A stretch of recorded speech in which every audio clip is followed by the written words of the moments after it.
Every sales coach out there is going to tell you to role play, grind through fake scenarios, and study a bunch of word tracks until something clicks. To be honest, I've been there, I've done that. That's where I started. And for months, I was still averaging $4,000 a month, closing 3% on an offer with good leads. It took me 10 months to hit my first 10K month, guys. Learn from me. But you know what changed everything?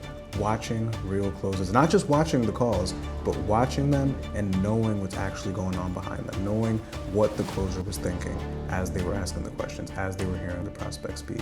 So with that said, that's exactly what we have here today. I have compiled an entire series of 5 hours of real calls, why they worked, why I'm saying what I'm saying, why I'm asking what I'm asking, why I'm using the tonality, the body language, everything A through Z. And being able to learn and apply these things, I went from making $4,000 a month to spending over $4,000 a month on my rent, taking my family on sick vacations, traveling whenever I want, paying tabs without having to look at it, and having the ability to actually have freedom. So if you want to be able to do the same, here is 5 hours of live call breakdowns. Without further ado, let's dive in. Yeah. I'm good. You can hear me good? Yes. Can you hear me? Mm-hmm. Okay, perfect. I do. It looks like you're looking at potentially getting some outside support as a physician. Yes. Sweet. Sweet. Well, I have a little bit of context here from your application, so I'll make sure we cover everything. My name's Nick. I'm the Okay. director of physician wellness. Work with almost 1,000 doctors in a pretty similar spot.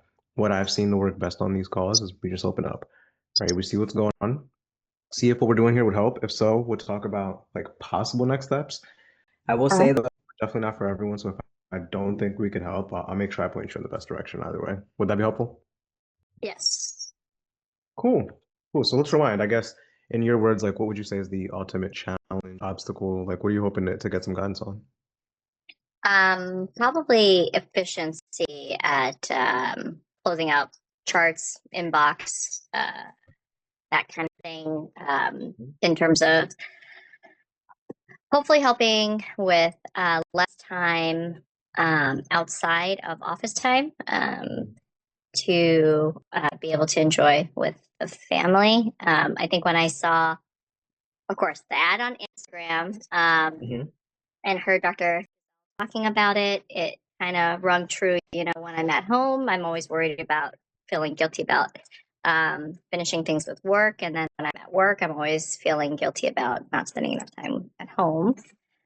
So I was hoping to see, I don't know. I mean, I don't know if it's a mindset shift that, the technique is working on or whether it is, just help with organizing day-to-day tasks or prioritizing. I'm not quite sure. Okay. Um, It's you know, usually a mix of both. I guess right now, like what's your current approach to charting? so usually I'll pre-chart the night before and then I'll see the patient. I'll get my HPI. I have all my notes for the HPI and I'll have obviously the diagnosis codes and the labs and orders in, but I end up having to go back in to kind of clean up the HPI and fix, kind of have like a one word summary Okay. for each of the things I'm doing because inevitably if when I'm looking back at labs, I don't even remember why I'm ordering them. So I have to go back to the note to figure out why I'm ordering them, which Okay. there's got to be a more efficient way probably to that, or maybe something that's more, And like, actually, hold on, give me 1 second. I'll be right back. Oh, I did not know I was muted. My bad. I'm back. I had to no, answer the door there. yeah, no worries. But okay, got you. So you said you pre-chart and then you go back to clean up the HPI. I guess what makes you feel like you could be more efficient then? Where's that coming from? I'm sorry. I said, what are you seeing then that makes you feel like you could be more efficient? Just the amount of time they give us. So we use Epic for our EMR, and it allows you to kind of look at how much time you're spending in the charts versus how much time other physicians are. And I'm inevitably like spending way more time. They call it Mhm. pajama time, which is like outside of the office, and Mhm. um, way more time in the notes than most physicians. Now, I Mhm. am probably a little bit more OCD about how the note is because I just got terrible memory. If I don't mark it down, I don't remember. And usually, if I compare my note versus, like, say, other physicians, it's like you kind of have to figure out what they're thinking about. And I don't like that because then I'm like, yeah, and then I feel like I'm spending more time trying to figure out what I was thinking about the first time when they come in again and they say, oh yeah, I remember the last couple times we've been talking about X, Y, and Z. Okay. But So are you yeah, ultimately, so it's a couple of things, right? Are you ultimately spending more time to put in the note to save maybe a minute or two with the patient to jog your memory? potentially yes. Um, and I'd say I haven't got on board with their other physicians have started using AI and they have found it really helpful. Hmm. The the obstacle for me is that it was only available for iPhone users and I have an Android. So I sent green um, messages. I have So, recently found a workaround. mhm. Yeah. So like, So so well, I'm with what you're hoping that would saying, help. with what you're saying, it sounds like you're putting Mhm. notes to remember like what happened last, right? But you said you're more OCD about it, meaning like OCD kind of like a negative way. So I guess what are you seeing that you're doing in the Yeah. note that maybe is like more than necessary for you to say you're OCD with it? So, like for, and sorry, I'm not familiar. Are you also a physician then, or are you more kind of like No, you I'm said you're not, I'm not a director of physician. physician. So I just don't know how much. Okay. I'm not a Um, physician. I so work at a like, Cosmo, so I'm super yeah, familiar with it all. okay. So I think I'm probably a little bit repetitive. Mm, So I like to have it problem-based charting. So I'll have it under each of the problems, and the problem list kind of like the assessment and plan. Um, but somehow I feel like it's like not time effective. It's so that right, I can go back and look at each problem and I'll remember exactly what I did instead of being able to go back necessarily to the note. But I end up going back to the note and looking at the problem list and what I wrote there. So it's like I'm doing double maybe the work. right, Um, right. or like if they see a specialist, say they have cancer, then I usually like to put like the summary of like what type of care they had underneath Hmm. that So it problem. sounds like that's what's happening then, right? It sounds like that's the challenge right there. Yeah. I guess what's your perspective or your apprehension around like maybe being a little more brief and then maybe taking an extra minute or so when the patient comes back to remember like what goes on in your mind if you write brief notes and do it that way? Um, yeah, I guess I feel like I don't know what's going on with them. That's what Mm, it feels like, like I'll end up putting, like, oh, the dates of when they had chemo, the dates when they had the surgery, the dates when they had the radiation. I know nobody else does that. hmm. Um, and I know I could look back at the hemonc note to see it. I don't know why. Um, yeah, like I feel It's like all I need to good. add the It's all good. We're getting extras. closer. We're getting Yeah. closer. Is it fair to say maybe there's like a little bit of perfectionism going on there? Oh yeah, of course. um, so, and I think I'm maybe not using, voice. We have like the what is it called? Hmm. Mm, Voice dictation. Like I should utilize that more. There's just all these tools that they're there that I feel like I Hmm. should use more. Um, Okay. And I know you said something about like potentially a mental block. So like what's yeah, the mental block do you think behind like being repetitive, the perfectionism, the unnecessary dates? What's the mental block around not doing that, in your opinion? I don't know. Do you think it I makes mean, you I guess that the better if you underlying, don't? I would say the Mhm. underlying issue is uh, knowing that at some point in my career I'm going to get sued by somebody, and then and knowing that any of those notes potentially is going to be looked at, in court Mm, under a 5 comb, and then you're like, oh, you have nothing in your note. hmm. Um, I like see. you don't even know. Do you even know this patient? I think that's always I like see. that fear of, yeah, and I'm family Got it. physician, so I'm not like a highly And sued specialty, but I know it's inevitable at some point in my career. so is it fair to say maybe you're operating from a little bit of like a place of fear as you go throughout the day and as you write those notes?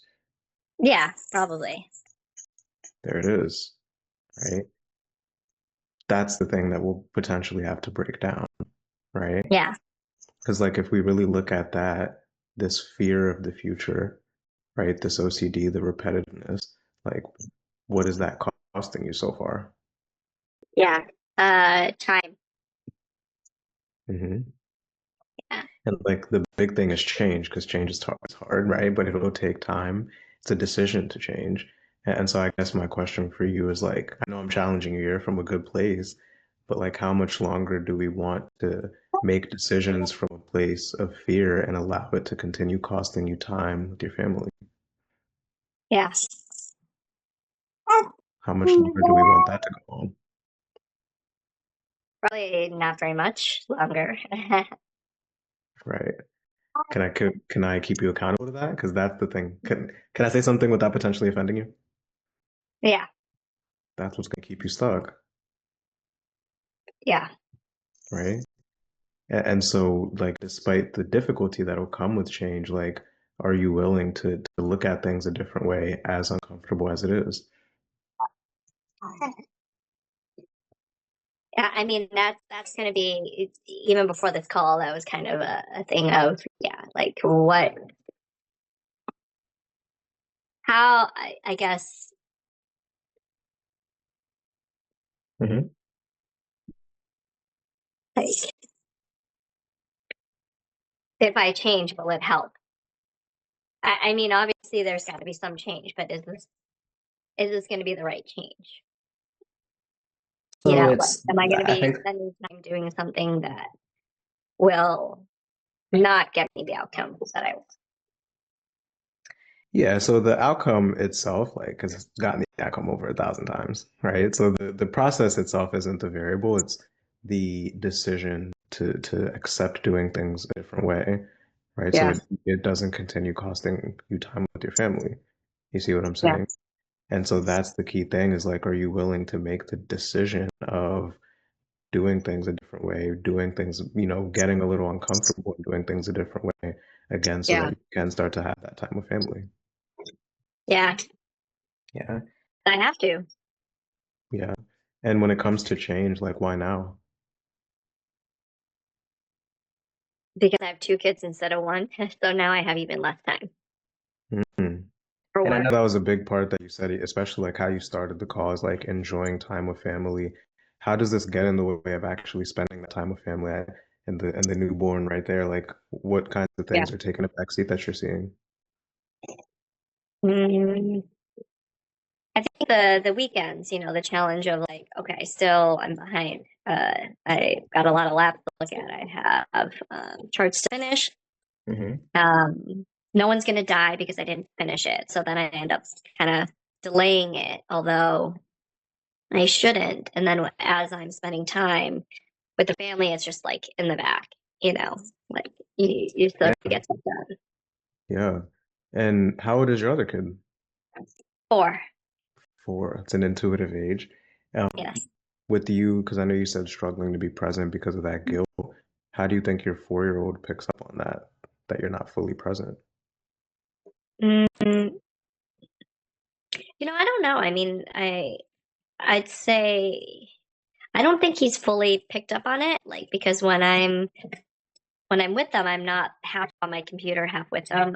I'm usually completely with them, but Mhm. I think it's more like at the end of the day when he needs to go to bed and he knows, oh, you still got to work. You can't go Mm. to bed with me, and he knows it. But he'll like always push it, and he'll just stay up with me, which I don't like, obviously.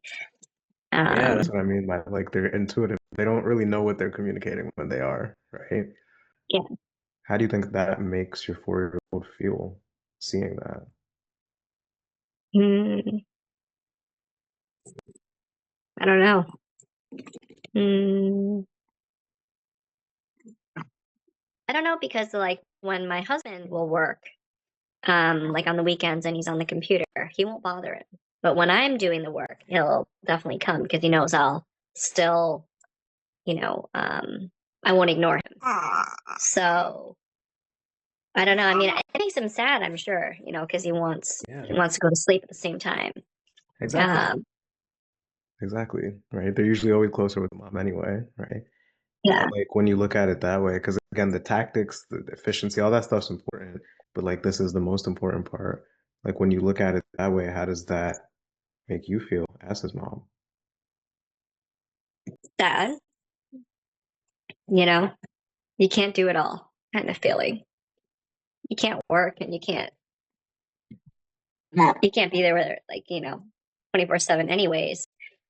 Yeah, But, the little time. exactly. And you know they're young forever, right? Yeah. Kidding, they're obviously not. They're not young forever. Yeah. Eventually, you won't be cool to them. And so we have a demanding career, two kids under five, which is another demanding career. And then I know you also said you're married. When we look at that wife hat, how does this relationship with work affect the way you show up as the wife there? I mean, he gets the back burner, of course. Um, you know, very, very understanding, but I mean, I already went 3/4 time and he's like, I don't see a change. He's like, I still see you working just as much as you did when you were full time. Yeah. And it's good he's supportive. I know you said he's supportive, but as men, we're funny because we're even less expressive than a 4-year-old, right? Like Yes, yeah. like when you fortunately or maybe unfortunately, depending on the man you ask, like the lady we're with can read us better than we can read ourselves, right? Mm. And so when we look at your husband getting the back burner or back runner and then still not seeing the change, how do you think that makes him feel? Mm.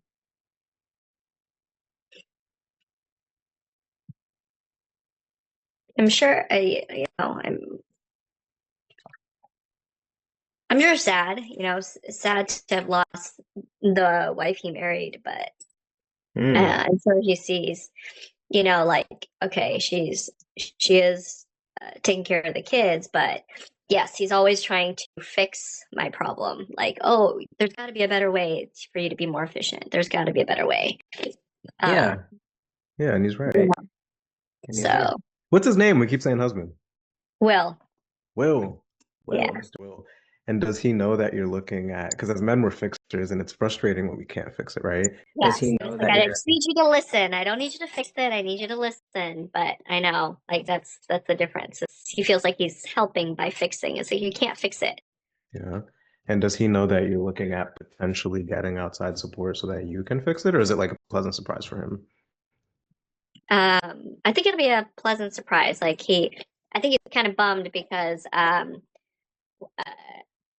I'm missing our son's swim lessons Mm. to be able to do the call, and so Hmm. he's probably like kind of bummed, like, oh, you're not coming with us. But Hmm. Yeah. yeah, I mean, hopefully, I'm sure he'll be happy if uh, things do get when I should say when things get There it better. is. There it is. And so you said pleasant surprise. So is he in a place where he's just like, he wants the wife that he married, he wants the change, like whatever that looks like, he kind of trusts your judgment? I don't think so. I mean, I don't think he even. I'm sure he misses it, but I'm sure he knows that there's transition of like once you have kids. I'm sure his guy friends have told him like, oh yeah, like everyone's busier. It's not the same. Um, he's never mentioned it. Um, I would Hmm. assume you know, it's like I miss how we used to be, and even now, like if we have time, we're not spending it together. We're just kind of doing whatever we enjoy. Hmm. Um, Yeah, so yeah. And let me rephrase. I think my question was unclear. That's on me. When I say like misses it, right, I'm talking about the change and like not getting the back runner because obviously those things come with having kids, but the career is adding a big part of it in addition to the kids, right? yeah, And so when it comes to you solving it, is he in the place where he wants things to be better and he kind of trusts your judgment of like what you feel like it would take for things to get better? yeah, I'd say that. Good, good, good. Sounds like you have a good one. Yeah. You'd be surprised how many some providers we just can't help, right? Well, I don't want to say hard-headed. I don't want to say hard-headed. They know that they need to change. the kids are subconsciously telling them, their husband knows, but then when it comes time to change, they want to put the decision on them. They want to put the responsibility on them, right? So I'm glad that's not the conversation we're having. It sounds like you've kind of like owned that responsibility, right? Yeah. Good, good. And how long has this been going on for? How long you been feeling this way? Mm, probably since my first son was born. Yeah, So 4 years ago? 4 years. I mean, I would say I would, in terms of like the burnout, Mm-hmm. I felt it when I switched jobs. I felt it with my first job when I was in private practice and I worked a lot longer hours, but I was single slash dating my now husband at the time. So it was okay because there's only two of us. Mm-hmm. Um, and then when we got married and I changed jobs, it was okay in the beginning. And then I felt the burnt out when one of the physicians passed and I inherited all his complicated patients that were, How many years ago was that?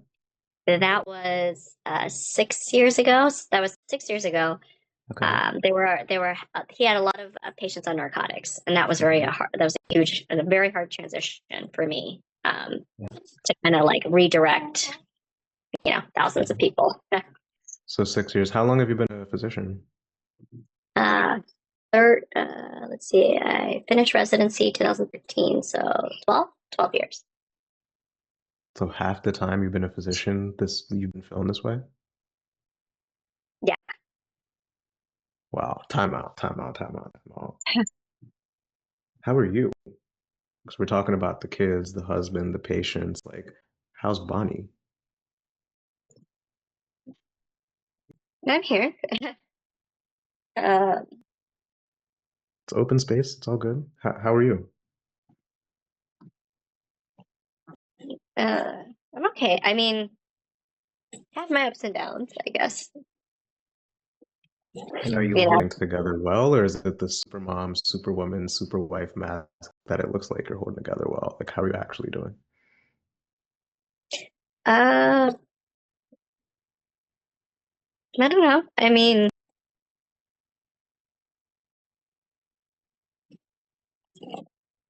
it's like when I think of where I am Yeah. in terms of uh, like career wise, uh, I'd say pretty happy. I mean, it's like stressed out. Yes, I don't think that's necessarily a issue with where I'm at. Like the medical organization. Yes, they uh, definitely pushed back when I requested 3/4 time. It took me a year to get it. Mm-hmm. Uh, but overall, like they don't come to, I've never been reprimanded for the work I do. I've never been told I see too few patients. I've never been told I make too little Mm-hmm. money. Like there was never like, oh, you need to do more. Mm-hmm. And when I was pregnant with my first one, they were very understanding. It was during COVID, the shutdown is when I first got Mm-hmm. pregnant. Um, and they rotated physicians in our COVID clinic, and they made sure I wasn't in there, and they made sure I wasn't at the hospital because I was pregnant. Um, Mm-hmm. so like even though it was such a huge, they were recruiting like dermatologists to go to the hospital to see COVID patients. Mm-hmm. Um, so I feel like the organization is actually transparent Mm-hmm. in what they need of me, but it's more just like I just can't. Like everyone else has figured it out. Yeah. And Can I can I make an observation? sure. Yeah. So we're talking about some pretty heavy things here, right? Of feeling guilty at home, feeling guilty at work, not being with the kids, not being with the husband. We're talking about pretty heavy things here. But like when I ask you how you are, I hear a little bit of rationalizing. Yeah. What's behind? Well, first of all, is it fair to say that you're rationalizing? Yes. It's like What I should be happy with what I have, but I'm not. what's behind you rationalizing? Mm, because it doesn't feel like there's like one particular thing that's like that I should be unhappy with, you know? Yeah. Like it's like Uh, the same struggle that everyone else is doing. yeah, but this is your family. This isn't everyone else's family. Yeah. This is your husband. These are your kids. I want to say something else without potentially offending you. I promise it's in your best interest. Okay? Yeah. This is what's going to keep you stuck. Do you see why I would say that? Like me feeling like everything is okay, but it's not okay. Exactly. Because you're ultimately running away from feeling what you need to feel. And if you do that, then there's no reason to change. And change is the tough part, like I said at the top of the call, Yeah. right? And so maybe the better question, and again, I'm challenging you in your best interest here, is like, are you willing to face the reality so that you're empowered to actually change it and not continue rationalizing it? Yes. That was a strong yes. It sounded like you meant that. Yeah. It also sounds like you've been rationalizing for some time, though. So, like, why now to actually face the reality and not continue rationalizing it? Like, outside of the second kid, like, why now? Mm, probably because I've had enough. I mean, I like, it's I can't I won't I cannot continue to be a physician like this until like I Mm, turn 65. There's like, I won't make it. I know I right. won't make it. I agree. I agree. And our brains are a funny place, right? Because, like, that's just me calling it out. But part of you knows this isn't serving her. She knows it's not good for her. But there's also the side of you that's may not be very happy, but it's created comfort. And that comfort Yeah. is what rationalizes to keep you there, right? Yeah. And so, like, if that way of thinking, that rationalizing were to show itself, would we as your coaches have your permission to keeping you accountable and empowering you to overcoming that? Sorry, is that the question? Yeah, would we Yeah. have your permission to keep you accountable? Of course. I mean, I Are you think this is sure? I'm not always this nice. no. So yes, because actually the reason why I missed the original call was because I am working with like the maternal mental health specialist, and I've had therapists before, but I don't find them helpful because they're uh, at least the last one, not so much this one. The last one was just always telling me I was doing great, and I'm like, I don't need to Mm-hmm. hear that I'm doing great. Like there's something wrong, Uh, Good, good. Because we'll fight, kick, and scream to stay comfortable, even if it's costing you time with your kids, even if it's costing you time in your marriage. We'll fight, kick, and scream to stay there. So as long as if the fighting, kicking, and screaming were to show itself, we can keep you accountable to overcoming it. That's what'll get you out of this. So we have your permission there? yes. Good, good. And in that 6 years you've been feeling this way, when it comes to like, I know you said therapy, not helpful. When it comes to a more like physician-centric approach, what steps would you say you've taken towards getting like that kind of support? You said physician support. Mm-hmm. Mm-hmm. Uh, I haven't. I mean, so what's funny is one of the doctors that I look up to. I mean, she just retired. She was kind of the reason why I joined. Well, not the only reason, but like she was the director of the original clinic that I joined. Mm-hmm. She actually created a physician wellness committee within our organization, which I haven't actually done anything with because I'm just not sure, like spending time and getting together with other physicians that might feel similarly, I feel like is not too helpful. So I didn't really go that route, but I did Okay. do for CME, I did do a physician wellness Okay. retreat. And I found that helpful just to see, like, yes, to obviously know that you're not the only one burnt out. And it was interesting to see the different specialties that were at the retreat. Um, Mm-hmm. Okay. but Okay. it's very temporary, it doesn't, it's like,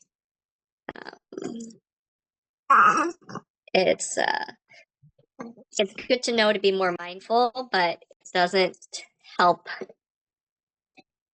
It didn't do anything for like the charting situation, then I come back and it's like, It's like when you get a massage and you come back to real life, it's like, okay, but you still, what you need to do is, fix your posture. You need to, Right. do things You're on a just treating daily basis. symptoms. You're Yeah. just It's treating like, symptoms, right? yeah. So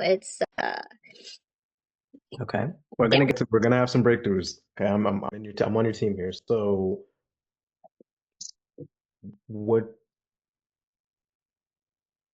what do you think then has like prevented you from maybe seeking the support to actually being able to solve the problem rather than those symptoms, like in that 6 years, like internally, what do you think has held you back? Mm,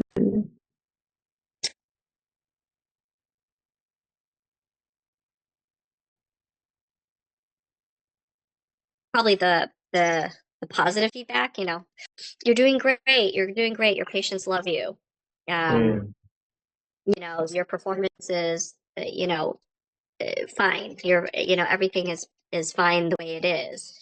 hmm I was never, like I said, I was never reprimanded or anything for, you know, low productivity or anything. So I'm like, oh, like whatever I'm doing is good because the patients like it. I'm practicing good hmm medicine. The patient, everyone's healthy, happy. I'm making money. Um, So like is it fair to say maybe you've been good enough? yes. It's a dangerous place to be, right? Because you're in the middle. You're not necessarily the one whose marriage is falling apart, whose kids hate her, who like is about to Yeah. leave, but you're also not the one who is fully present with his husband or her husband, right? Yeah. Who is finishing end of day and actually spending time with the kids. Like you're in between. And Yeah. that's exactly where most people stay is good enough. Mm. Okay, so again, it comes right back to change. Like, are you willing to not to then take the steps, us aside, to get out of the comfort, to get out of the good enough so that you can start to show up the way you want at home? I have to. you know, Why do you I, have to? because this, like you said, the kids will become more intuitive, and it's just going to, that I think that's going to be, I don't want to regret it, when they're adults and, they're like, no, mom's just a busy doctor, um, Mm, uh, yeah. and then I think, for my husband, I'd say, I'm sure he can endure a lot, and I'm sure if it were to continue this way, actually, no, I'm not sure about anything, but uh, you know, You caught he's very yourself because you were about to start rationalizing again. yeah. um, it's not good for our marriage. It will never be where he's happy and I'm happy. We'll just be like there, Right. and Yeah, and like sure he that's can not endure what I enough. want. Sure he can endure Yeah, a lot, but like, is it even fair for him to have to continue enduring a lot, especially if we can identify the problem and solve it and choose not to? Like, is it even fair for him to endure it? yeah, no, of course not. Right. And like, what was it that you saw, Doctor, that gave you maybe some kind of hope that there is better and like you don't have to keep living this way? What'd you see about her? Mm.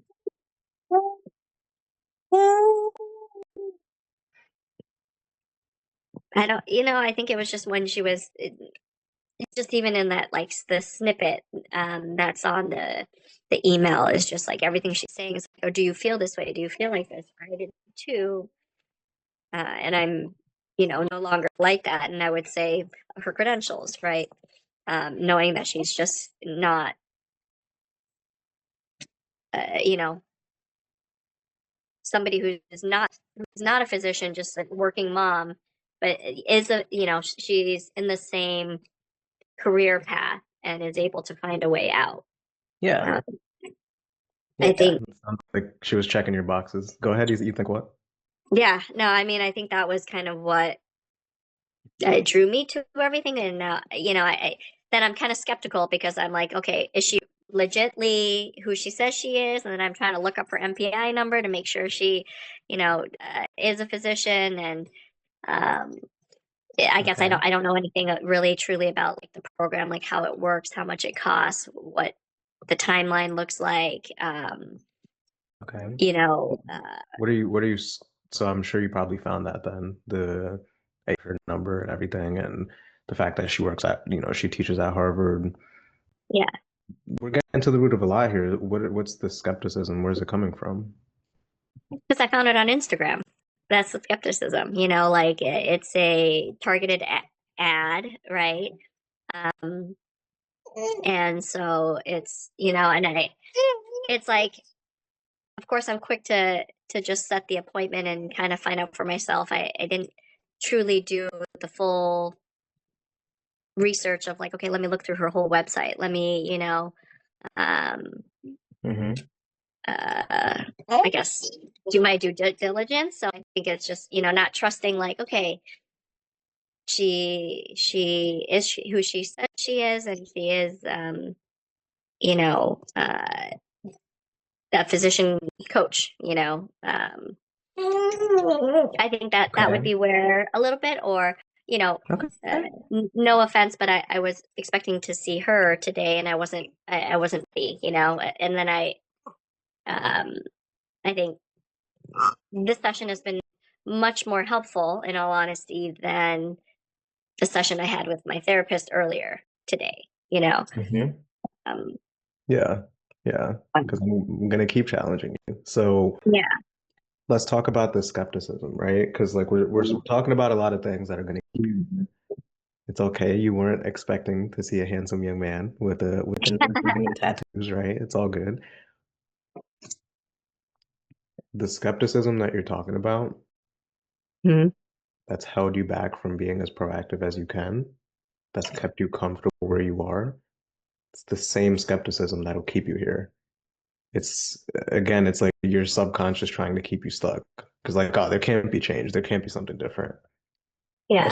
Like maybe a better question is like, are you willing to push past the skepticism, put us aside? Are you willing to get move past that skepticism if you find something that you actually feel can get you out of this, as opposed to letting the skepticism continue to keep you where you are and keep you comfortable?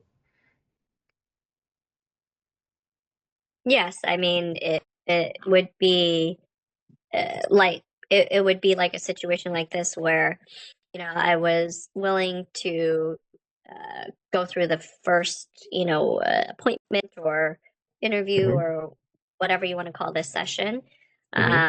to see like is it what I'm looking for, and it would kind of have to be a how I felt after it, and Hmm. um, so yeah, no, I guess I always like eh, I'd say I'm more type A. I like to kind of know exactly what's going to happen, which you can't always know what's going to happen. But like, is it is the idea of this the coaching to be to slowly change the mindset and or I guess give homework? I don't know. With each In a after each way, session. like we could talk about the details, but in a way, yeah, that's exactly Yeah. what it is. Right? It's not as like this big scary thing if you have to be a totally different person, but yes, it is actionable. It is homework. Is that something you're Yeah. open to? Continuing Yeah, to no, I mean be that's kind of what I'm looking for is like if you're telling me that there are tools that I don't have, of course I can't even imagine what those tools, look like. Um, since I haven't figured it out on my own, Mm-hmm. I obviously need somebody to help um guide Yeah. me. Mm-hmm. So that's what I guess I just trying to figure out, how does it look? How does the program look? What is it all about? Yeah, so let me give you an example, like, because you said that a few times, the tactics are less important, right?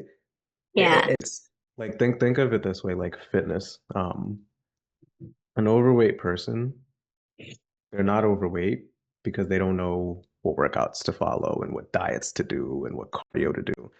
That's not why they're fat. fat because they make decisions of a fat person. You see what I'm saying? And until they decide I am not going to make decisions like a fat person, that is when they start to lose the weight and eat differently and work out and whatnot. So like a lot of what we're talking about here comes to the decisions, right? And so are you willing to break the decision making that's gotten you here and adapt the decision making that'll get you there? Yes. Because that's the key. And then we could talk about the diets and all that. You see what I'm saying? Yeah. Right. Good. And like we're talking about where we're getting away from, but not much about where we're going. Like let's say we're, I don't know, 6 months out. Maybe it's what is it, January of next year. What does success look like? How will you know you've been able to overcome this? Um,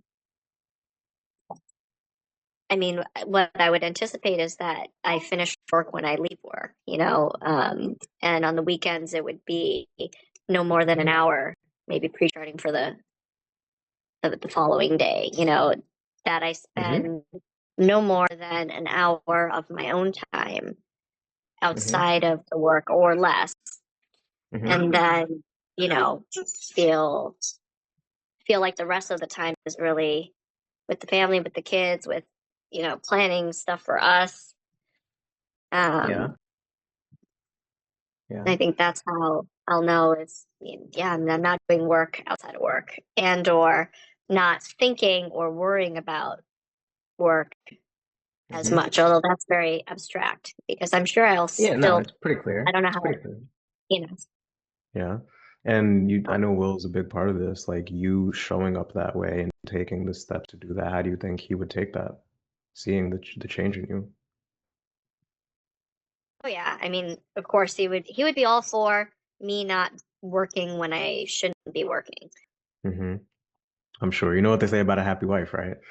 And like decisions, the person you need to be is the most important. When we look at 6 months, we call her Bonnie 2.0. This woman, and what Mhm. characteristics or traits do you think she has? Um, mm,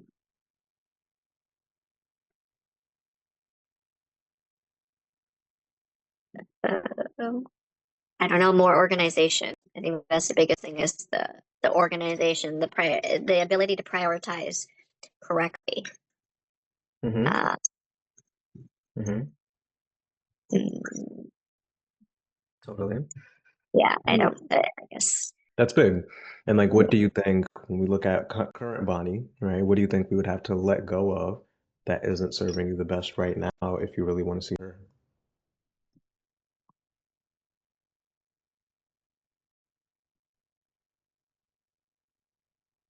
Well, the excuses, of course.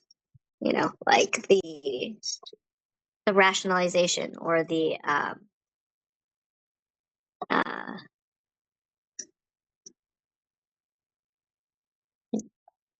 don't know. You'd have to let go of the overthinking, but I don't know how that. I don't know how to do that. I'm not asking how, right? Um, so the excuses, the rationalizing. What about the skepticism that you talked about? Do you think we'd have Mm. to let go of that? Yeah, of course. Yeah. Because there's got to be a better way. Right. And I know I talked about it earlier, but are you willing? Because like right now we're making decisions from like rose-colored lenses that I've got here, right? Yeah. Are you willing to adapt the decision making of that woman who doesn't rationalize, make excuses, skeptical? Are you willing to take on her decision making? Because that's key. Yes. Oh yeah. I mean, the prior again, it's like in the back of my mind, I'm just thinking like, but how do I do that? How do I do that? How do I do that? Like I can say yes, I will be, but I can't. I am. I guess I'm skeptical because I don't know how to do it. Like I can say yes to it, but it's like saying yes, you will be an Olympic athlete by 6 months from now. Yes, I could say that, but I don't. Like what am I? It is a skepticism. Can I even do it? I don't know. Is that belief in yourself that you're saying? Um, I, yes, I guess so. It is like, um, Mhm. It's okay. So I get it. I know I'm the fitness guy, bear with me. So like the overweight person that I'm telling you about, right? Yeah. They're that way because they make decisions like an overweight person, and unless they accept I'm going to make decisions like a fit person's when they're fit. So Nick, Yeah. who has abs, would he get the beer with 1,000 calories, or would he get a seltzer with 90? He'd get a seltzer with 90. Okay, boom. Would he get a grilled chicken sandwich or a fried one? He'd get a grilled one. Yeah. These kinds of decisions compounded are how these people lose 100 pounds in less than a year. Yeah. I'm continuously reminding you, don't worry about the steps and the how, because that's our job. But more importantly, making the decision of I'm going to adapt the decision making of Bonnie 2.0. Is that something you're willing to accept? Yes. Yeah. Because we have to look at the other side, right? Like, what's the alternative? What happens if another year, another 2 years, 3 years go by? Your son's 7, and this one looks like less than a year, so let's say three, Yeah. right? And we're still rationalizing, and we're still making excuses and overthinking and skeptical, and nothing changes because you didn't change. What are the consequences then? Yeah. I mean, gonna be walking around like the chicken with the head cut off. What do you think are the Yeah. ramifications of that for another 2 years? A lot of missed opportunities, um, Hmm. missed, you know, I think when I think about it, it's like, as the kids get older, they're going to be in more activities. How do Hmm. I balance more activities? Meaning I need to get out for work right away, Hmm. to be there. But then also like, in all this time is like my own health, like I don't have time for myself. So I used to be somebody who as it's like I sound like a hypocrite when I'm telling patients like, oh, you need to get to the gym or you need to be exercising at home or do whatever you can. Hmm. 150 minutes is the bare minimum, and I'm getting like 30. Yeah, And everyone says like, oh yeah, you got a new baby. It's like, no, no, no. Like, yes, I have a new baby, but this is not okay. It's like, when that's people the tell me part of you you're that knows this isn't walking, good. Good for her that's talking, right? I'm And sorry. so I said that's the part of you that knows this isn't good for her that's talking, like with that last sentence that you just said, right? Not the one Yeah, that wants to stay the same. And so, like, are you willing to continue settling for that? yeah, no. I think everything is going to be terrible, and I'm going to end up on like cholesterol and high blood pressure meds in like 5 years. Yeah. And I know I'm pushing you here. Okay. I'm gonna do it again. Why not? Because the reality is you have settled for that for 6 years and you have accepted that. So like what's different within now that you're willing to let go of these things that are not serving you well and not continue settling for that? What's different within? Mm, I don't know because if I continue, it's going to get worse. Like right now is okay because there's still time, but in the future there's less time. There's like there's less time. Uh, it feels like there's less time for me to be a physician. Like it has to just be more efficient because I won't have that. I won't have this extra time that I have right now. Like when the kids are napping, they're not going to be, Hmm. they're not going to be napping. They're going to be more active. I don't want to be sitting at home doing charts and Hmm. instead Which of is a like, potential Reality. right? yes, If exactly. if Like, you don't change. Change. Uh-huh. instead of like, going rock climbing with them or something, Yeah. um, Well, let's not let it get there. Like, I know for a fact we can help you out. It probably feels like you're in your own bubble, your own world here. This is exactly what we do, right? Like, yeah, I've seen you 1,000 times, 1,000 bodies, because you know how you're saying for that last 6 years, you've been in this place where you've struggled with efficiency closing out those charts. right? As a result, you're guilty when you're at home, but then you're also guilty when you're at work. And you want to be able to finish things when you're at work. The question is how. That's what you keep asking. Like, how do I actually do it? How do I get there? That's exactly what we do. So I'll start by telling you what this is not. This isn't one of those things where we're going to throw a bunch of videos at you and a bunch of PDFs and say, figure it out, you're on your own, solve yourself. That's not us. Okay, we're also not going to throw you in a Zoom with 50 other doctors and have a pity party and say, everybody just close your eyes and meditate, and then all your problems will disappear. You're just going to be mindful and just meditate them away. That's not us. And it's certainly not therapy. So we're not going to keep asking you questions about the past and trying to make sense of why you are the way you are, as opposed to helping you be better. And we're also not going to keep telling you you're doing great if you're not. Right? Ultimately, what we are doing here is one-on-one coaching specifically for physicians when it comes to a healthy, balanced career of being able to be the best physician you could be who closes her charts out on time. But how do you balance that with being the most present mom, with being the most present wife, right? And not having to pick one or the other. So if you want, I could throw my screen up here, show you the exact roadmap to get you out of this, and then we just keep going from there. Would that be helpful? Sure. Hell yeah. Are you on your phone? Yes. Throw it sideways, it'll make it easier to see. And with what we walked through, does this feel like the path of getting you to that point where you're closing those notes out on time and you're being more present, or how do you feel?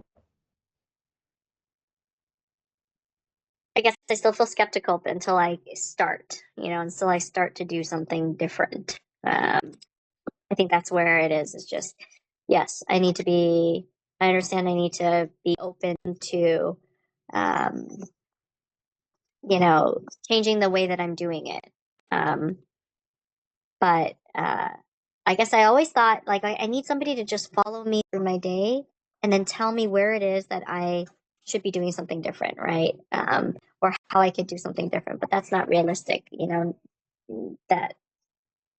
And so I guess I'm still skeptical that like how will I do it? I want to. I want it to. I'm sure there's a way. I don't know how to do it. That's still kind of, I think, where I'm at. Okay, are you willing to allow the skepticism to keep you doing the same thing?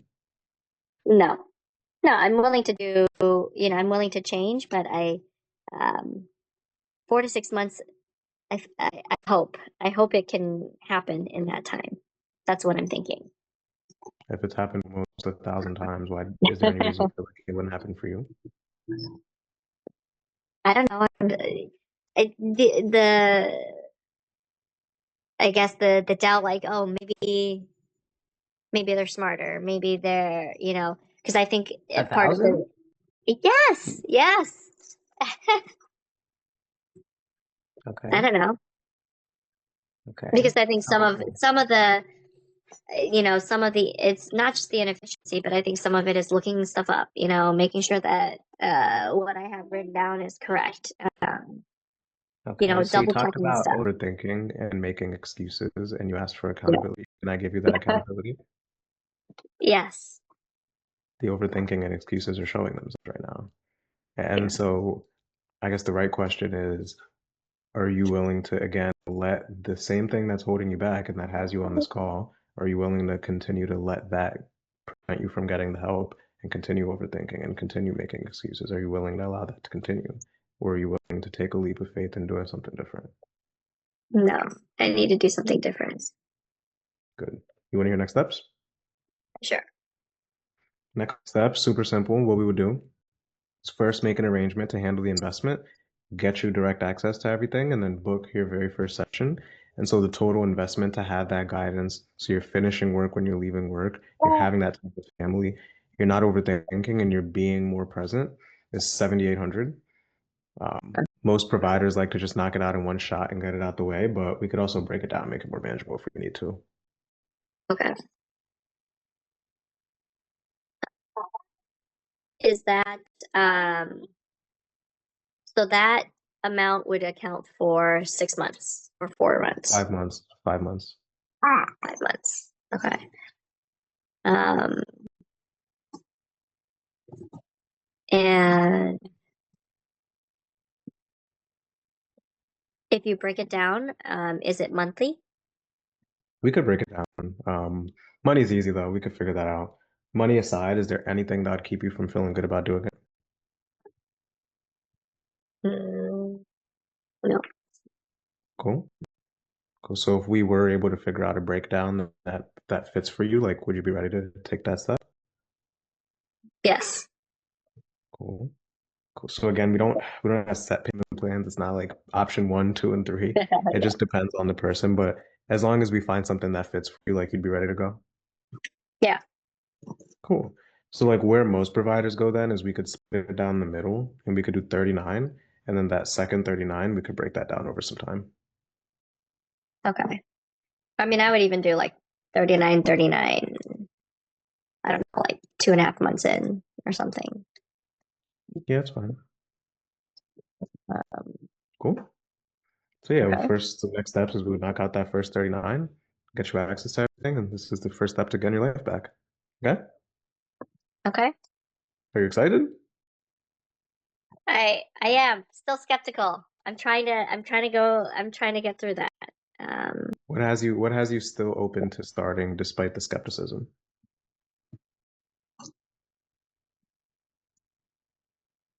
Um, because it's helped others. It's helped thousands of others, and obviously this is still a program that's here and been around for 15 years. There's got to be something to it. If it was a fluke, it should have already failed. Smart. You're smart for that. That's right. Cool. Let's get you going. So for that first 39, did you want to knock it out with debit, credit? What were you thinking? Probably credit. Chloe, I cannot hear you if you're talking. Nope, here I am. Sorry, just getting unmuted. Good afternoon. Perfect. There she is. Good afternoon. You see and hear me good? Yes, I do. Sweet. Sweet. It looks like you were at our webinar the other day. I was, yeah, I was. Okay. Thank you. It was It great. didn't put you to sleep, did it? Not at all. Well, I have a little bit of context here from your application. I'll make sure we cover everything. My name's Nick. I'm the director of physician wellness. Work with almost 1,000 doctors in a pretty similar spot. hmm What I've seen to work best on these calls is we just open up, right? We see what's going on, see your situation. If it feels like we could help, we'll talk about potential next steps. I will say, Chloe, we're definitely not for everyone. If I don't think we can help, I'll point you in the best direction. I won't just tell you to kick rocks, okay? Sounds like a good plan. Easy, easy. So let's rewind. Talk to me in your words. What would you say is the biggest challenge you're dealing with right now? I think, well, so I'm a primary care pediatrician. I've been in practice for like 10 years post training, and I work Okay. a busy community health, like general pediatrics clinic in Washington, D.C. Okay. Um, I've been at my particular clinic for about 6 years. We transitioned to a new electronic health record system like 3 years ago. Okay.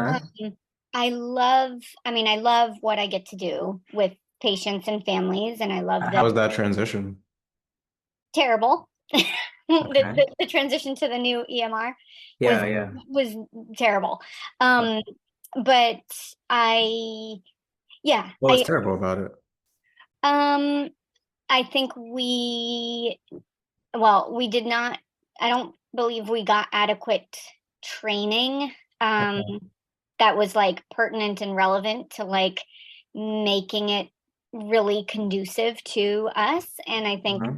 like a lot of the stuff that was talked about in the webinar, I guess the main struggle um that I would potentially love help with is the charting, and having charting be less time consuming in my life. Okay. I think especially the part in the webinar talking about charting in real time, and only handling it once and then moving on, and sort of like the idea of good enough is great and done is done, and like So let's unpack that. So like right now, what's yeah. your current approach to charting? Are you able to knock it out with the patient in the room, or what does that look like? No, I'm not. Okay. What's preventing you so far? I think I mean, I think one is like there just never feels like there's enough time. Okay. And two, so I mean, I think there's like the practical piece of like, working in a busy clinic and having a sort of, um,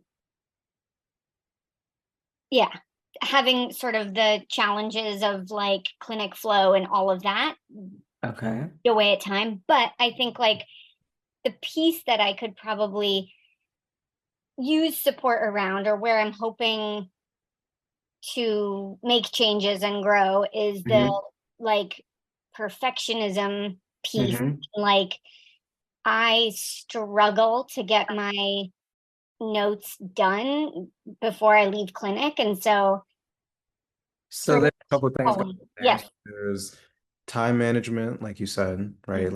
Like there's enough time. And then Yep. there's also perfectionism. So let's go back to the time piece right there. When you say Say there there's isn't enough time, like what's your approach to like being able to do it with the patient in the room and the patient's parent? Like what does that look like? What we're at right now, what do you think prevents you from being able to do it in the room? I think that um I struggle with I don't like kind of like staring at the computer the whole time. Yes, okay. I can type and like look at folks and like all of that.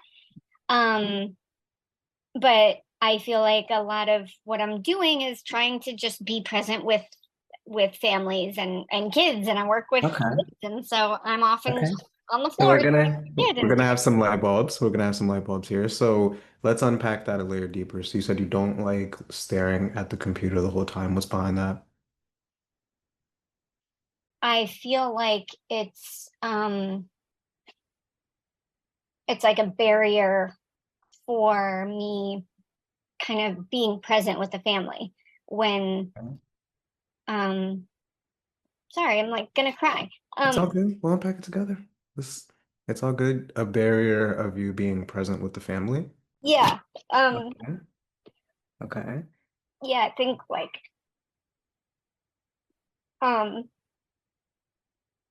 yeah, it feels like I can be a better um physician when I'm like um just talking, without trying to click all the little boxes or um Mm.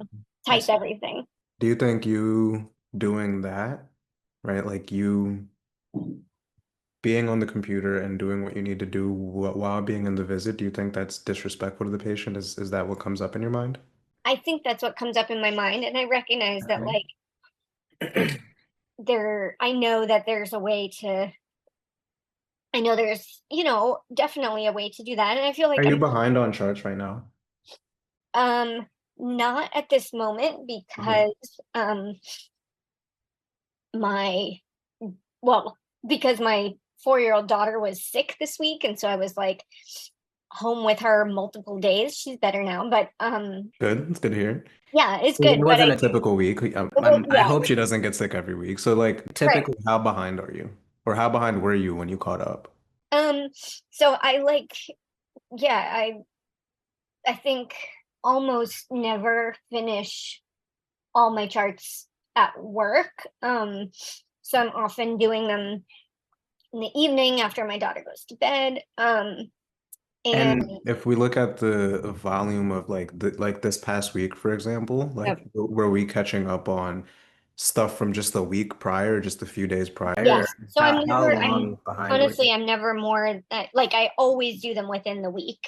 Okay. Um, Okay. always. So I'm not like I'm, I'm never more than 1 week behind. And if I am 1 week behind, that's very, very unusual. So Okay, well then that's good to hear then. That's good to hear we're not going yeah, months behind. So if we look at now your perception, again, we're gonna have some light bulbs here, right? yep, Your perception of disrespect of you being in the patient visit and doing your notes so that they can ultimately get the care faster, right? Because right. if you send it out faster, they get the care faster. Yeah, You yeah. not doing that because you see it as disrespectful to them, who is that ultimately disrespecting?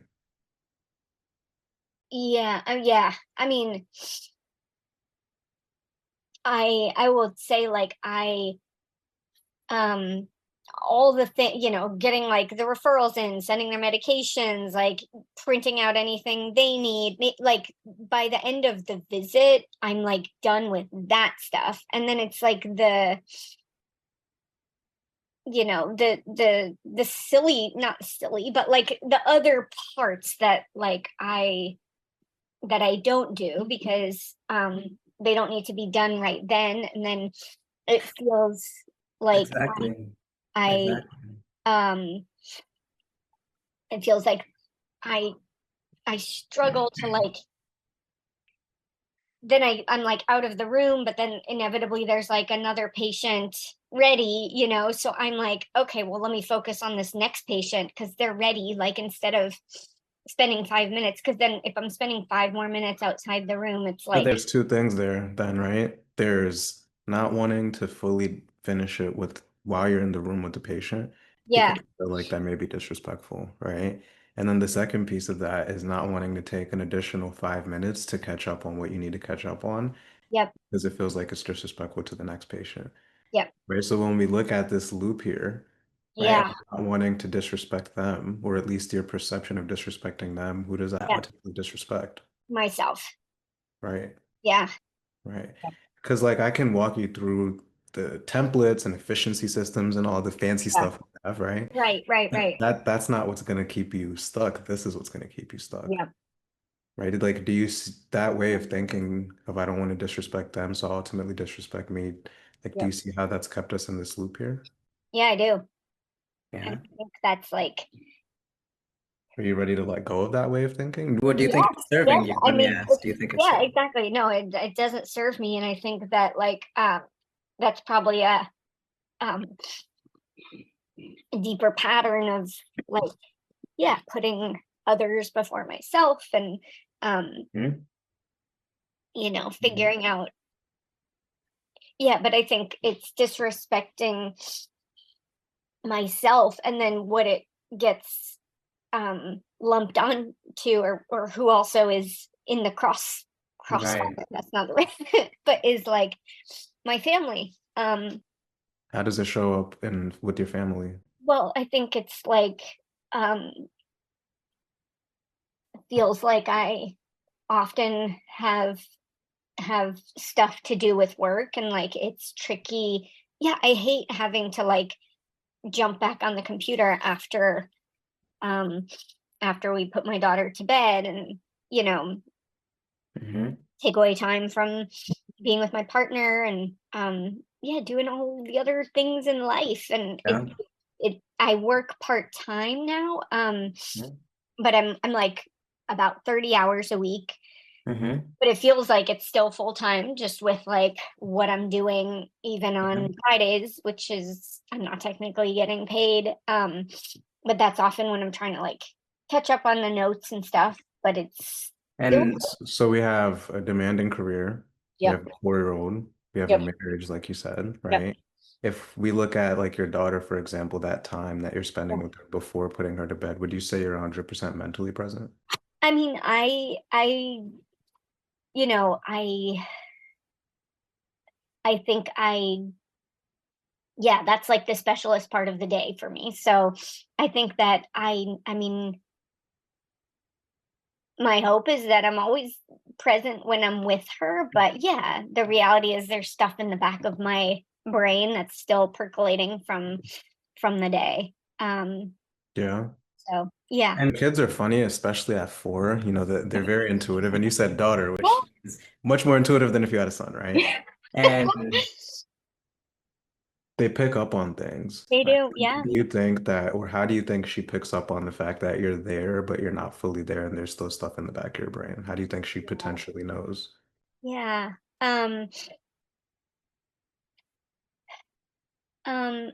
I mean, I think she picks up on my stress. And honestly, I think like I I value my time with her so much that like when I get home at 5 something and when she goes to bed at 7:30 or 8, whatever, we're like that. I don't look at my phone. I'm not like, but I think it's just like I can clear for that time, but then it's like she's in bed and I'm like, okay, now I gotta do all these other, Are so you subconsciously kind of hoping, and it sounds crazy to even say out loud, are you subconsciously like hoping that she goes to sleep sooner so that because you still have this backlog you need yeah, to catch up on, or not exactly?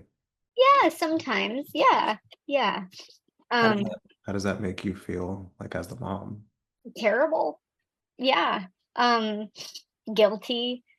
Um, Yeah. And yeah. I respect you for being here, right? I respect you for trying to figure this out. The next piece to that puzzle is you also have a marriage too. How does it affect when you put that wife hat on? Yeah. I mean, my husband is a teacher, 4th grade teacher. We both work with kids, and I think we both nice. value our work and our work with people.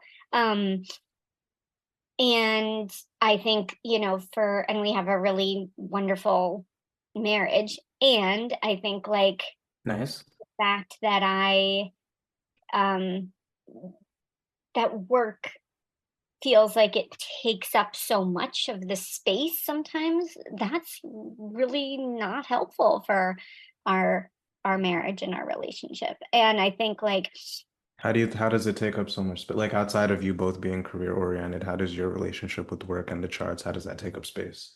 I mean, it takes up literal space when I'm like, after we put our daughter to bed, and then I'm like, instead of like being able to like, hey, check in, like, yeah, we check in, but then I'm like, I need to do this stuff before I go to bed. And sometimes I'm up way later than he is, and that's not fun.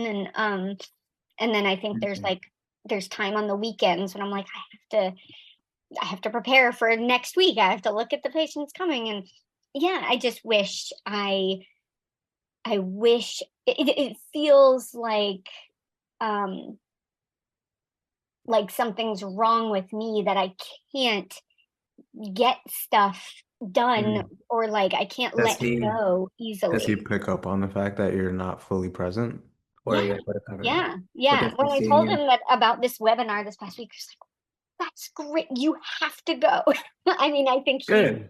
um he's incredibly supportive and incredibly um yeah, I mean, communicative and perceptive and all of these things. And I think we've been able to Great. talk about it. So I think he is my biggest support of like Okay. to figure things out and not be so stressed. So it sounds like he's in a place where he just wants you more present, he wants you better, and Yep. kind of trust your judgment of whatever that looks like. Yeah. Yeah. Good. Good. It sounds like you have a good one. You'd be surprised how many, I don't want to say hard-headed doctors that we just can't help, where they know they need to change. Yeah. Kids know. Their Yep. husband knows. But when Yep. When it's it's time to change, they want to put the decision onto their husband, right? So I'm Hmm. glad that's not the conversation we're having here. Yeah. Yeah. How long has this been going on? How long have you been struggling with the charts? I mean, I think it's been more so in the past like couple of years. Um, I think, um, I mean, how many years? probably since my daughter was born, honestly, just because she's 4. So like, 4 I years. think Okay. just with priorities shifting, and to be honest, my mother passed away almost exactly 2 years ago, and like, so leading up to that, and she was ill for a long time. Very long story short, I was like very involved with caring for her as well, and so I was Mhm. like raising a young daughter. How long have you been practicing? And I'm sorry to hear that Figured too. Mhm. Um, I did residency and then fellowship, and I finished my fellowship 10 years ago. So it's been 10 years. Okay, 10 Um, years. But you've been feeling this way for 4, so the first 6 years it was all good. You had a grasp, it wasn't coming home, or What no, it was coming home. I think it was just like, well, I think, yeah. So probably it's been 10 years if I okay. really think about it. And I think um, in those first few years, I didn't have other the priorities have shifted, and like my job was a bigger focus in my life, and I was able to like put a few hours in the evenings and still feel like I could do stuff. But I mean, honestly, I was at a job for, So your whole career basically is how long? yeah, I Wow. mean, Wow. Wow. Okay. Okay. yeah. And in that time, pretty much since fellowship ended, what steps would you say you've taken towards maybe like getting that support so that you can be able to stop bringing them home? Um, I, I mean, I think, like I said, those first few years, probably before I got married and before I had my daughter and before my mom was sick, it didn't bother me as much, and I think I was, yeah, it just I was able to handle things better. But honestly, like, I sort of burnt out of that first job. I Okay. loved it, loved my patients, loved my colleagues, but like it just felt like it was too much, and we were kept being asked to see more patients and do more, Mm-hmm. do more, do more with fewer resources. And so I was looking for something else. And so yeah, I think So that if we look at largely even the last like 4 years, because it's like it's fair, okay, the first few years, like, okay, maybe I'm supposed to struggle, maybe it's supposed to be this way. But we're 10 years in now, right? So maybe if we look at the last 4 years, what steps would you say you've taken there towards being able to solve this or getting support to solve it? um I I mean, I've connected with colleagues around it. I think I've tried to do what I can about like the efficiency piece with like auto text and like templates and like, making it easier Mm-hmm. in that sense. I think there's probably a little more I can do for that, but Mm-hmm. I Okay. see a therapist once a week. We've talked about work and kind of just feelings around that. Okay. I've I mean, there's different supports with like using our EMR system and efficiency, from that perspective that I've gone to those, meetings and classes. And Mm-hmm. I think like for me, the the piece about like that's all good. I can like do all that stuff. I think there's like a internal piece where that I have trouble, like, it sounds so silly, but like, yeah, with the charts being like good enough. And it's like, Okay. Okay, so and you talked about perfectionism was one of the yeah. first things you said, right? So just to see if I could help, like what do you think so far has prevented you from getting maybe support specific to this and specific to charting better, helping with perfectionism, even if you didn't know we existed? Like Yeah. what do you think has prevented you from getting like more support and advanced support there rather than like asking around colleagues and stuff? Um,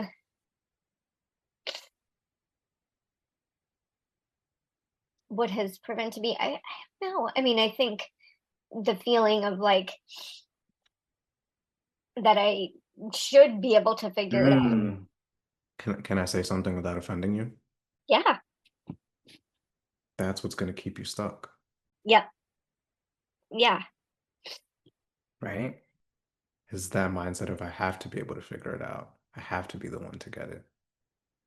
Right? Because if we really look at it, that mindset, what has that costed you so far? That I can figure it out mindset. What has that costed you? Um, it's cost me a lot in terms of like, um, just like mental health and well-being and connection Mm-hmm. with family. And um Right? yeah, it's Yeah. cost me a lot. I respect you for again for looking in the mirror and saying that most people would run away from that, right?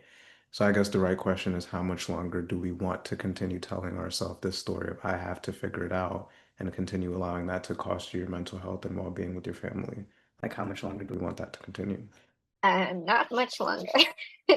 Yeah, I think I don't like um how the balance feels with with work these days, and I think there's, you know, enormous amounts of kind of other stress in the world and in the Yeah. country, and working in DC with a primarily immigrant Spanish speaking population, and that's who I've been working with for 10 years. And I just, obviously, with all the current events going on, it's And really stressful time for all of my patients. And I could imagine. um And so for you, when it comes to letting go of that, of like obviously we talked about perfectionism earlier, but more so the mindset of I have to figure it out and I can't get help. yeah, Why now to let go of that, especially seeing that's how we've operated for 10 years? What's different now? I think now I'm in a place where I'm like, I've tried a lot of things, like I'm struggling to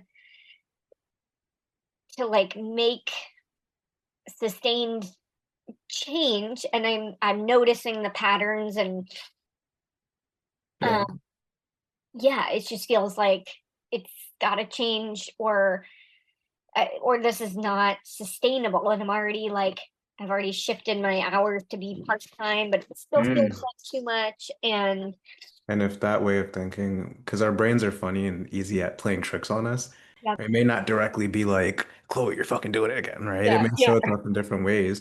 So yeah, if that way of thinking of I could figure it out myself for the show, would we as your coaches have your permission to keeping you accountable and empowering you to overcome that? yeah, yeah. Sure, I'm not always this nice, I'm sure. No, I think that, like, I think I need a little like pushing, because I think, Okay. like, um clearly there's discomfort there. And like, um you Yeah. know I mean, I believe I could get to a place where, like, I believe it's possible that I could get to a place where You I just need to can, push out of your comfort zone. yeah, where I feel like Okay. You asked for it. yeah, You where asked for it. Mm-hmm. I'm like still able to feel like I'm, you know giving good care to Mhm. families, connecting with families, you know Mm-hmm. enjoying my work, and not feeling overwhelmed by all the, like, other pieces of the administrative and, like, charting and all of that kind of stuff, so Right. that I can be more present with my family and just, like, yeah, And better let's look at that. Let's look at hopefully. success. Let's say we're 6 months out. Maybe it's I think March of next year, right? Okay. What would success look like? How will you know you've been able to overcome this? Well, what will the signs be? Yeah. Ooh, that's a good question. I think um the signs would be that um I come home with fewer things over my head, that I'm able to kind of chart mostly at work most of the time. um and that when I come home, I feel that I'm carrying less of a burden from work, and that I'm able to make choices in how I spend my time and What would my you spend that time doing? with my family, Are you or guys for myself. outdoorsy? Or I mean, I guess DC is Yeah. not a very outdoorsy place to Well, be, right? we went camping last weekend. We do a lot of camping, we do a lot of hiking, we do a lot of Mhm. outdoor stuff. We have a lot of amazing friends. I love to read. I think exercise. I enjoy Mhm. exercise, but it's one of the first things that I push aside when I have work to do. I'm like, oh, well, I need Good. to finish this, and so I would do more of that, because Good. I notice how much that helps me. Mm-hmm. And yeah, I think And how do you think your husband, what's his name? We keep saying husband. oh, Jay. Jay. Yeah. Jay. Oh yeah, that said Chloe and Jay when you joined. That Oh yeah, makes I know. I don't know why. I think because, like, we've done some Zoom stuff together. I'm like, why? Yeah. Why was that the default? So, like, how do you think he would take it, seeing that it sounded like he was stoked you were at the webinar, seeing you've actually taken the steps to Yeah. overcome this? How do you think Jay would take that? Oh, he would be over the moon. He would be thrilled. He would be like grateful. I think it would just help our connection be even stronger. I Mm-hmm. think it would be more light and fun. Oh yeah. Oh yeah. I believe it. Mhm. And like I don't want to beat a dead horse, but like I've said it a million times, the program and the tactics and the fancy stuff are less important than who you need to be. Right. Yeah. So when we look 6 months from now, we could call this woman Chloe 2.0.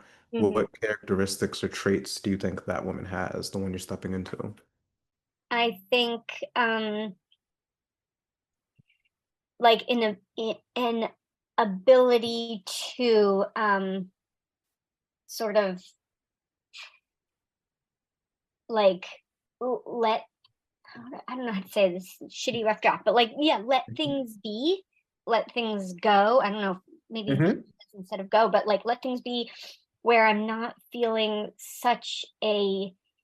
um such a burden from Mm-hmm. the charting and where I can kind of just have a little um healthier perspective on what that means to like do my work and feel good about what I'm doing, but also let it go.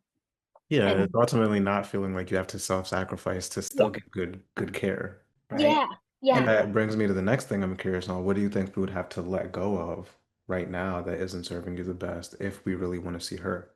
yeah. I mean, I think it's the like the perfectionism piece, and I use that word to mean like what happens is I think I don't finish the charts at home or at work, and so it's like I'm done and I just want to get home to be with my family, and then Mm-hmm.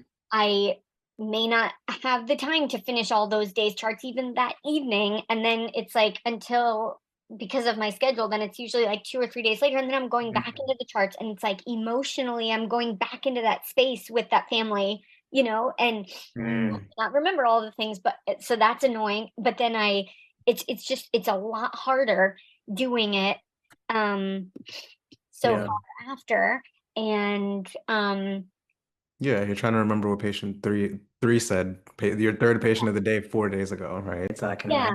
yeah, and I think Mm. like it's I it's unreasonable to like spend more time writing up a note than the time I spent with the family. And sometimes when I put them off, that's what happens. And When we think of letting go and perspectives of letting go, does anything else come to mind?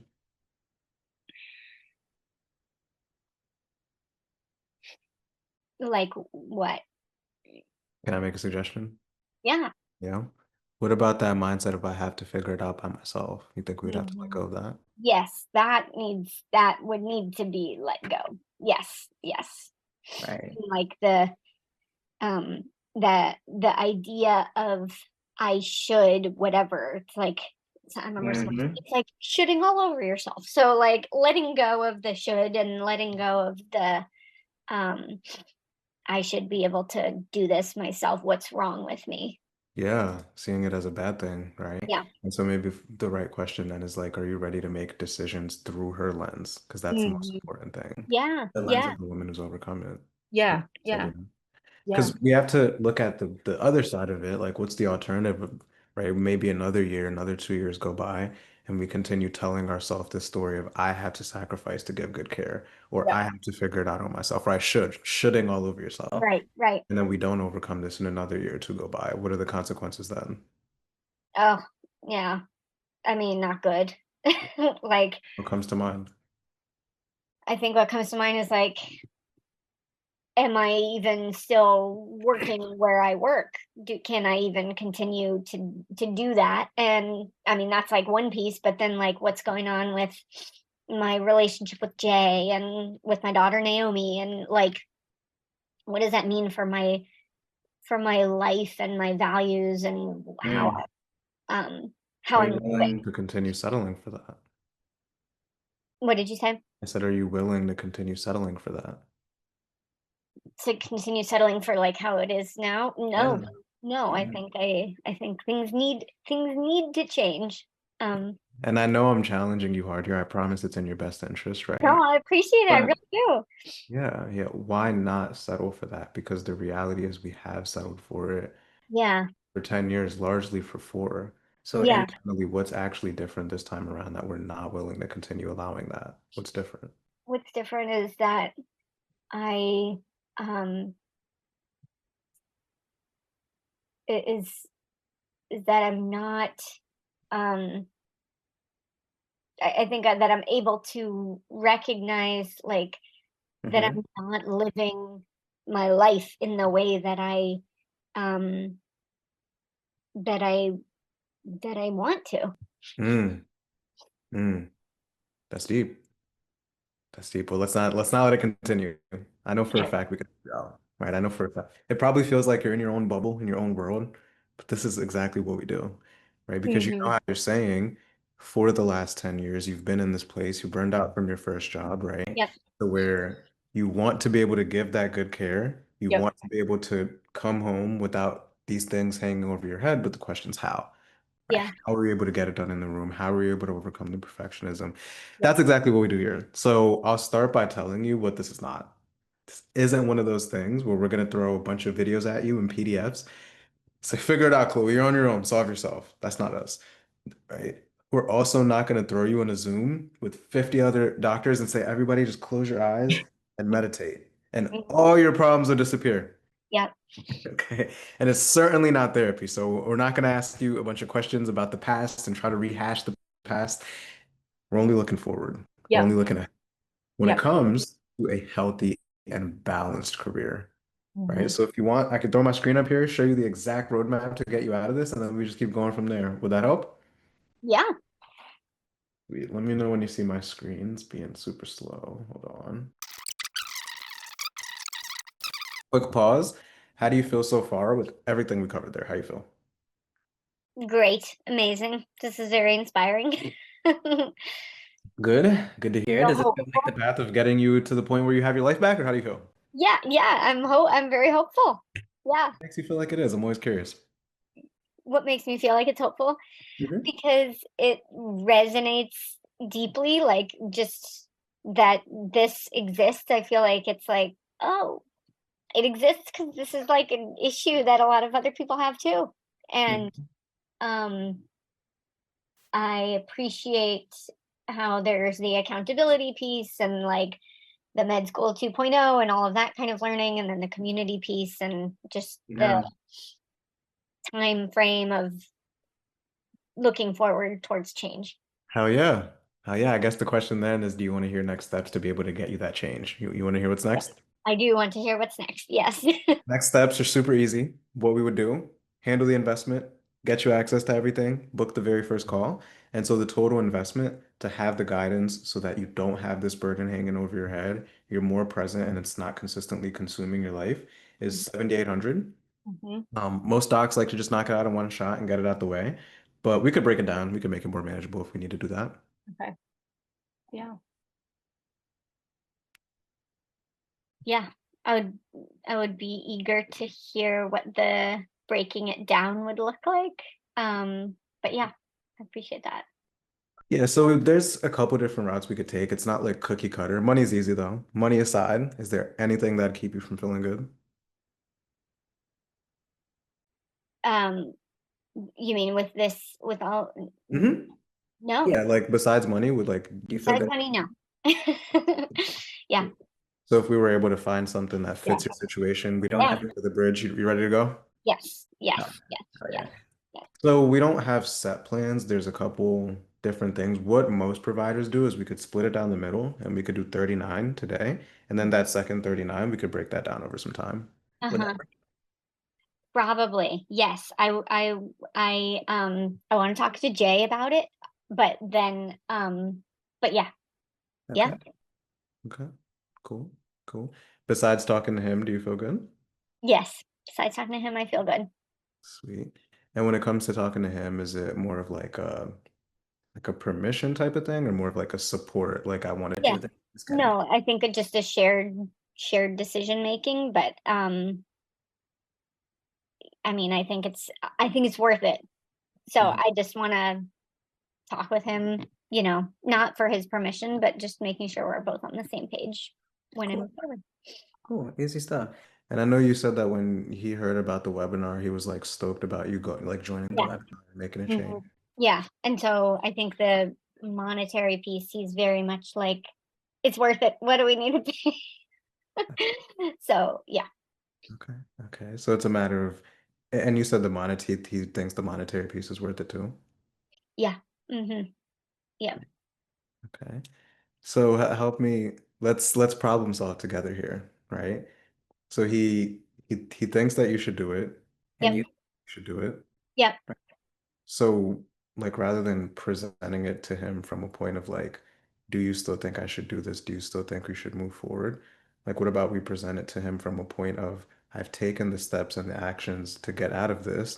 This Mhm. is the date that I have my first call with my coach booked to Yep. see side of the course, and him being a part of the decision that you've made. Yep. Yeah. Yeah. Um, So let's have the right conversation. Is it just a matter of that 39 that I mentioned, maybe that being a little too tight and creating a little hesitancy? yeah. Yeah. Easy. Yeah. Easy stuff. So what do you think? Because again, I don't want to just throw out numbers because I'm not too sure what your situation is. Yeah. What would be an easier breakdown for you that could fit your situation, like right now? No, honestly, I think it would work to pay the 3,900 um today and then the rest over time, I guess it is, or at a later date. Okay, cool. So I think we could make that work. Let's do it then. Let's get you going. Did you want to knock that first half out with debit or credit? What were we thinking? Um, Credit. Credit, cool. Let me pull this up. Are you excited? I'm excited. Yes, I'm very excited. What are you excited for?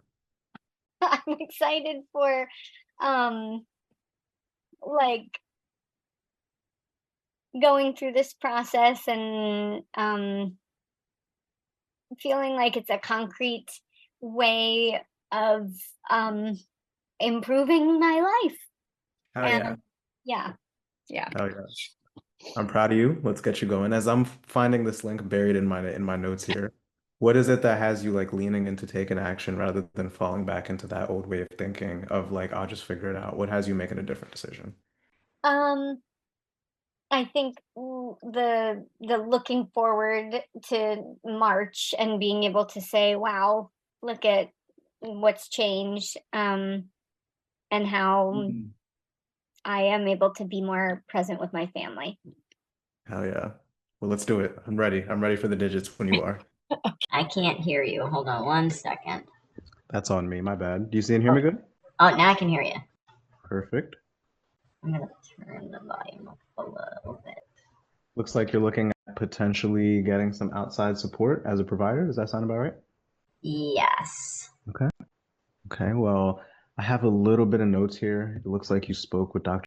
Sounds like we're doing some PJ charting from what I'm seeing here. A lot of PJ charting. Yeah. Well, I'll make sure we cover it all. My name's Okay. Nick. I'm the director of physician wellness.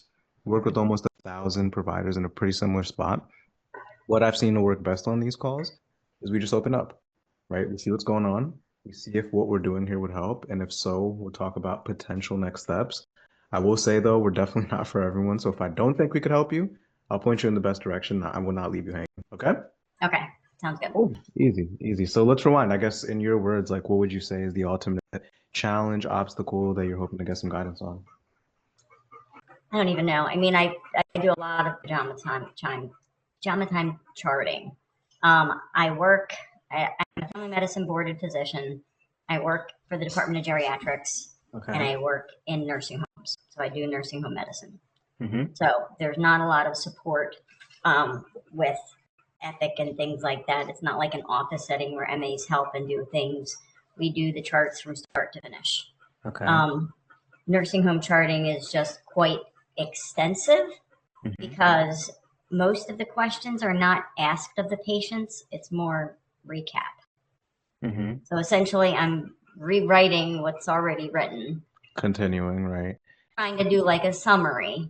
And then most of the time, the patients aren't going to tell me what they were in the hospital for, because the majority of the patients are like 80 plus. Yeah. They have no So Right. And like take me back a little. So when we look at the PJ charting, this isn't an every night thing, maybe one or two nights a week? it depends on, we were really, really busy a few months back. Mm-hmm. And I would be like sometimes 20, 30 notes in the hole. And I would pretty much chart every night until about 11. It's gotten a little bit better because we kind of curtailed the patients that we're taking. We kind of cut back. We got another group into the building, so it's not just us. But I still do have a habit of charting at night and on weekends. Is it just you're supporting? Do you have a family? Yes, I have. I just got married about a month ago. Nice. Congrats. Thank you. Second marriage. I have 5 daughters, and then now I have a stepson and a stepdaughter. But the youngest That's is the army. That's the it's an football. army. The youngest is 18, so it's not like they're young, but they still want attention. So you said 5 daughters and a son, so 6 kids total? 6 daughters and a son. Jesus. Okay. And so it sounds like you have an army there, 7 kids. Yes, and 5 dogs. And 5 dogs? So you have an army and a farm. And a farm. And chickens. Shit. Okay. And cats. So when we look at this, I don't even know what to call it, this farm, this family you have, this football team, you taking these charts home, what does it get in the way of when it comes to them? It gets in the way. I mean, the kids always want to talk to me. They want to talk about their days. They want to run things by me. And I'm like, I'm charting. I'm like, I can give you 5 minutes, but I have things to do. Yeah. Same thing. It's like, my new husband, it's like, he wants me to sit down and watch TV with him, hang out, do things, but it's like, I'm like, wait, I got to get my notes done. Mm-hmm. So there's not a lot of free time. I mean, I've been a little bit better lately. I wouldn't say I'm great. And let's unpack that. So we have the kids, and then we also have the husband. When we look at the kids, what kinds of things are having to take a back seat? Like I know you just gave me an example of like wanting to talk about their days. What does that look like in the day to day when it comes to them? You mean with them wanting to talk to me? I mean, And they're just used to talking to me whenever they want. Like they call me like throughout the day. Hey mom, what's going on? Oh, I just wanted to tell you I did XYZ, I did this. It's not like they need anything. They're just used to having me around because Right. yeah. And I mean, and they have busy lives too, but like they want to talk to their mom. Like quality time. What ages are they? What age do they range from? So 18 to 29. Oh, okay. So they're all fairly They're all older. Yeah. Like my youngest, 18, the 18-year-old's in college. She's going to be a nurse, Mm-hmm. and then upwards. Do they all live with you, or is only the 18-year-old? My daughter and my stepdaughter live with us. They're both nurses. They both work. Okay. My youngest is home for the summer. She's in nursing school. And then one of my others is home. She just moved home. She's changing careers and is hopefully going to have a new job soon. Nice. Good for her. And then the rest of them are elsewhere. And so when we look at that, I know obviously they're grown, they have busy lives, but it's funny though, like when you get older, at least for me, you get closer with your parents because you're now an adult, right? You have adult conversations with them. Exactly. How does that make them feel when they're trying to talk and then you have things to do and tell them that you can't? How does that make them feel? I think they feel slighted. I think they were like, oh, okay, fine. Why can't you talk to me now? Okay, can we? They're like, can we schedule time tomorrow? They'll say things like that because they want to. Like my 4th daughter, she is a nurse. She works in a neuro step down unit. She always wants to tell me, and she's only been a nurse for a year, but she's like very excited. She wants to tell me about her day. She wants to tell me how things went. Oh my God, I had a crazy day, mom. I did this, I did that. They just want to share. Right. It's a new chapter in life, right? And like seeing that they're very eager to share in this new chapter of having a career, but they feel slighted. How does that make you as the mom feel? Yeah, it makes me feel bad because I can't just sit here and have a chat with them. Right. You're smart for being here. That takes a lot of self-awareness to look in the mirror and see that, right? And so when we look at that, so I know that we have a lot of kids, a lot of dogs, we have a demanding career, and then we also have a marriage. Yes. How does this affect the way you show up, like when you're wearing that wife hat? Because it's just hard, because it's like we want to sit there and a lot of things we want to do. We want to be able to just move on with the new chapter in our life since we just got married. We want to be able to do things, and it's constantly like, okay, well, wait a second, I got to get my notes done. Right. I mean, sometimes I just say, okay, fine, I'm just not going to do them. But then the more I do that, then I get behind even more. And when you do that, like, okay, you have the physical time, but would you say you're 100% mentally present when you do that? When you say, Or just do it. Because I'm always like, oh, wait a second, let me check something quickly, or I'll be like, I have to get this one note done real quick. yeah, that could be trouble. Yeah. Right? Be trouble. And so it sounds like we are either at work or we're doing work at home. And if we're not doing work at home, then we're thinking about work in the back of your mind. Yes. Is your husband, how is your husband able to pick that up on you, that you're not fully there? He just knows. I mean, he knows, because he thinks he always says I don't pay attention. He knows. What's his name? We keep saying husband. Chris. Chris. How does he may not be expressive as men, we're not very expressive, right? When you look at that, how does Chris actually feel about that? How do you think he feels about that if you read him?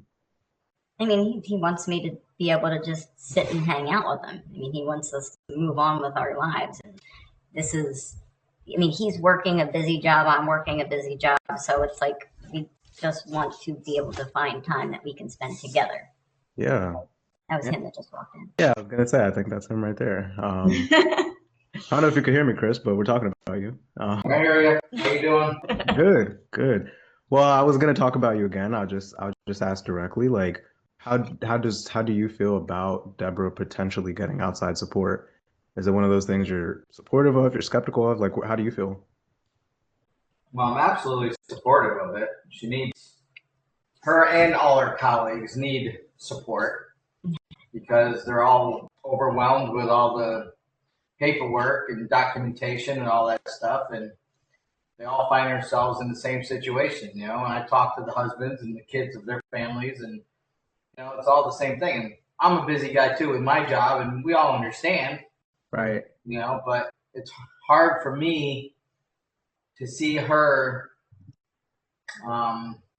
overwhelmed and, you know, stressed out all the time, and, you know, trying to get all her stuff done and make sure there's enough time for everybody. And Right.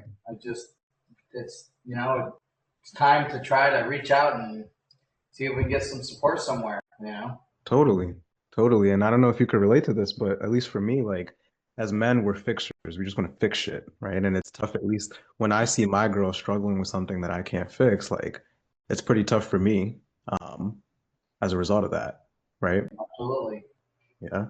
And how long, just both of you, like, how long has this been going on? How long have you been feeling this way for?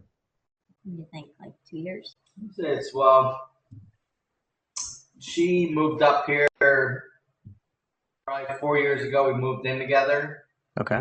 We've been together for 9 years in September. Nice. Like she said, we just recently got married, but she did a job change probably it'll be 3 years ago in October. Okay. So I'd say it's probably been 2.5 years of this. I moved up here. When I moved up here, I was commuting back and forth to my old job, which was an hour and a half ride each way. Right. And then I finally said I can't do the drive anymore. So then She thought that I was afraid. giving up the job or giving up the drive and getting the new job was going to be easier, which it kind of has flipped, because now this job is more demanding, where the drive was probably better. So I always have done nursing homes. That's all I've ever done is nursing home medicine. Maybe like a year out of school, I did office practice. But when my previous job never had us do Epic in the nursing homes. Okay. So the EHR. We did nursing home EHR. So all of our notes were kind of just freehand. They didn't enforce it. So when I came up here, it was, okay, you got to learn the EHR. Everybody uses Epic, blah, blah, blah. Right. And Epic is just the bane of my existence, because everybody is looking at your notes. Your notes have to be perfect. Patients will comment, "Oh, I didn't say that," or whatever, and people will be like, "Oh, wait, why did you say that?" Or "Why didn't you write this?" Or "Don't forget to include this in your note." And it's like, I feel like I'm just things have to be perfect, right? click happy. It's like you're clicking and clicking and clicking and looking and trying to dig everything up. Yeah. It's not like our notes are not like a family medicine visit. Right. Like, it's not like somebody comes in and says, "Okay, well, I had a little pneumonia," or "I have a cough." It's like, I'm recapping sometimes hospital stays that were 3 months. And it's like, okay, so they were admitted with XYZ, blah, blah, blah. So like, and then the rule of thumb is that everybody has always followed is that if there's a medicine, there's a diagnosis. So you have to, sometimes I'll have like 30 diagnoses on people. And you have to have everything underneath them. So it sounds like balancing all of that, right? And It's not fully your fault, obviously, but it's your problem, right? It's your responsibility to fix it. In the past 2.5 years, what steps would you say you've taken besides like the job switch towards actually overcoming this so that you are more present at home? I've been a little bit better with just saying like, all right, this is tonight. I'm not gonna chart.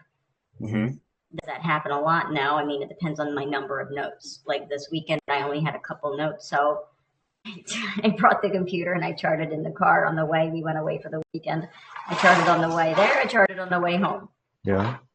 And like before this conversation, have you like tried to seek what outside support that you can get, or have you just been trying to figure it out alone? They had offered scribe services, variety of different types, and I had signed up, and then somehow it never rolled out with us. I'm not even sure how that would help with what they usually don't. They usually don't. I could see in an office setting how it might help because you can talk everything, but like for me, my visit is different. Right. Like I don't sit there and say, "So what happened?" Because most of them have dementia or some sort of cognitive impairment. So it's not like they're going to recap the hospital stay for me. Half the time they don't even know what happened. Right. So for me, a lot of it's behind the scenes. So they offered like the scribe thing that you said, not helpful. But then it never happened. Never happened, not helpful, even if it did happen. Yes. And, Chris said something key, that, like it's time to reach out and see what we can do, right? Yes. Seeing that we've been dealing with this for 2.5 years, what do you think has prevented you from reaching out, I guess, sooner and seeing? I've just been, I don't know what, I didn't know who to even reach out to until I saw this video. The videos. My friend sent me Dr. video. She's a nurse practitioner, so she's having the same problems. And she sent me the video, and I was like, oh. And then I started following her, and I just decided, I kept looking and looking, and I'm like, I don't know what she can do for me, but I figured it was at least worth a try to see what you have to offer. Yeah, totally. And we're gonna have a light bulb moment together here, right? So Okay. like for 2.5 years, you've been feeling this way.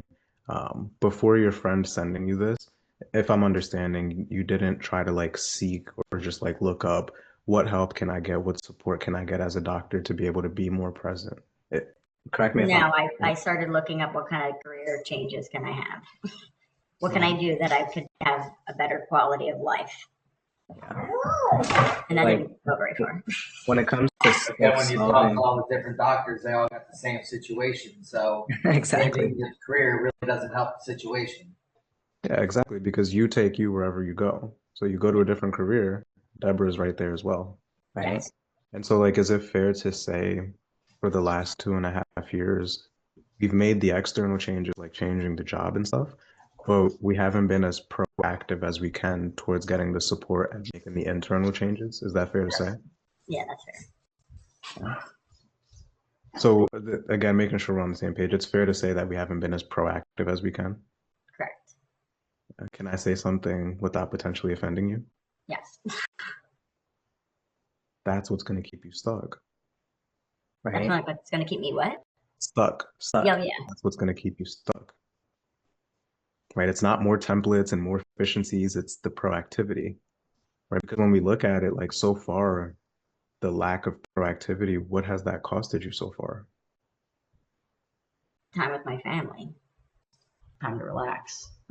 Right? Which is the most important thing, Yes. right? And so maybe the better question is like, are we ready? Put us aside, right? But are we ready to, I guess, grab it by the horns and be more proactive in the things that we can solve internally rather than more external changes? Like, are you ready to come to terms with the internal piece? Yeah, I would like to. Yeah. Why now? What's shifted now?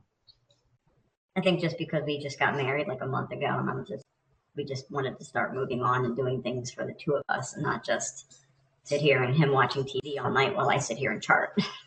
Yeah. Because very quickly you can start to become roommates, right? Yeah. You start to become partners as opposed to spouses. So you're smart for that. And our brains are good at playing tricks on us. Like part of you knows this isn't serving her and it's not good for her, but there's also the side of you that has been doing this for so long, that is comfortable doing this, that is Yes. comfortable looking for the outside changes. So like if that way of thinking were to show itself, would we as your coaches have your permission to keep you accountable and empowering you to overcome that if that were to show itself? Yes. Are you sure? I'm not always I just need somebody to push me. I'm not always this nice. Are you sure? Yes. Good. Because that's the dangerous part, right? Is we'll fight. We can see that something's not serving us, but we'll fight, kick, and scream to stay comfortable, even if it's not in our best interest. So as long as if the fighting, kicking, and screaming were to show itself and we can keep you accountable to get you out of it, that's going to be the biggest thing, as long as we have that permission. Okay. Yeah. Okay? And like, what was it that you saw when your friend sent you what was it that you saw that gave you a little bit of hope that, okay, maybe there is a better side. Maybe I don't have to keep feeling this way. Well, it was just the video was just saying how you're not alone, talking about, pajama charting and how like it's a defect in the system and you have to let go of perfectionism and all that stuff. And I think most of us in medicine tend to be perfectionistic because that's just who we are as people. Yes. Otherwise, we wouldn't have gone into medicine. Yes. Yes. How does the perfectionism show up for you, would you say? Just be everything that Dr. Gazelle said. It's like you're constantly checking and rechecking. And oh wait, did I document this? Oh wait, I forgot to document that. Oh, I didn't put this in my note. Going back and redoing and redoing and redoing. So it takes a while to actually close it out, even if it's technically done. I mean, once I get it done, but it's like before I get it done, I'm like constantly, okay, wait a minute, I forgot to put this in. And oh wait, I didn't look that one thing up I meant to look up. Because they're always after you to make sure you're charting certain things. And how do I word it? So like, and then they always want you to like revisit some of the old diagnoses because the old diagnoses have to be included like once a year in a note. So you're constantly having history of this, history of that. Right. It's just a lot of nonsense that really shouldn't even be part of a note because it's already in the EHR. Right. So it sounds like the struggle is like the most important things to put in the note and being able to do that in a timely manner. Is that what I'm Correct. Yeah. And we're talking a lot about what we're getting away from, but where are we actually going, right? Like, let's say we're 6 months out. It's, what is it, June, December of this year. Okay. Right? What will be the signs around you've been able to overcome it? What would things have to look like for you? To overcome it, so that I don't sit there and dwell on notes, that I close them faster. I'm not quite as anal about getting everything in there perfectly, making it look perfect.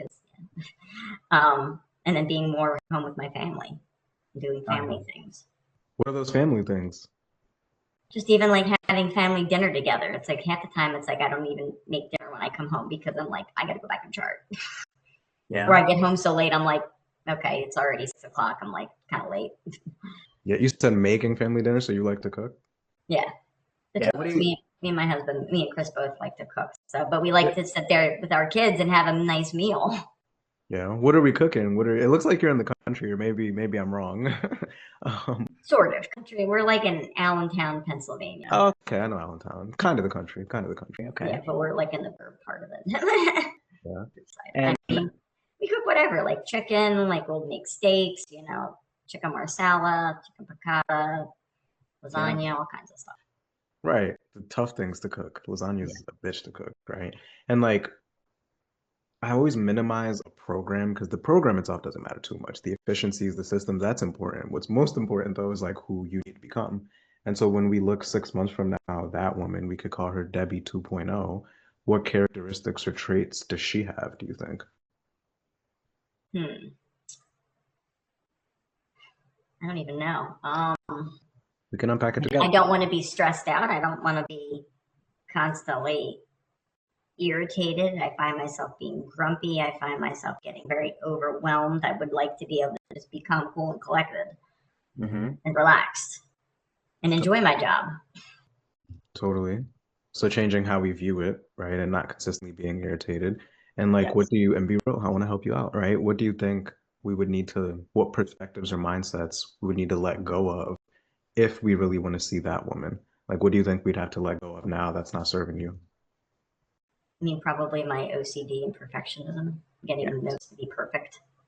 Yes, that's a big one. All right, we're about 2 hours in. If you're watching this and you're starting to see the patterns, that's good. It means you're starting to develop awareness. But watching is just one level. It's just one piece to the puzzle. Having someone watch your calls and tell you exactly where you're leaving money on the table is a totally different one. And that is exactly what I do in my one-on-one coaching. I watch your actual calls. I tell you what belief patterns are running, what needs to be broken before any price is put on the table, and help you close more of the deals that you are already getting in front of. Like Colton going from $4,000 a month to $9,000 a month in our very first month together, or Enrique going from 5K to 15K within like 3 months. If you know that there's money being left on the table, hit the first link in the description, see if you qualify. You're gonna have a conversation with either me or my team, and let's get to work. But let's keep going with the video.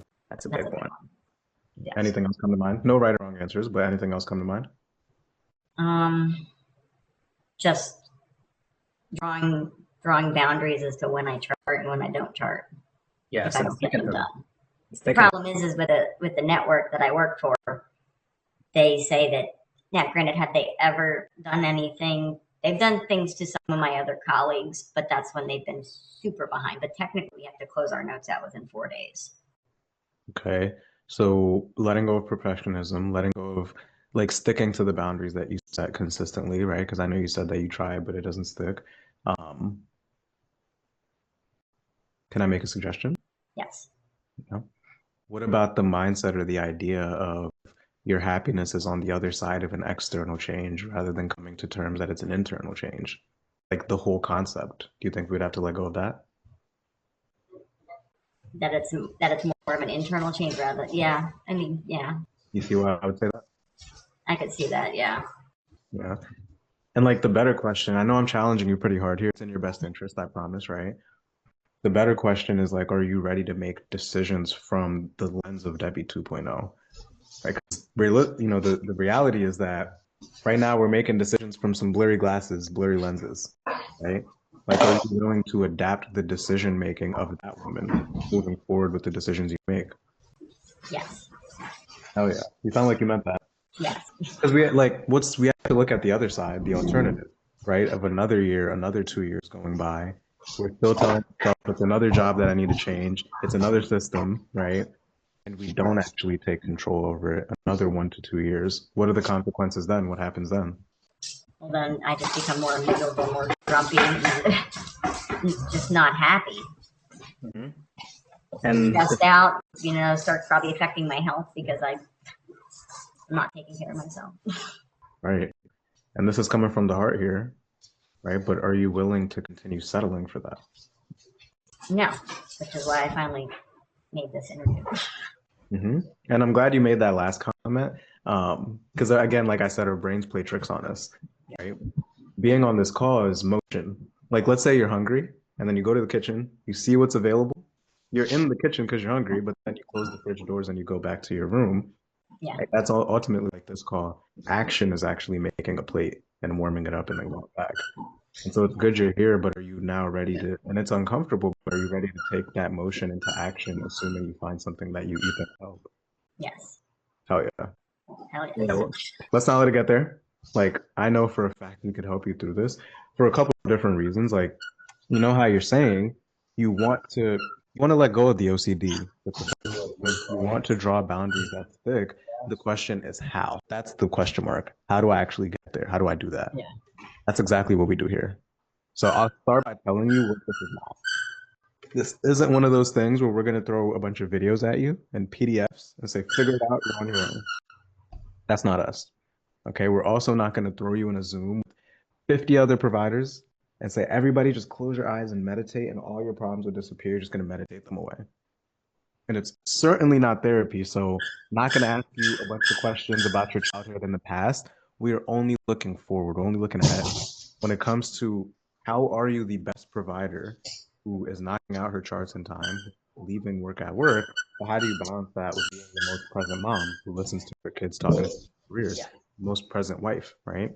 So if you want, I could throw my screen up here, show you the exact roadmap to get you out of this, and we keep going from there. Would that help? Okay. Well, let me know when you see my screen here. 1 second. Quick pause. How do you feel so far with everything we covered there? So far, so good. Sounds scary but realistic. Scary? What feels scary about it? Just, change. Change is not easy. Not? It's not easy, but I'm going to try. You're going to do it, not try. I'm going to do it. Yes. I'm going to do it. I'm going to put my best foot forward. Good. Good. With what we walked through, does this feel like the path of getting you to that point where you are present and you're not dwelling with notes, or how do you feel there? I feel like it's doable. I feel like it should help. What makes you feel like it's doable? I'm always curious. I mean, I've seen so many other testimonies from other people that have been through the same things. Yeah. So if it worked for them, I'm hoping to God it's going to work for me. As long as I put like I said, as long as I try and I put my efforts in and do what I'm supposed to do my homework. Right. That's right. I guess the question from there then is, do you actually want that support, and do you want to hear what the next steps would be? Yes. Next steps from here, super simple. What we would do is first make an arrangement to handle the investment, get you direct access to the program, and then book your very first session. And so the total investment to have the guidance so that we're not so grumpy and overwhelmed, we're not dwelling on those notes, move on with your life, and you can actually start being present, is $7,800. Most doctors like to just knock it out in one shot, get it out the way. We could also break it down and finance it if we need to make it more manageable. Okay. I'm just writing this down. Is this going to be sent like in an email to me? What exactly? Like, I mean, no, like finding like all this stuff, like will there like an email like to confirm all this stuff? So typically what next steps from here would be, if it feels good, is we would figure out how to make the investment work together and then get you access to everything today. Okay. Okay. Can I just check with Chris just to let him know? Yeah, go ahead. Go ahead. No worries. Okay. I'm coming right back as he walked out of the room. Mhm.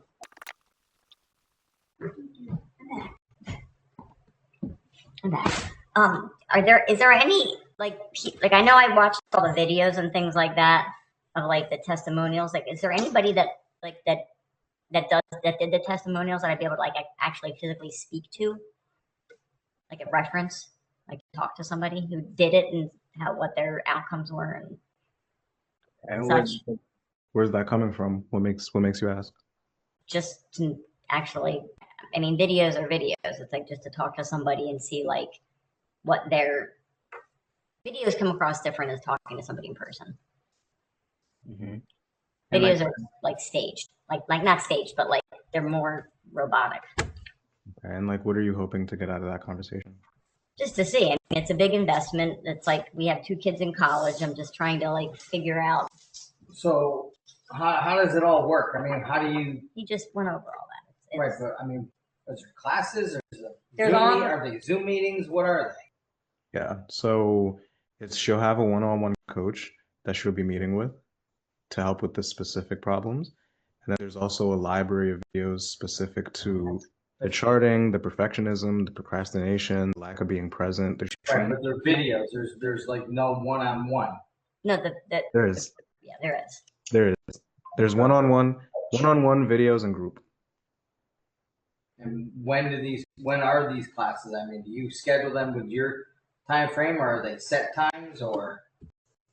So they're not exactly like classes, right? It's the one-on-one is around for schedule that you'll sit down with the coach, and then the group coaching is those are weekly, like whichever fits your schedule best.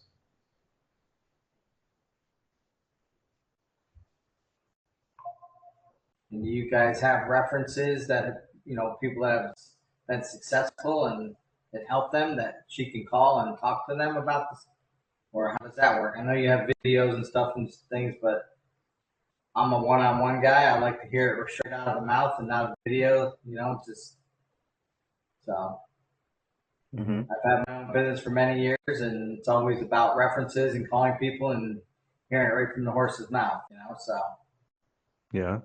So not exactly, right? What the thing that maybe you missed, I think you stepped away, is that we have a guarantee, which is the external protection, that if she shows up, she does her part, and doesn't get to the goals that we're saying of you guys moving on with your life, then we'll continue working with you until you get there. So the course is 6 months, and then after that, if I still haven't reached my goals, then they'll just keep working with me if I haven't gotten to where I need to be. So it's technically a guarantee. They're saying it's like a guarantee. Well, it's a guarantee on your end that could take 10 years. It's a guarantee that if you show up and do your part, then we'll get you there. And if you show up and do your part and don't get there, we'll work with you until you do. And no one's claimed that so far, firstly. Right. I mean, from what we've seen, yes. Yeah, from all the videos, it looks like most people are pretty pleased. Yeah. But you guys don't have references that you can call. It's just video references. Yeah, like The service is so unique to each person that it wouldn't really serve Deborah to speak to someone in a totally different situation, totally different life circumstance, and then get certain. I get that. Yeah. Like And in addition to, like, I know you said you've been in business, like, if we're gonna do that, it's gonna be one of our best clients anyway, right? So that's still the perspective isn't gonna give you what you're looking for. I get it.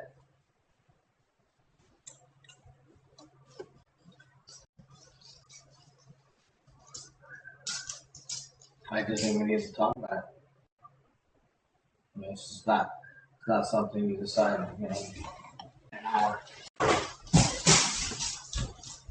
Okay.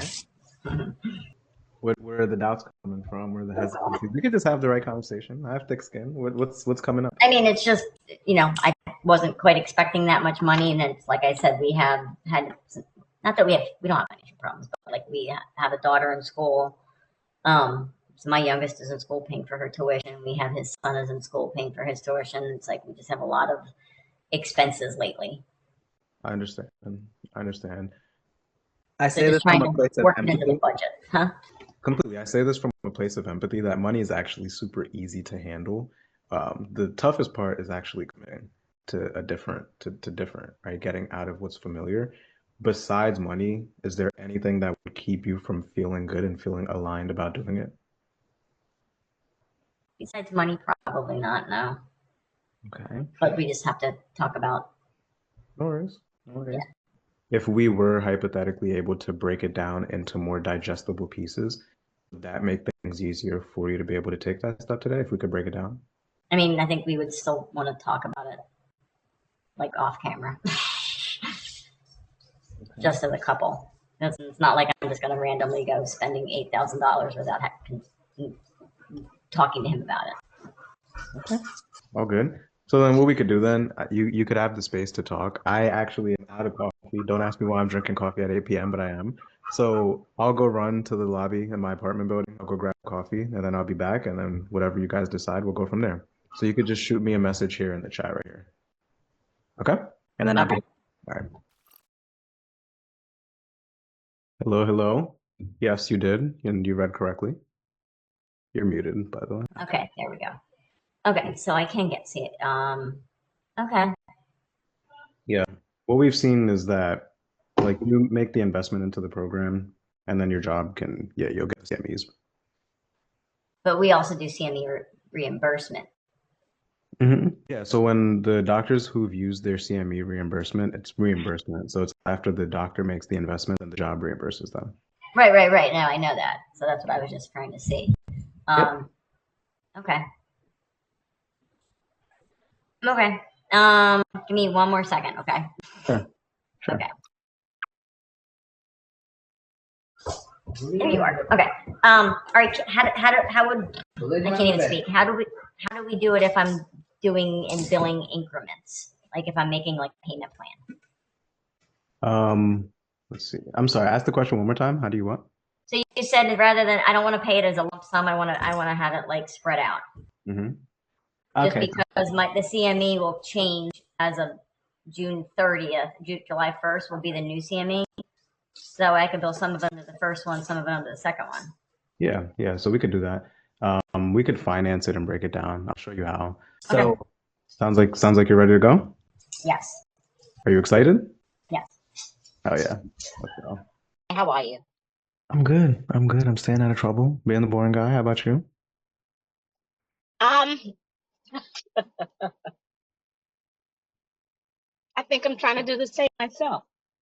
Okay. The way you said it, it sounds like you're looking for trouble. I don't know if I believe that. No. People always tell me I cause trouble for myself. I see. I see. I'm just trying to see. Yeah, this happened. I didn't make it home in time, so I'm in my car. Yeah.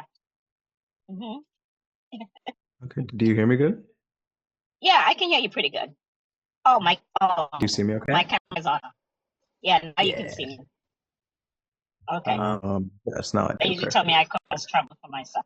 hmm I do. I do. So like you said, you're in the car. hmm You're not driving, are you? No, I'm parked. Air Oh, conditioning's okay. on. I'm good.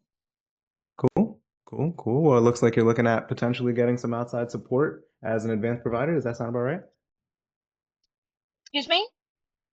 I'm getting somewhat outside I said support. it looks like you're looking at possibly getting some outside support as an advanced provider. Does that sound about right? Oh, yeah, I need help. Yeah. Well, I have a little bit of context here. I'm looking at your application. Sounds like we're struggling to stay present. Sounds like we have charts piling up. Does that sound about right? Yep, Okay. lots of Um, jobs piling up. Well, I'll make sure we cover it all. My name's Nick. I'm the director of provider wellness. Work with almost 1,000 NPs, PAs, physicians in a pretty similar spot. What I've seen to work best on these calls is we just open up, right? We see what's going on, see Okay. if what we're doing here would help. Okay. If so, we'll talk about potential next steps. I will say though, we're definitely not for everyone. So if I don't think we could help you out, I'll still point you in the best direction of what could. All right? Would that be helpful? Okay, that's good. Cool. Yeah. Cool. So let's Yes. rewind a little bit Can here. I just eat? Can I just eat during the session? Sorry. As long as you eat with your mouth closed, that's fine. Okay. All right. It looks so, I guess, in your words, like, what would you say is the ultimate challenge, obstacle you're hoping to get some guidance on? How to get caught up. I'm very behind in, well, I have like 3 jobs. I have my full-time job in the VA. With that one, I try to stay up to date. I've been trying to utilize many different things to help me. At the VA, we even have like an AI now. And I'm always trying different things. Mm-hmm. But the problem is, like, I work in New York on a Saturday. Mm-hmm. My charts there are piled up crazy. Mm-hmm. The other job that I do like 3 days a week, like it's a few hours, like, because I was doing that just to figure out how to get into my own practice. I have unfinished work that goes back, like, I'm telling you, maybe a year. Wow. No, really, I'm a mess. I'm trying to utilize AI Okay. in helping me, and the information is in the AI, but not in chat. Yeah. And I'm sure we're still able to like leave work at work. It doesn't follow you home. I try not to do. It does follow me home because sometimes I get caught up at the VA Mm-hmm. with the amount of patients that they give me, and like with all the craziness that's going on there. Is that I work with a population like, say, geriatric psych. Mm-hmm. So they have like a lot of comorbidities, like other chronic illnesses, stuff like that. They come into wheelchairs, different things like that. So if you're seeing like 1, 2, 3, 4 right after each other, because I don't do my own scheduling. Mhm. There's other people who do my scheduling. So recently, it was like a brand new patient, and we're going to give you like 8 follow-ups. or I may have a day with one or two, and then another day. And like, how often are you finding it following you home? Well, now I'm finding it following me home like every day. There's always something. Even though we have like 48 hours to finish it, it's like, okay, like if I'm really seeing within 8 hours, I'm seeing 8 of these patients. What time do I have really during that day to complete stuff? So, and is it just you you're supporting? Do you have a family too? No, it's just me. It's just me I'm supporting. Okay, free woman. I love it. And so when we look at it following you home, being consistently behind, what do you see that get? What does it get in the way of outside of work? Oh, everything. I don't want to assume I know what that means. What's everything? No, everything. I mean, my social life, time off, like, because I feel like I always need to be on.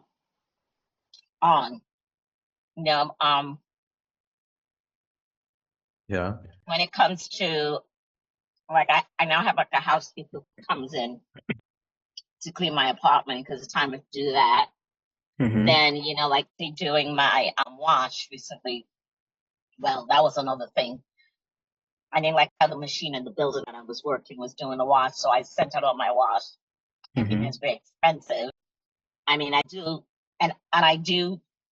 So, and also like meals, just a lot of things that if I don't plan to keep it, I'll call out because I don't have the time to do this. But if patients don't show up, it gives me the time to get things done. So, what elements of your social life are affected because you can't turn it off? You said you always have to be on. Exactly. What elements of your social life are affected in that way?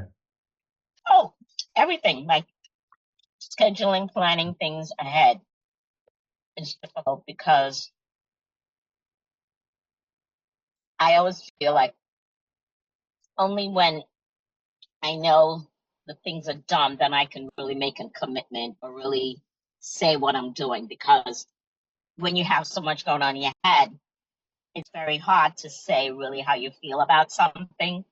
Really being like this weekend, my friend was going to come down and visit, but I didn't really know what to do planning because I'm here trying to get this part of my life straightened out and then trying to make sure things are kind of like organized to a certain degree. So by the time I'm free and present to now free and present to now, let me just free and present to now work within to think about, okay, what do you want to do? It's like I'm too bombarded by all the other stuff that I've been trying to take care of. So that is what I find is happening. And this stuff is something that just didn't start with me. Like one of my friends, like another nurse practitioner, and give me a little clarity. Give me a little clarity there. So you said planning things ahead is difficult. Like your friend was going to come down. I know obviously you said you're a free woman, right? Only supporting yourself. Yeah. Who else is affected by this though? By your relationship with work? Well, I think even I think it's just even the quality time that I spend with my family. How can I really plan time for myself? Plan time to interact in a more not here and go with friends. Like it's only the friends who are probably more available at work, and that I may hang out after with them, but to make plans with other people and to even do all the interests that I like. I find that I'm not doing this weekend. Like I have time off, so I didn't work because one of my friends said, "You're the first person I know. You have time off on one job, but you work on the other job." So I'm never really off. Either I have to try to balance much more on my plate, and the reason why I was doing it. How is that? How is it balancing everything? No, it doesn't balance. It doesn't balance, and that's why when I was. Because I've worked with Gail before. I've gone to some of her, I know about her because I've gone to some of her mindfulness retreats that she had up there.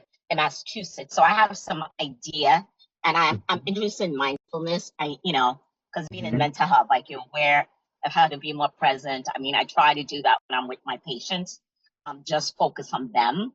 But with myself is where I need the help of how to really manage time to take care of myself better, Right. and not to always be trying to catch up. That's the problem.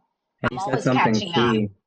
You said something key I don't want to skip over about quality Mhm. time with family and friends. So like when we Yeah, look at the time that you do have with family and friends, what do you see with that time that makes you feel like it's not exactly quality time? because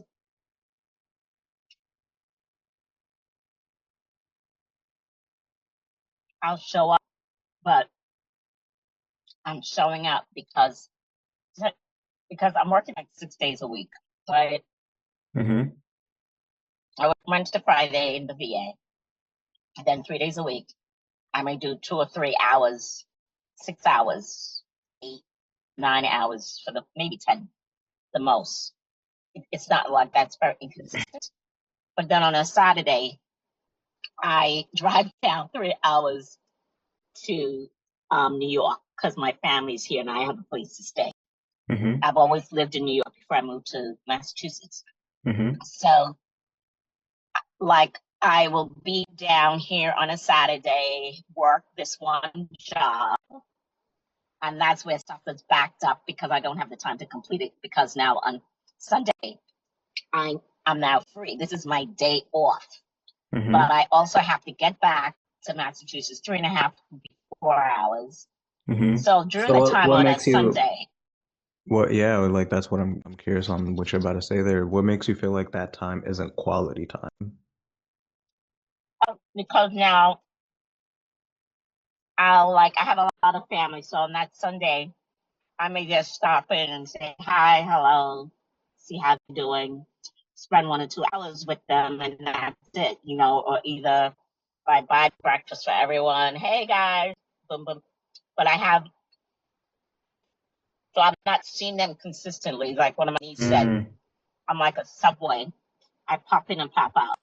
That's why it's not quality time. Wow, a subway. That's an interesting way to put it. How old is your niece? Huh? How old is your She, niece? oh, she's like 50. Oh, okay, okay. And like I come from a big family. hearing it that way, because that's an interesting way to put it, is you're like a subway, you're in and out, you stop in, you spend an hour or two, and that's it. Yeah. How does that make you feel when you hear it that way? Oh, it was a very truthful, assessment. I mean, we laugh about it, but then it doesn't make me feel very good because I feel like I'm on the run. I've had to do this in a way to take care of myself Mm-hmm. the and to laughter? gain the experience. What did you say? You're saying the laughing is part of it, like to take care of yourself when you Oh laugh no, at. no! I laughed because I know it was truthful. Okay. It was a truthful assessment. You know what I mean? Right. That I don't like, and I would like to say, like for instance, okay, if I compare myself, okay, to that subway who's going from one stop to the next, was really, I think that's a good, really description of my life. It's like, okay, I need to be able I need to change my train schedule so I can kind of like stop and have quality time, get things done, Right. be able to not to be on the rush hour. You know how you have different times.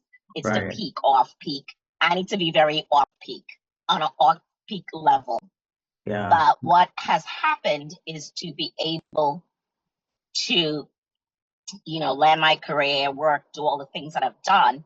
I've had to make certain choices, pay bills, do all this stuff. You're trying to do all these things, but I've been really, for the past, it's been over like 10, 11 years, I've been trying to play catch up. You said you've been feeling this way for how many years? 10, 11 years, I've been trying to play catch up in different ways. Wow. Wow. Mhm. Time out for a second. Time out. Can I ask you Do more? you mind? Can I ask you more of a personal question? Yeah. How are you playing catch up for 11 years? How are you actually doing? Oh, the reason why is because one thing, I do take the time to have therapy, to do different things to keep me going throughout all of this. You know what I mean? I'm at the point where I think physically, like now, in some of the self-care, my health is where I see it show, like the weight gain, certain things like that. So that's where it is. Because one of the things is that I am aware, I have the awareness, and I'm trying to make steps to correct it. That's why I reached out, because I had What tried to do steps? this before. What's you've tried, like, considered coaching before? Mm-hmm. How long Yeah. ago? Maybe it's been a year ago, something. Yeah, Yeah. What prevented you from doing coaching then? Because I just didn't follow through okay. with And one of the sessions like this. Mhm. And if we get even deeper, what do you think was behind you not following through?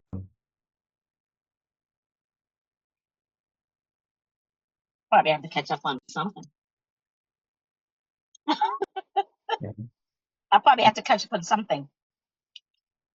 Can I offer, let me ask you this. Is it fair to say that we've seen this happening for 11 years and we haven't been as proactive as we can to solving it?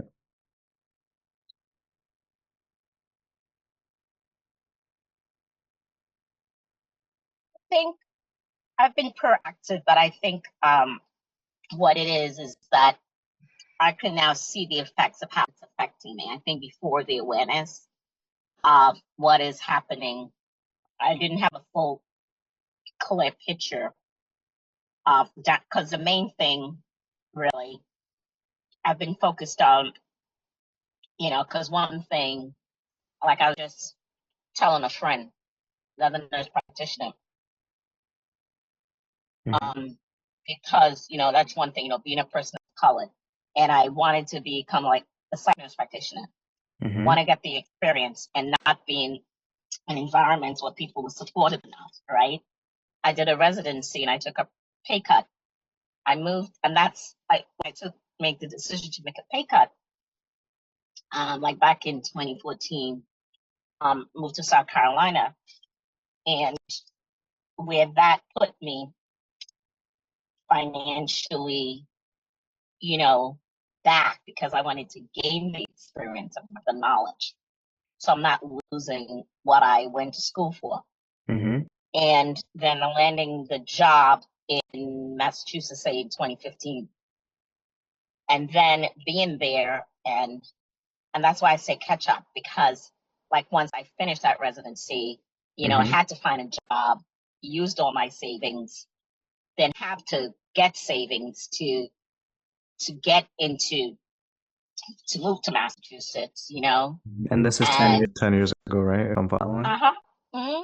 And you say catch up, would you say you're like fully caught up financially, or are we still in the playing catch up there? Well, I'm better off financially with the catch up, because I would at the same time. I can't say that one more time. No. Say that last thing one more time. You cut out. You froze up a little bit. I said, yes, I had said I had a job. I was in Massachusetts, but it still wasn't earning enough money, because I was trying to get caught up, because, since moving, blah, blah, blah. So that's why I had gotten the job in New York. I used to do that every other weekend to help to, And the context is helpful. So when we look at now, are we in a good place financially now? Yeah, because in between there, you see, I went back to get my DNP when I was in Boston. That was almost my goal.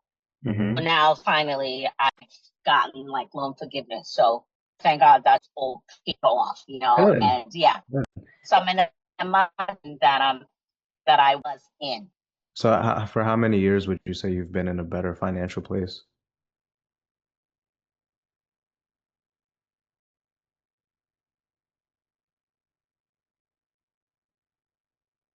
I mean,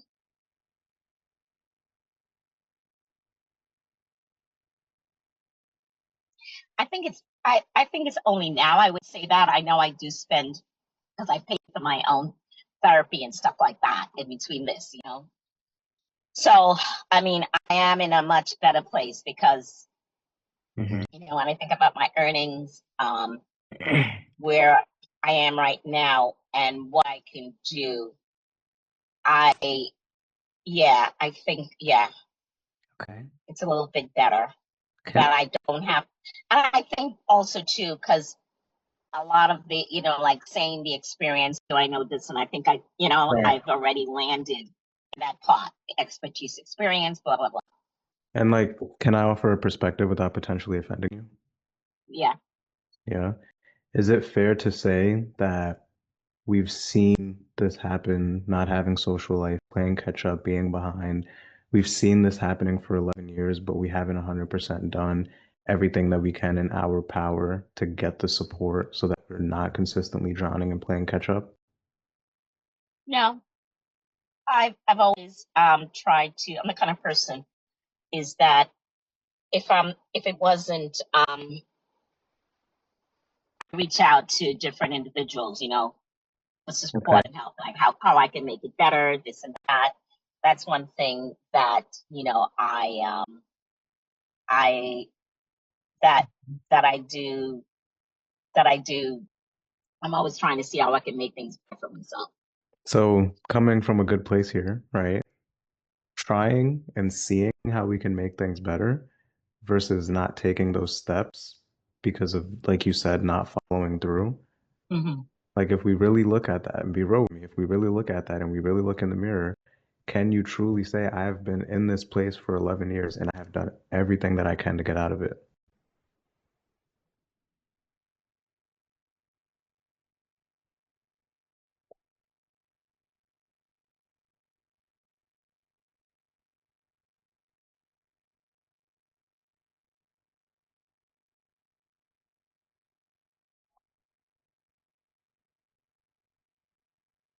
Yeah, because I think that's what have me at this point right now. You know, following through with Gail to this, you know, with this program to try to do it because at different times I've met with another nurse practitioner, you know, how to manage stuff because, you know, one of the things that also affects the ability to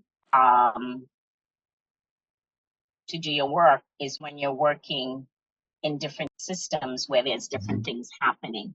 So it's not just the workload, but it's also trying to deal with. Yeah, there's always external stuff for sure. Yeah. So There's yeah. always So external some of it, stuff. it's like it's like I have to focus on the external stuff to keep me focused, so I can do my job. Mhm. Let me hold a mirror up of something that you said earlier.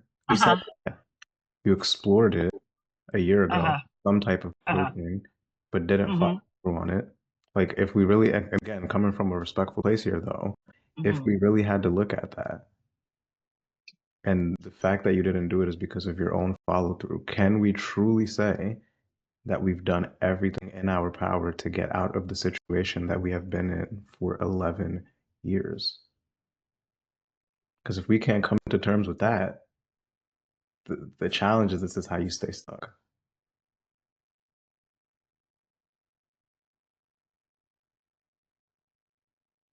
Well, I will say yes. I've been trying. Trying. Yeah. Right? Yeah. Trying. So trying is exploring coaching. Trying. Let me give you an example. Yeah. Right? I'm gonna give you a light bulb moment here. Like I used to work with really overweight people, 300 plus pounds. Okay. a lot of times I would ask them what they've done, and that word Mhm. come about. I've tried different diets. I've tried different workouts. Mhm. I've tried Mhm. to get it 10,000 steps. But Now it's already done. Mhm. here they were in front of me, 300 plus pounds though, right? Mhm. Because they tried. So when you say you've tried for 11 years, but here we are,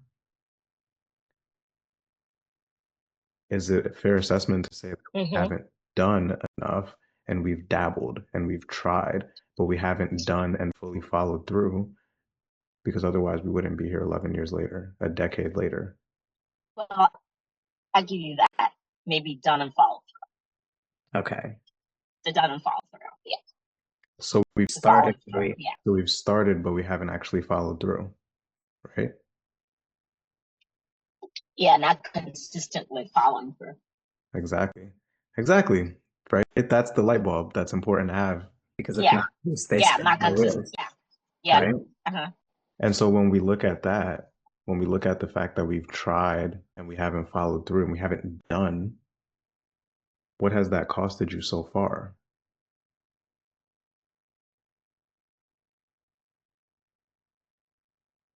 A lot of stress, anxiety, and Mhm. spending. Yeah. It takes away time Right. from my life. Right? I know I'm Mhm. challenging you hard here. It's in your best interest. But Maybe a Yeah. better No, it's question. okay. maybe a better question is how much longer do we want to tell ourselves the story of I'm trying, knowing deep down that we're not doing? How much longer do we want to continue telling ourselves that story? I have to give that to you because that's the reason why I'm here because my goal is how can I take actions for whatever that prevents me from following through and being consistent. I'm trying Well, to be, the whole goal is making a change Yeah. in the mindset. Yeah, So if I that's may, the goal. if I may, Yeah. the first thing is awareness, right? Because up until this conversation that we just had the last 10 minutes, you didn't Hmm. have the awareness that you are actually in your own way. Like, is it, do you have that awareness now? Do you see how you've been in your own way with the language and the things that you've been telling yourself? I'm going to use the word trying again. exactly. I'm coming to terms with that. Yeah, I'm coming to terms with that. Yeah. Like And I are told you, someone, I'm like Michael Jackson, the man in the mirror. And so, like, are you willing to now let go of this idea of I'm trying to get better and take the steps to actually getting better? Like, put the program aside, put the roadmap aside. Like, is that a decision that you are now willing to make of I'm going to do as opposed to try? Yes, that's why what I'm now? willing to do. Why now? What's different now? What's different now is the knowledge of what it takes away from me, like some of the things I've said, Mm. taking away my time that I'm spending vacation times or, thinking about what I need to do. Like it's carrying over into my life because it's preventing me from doing the things I enjoy and being relaxed and not having that stress. Totally. So, yeah, so that's the benefit of why now. Totally. And you said Mm-hmm. something, and again, I probably sound like I'm being nitpicky. Language is important, right? You said something Mm-hmm. a couple minutes ago, and you were like, "That's why I'm here." Right? I'll tell you that the thing with that, if that's why I'm here, let's say you're hungry, and then you go to the kitchen, and then you open up your fridge doors. The reason you're there is because you're hungry. You see what food you have, and then you close the doors and you go back to your room. You see? Like, there's a difference between being in motion and taking action. For 11 Exactly. years, Maria, we've been in motion. And so when it comes to now taking that action, are you ready to put yourself in an uncomfortable position and actually take action and get out of motion? Mm-hmm. Yeah. And like, if that way of thinking, of trying, right, or the things that have held you back, if that way of thinking were to show itself, would we as your coaches have your permission to keeping you accountable to overcoming that? Oh yeah, because that's what I realized. I realize I need accountability. Are you sure I'm not always this nice?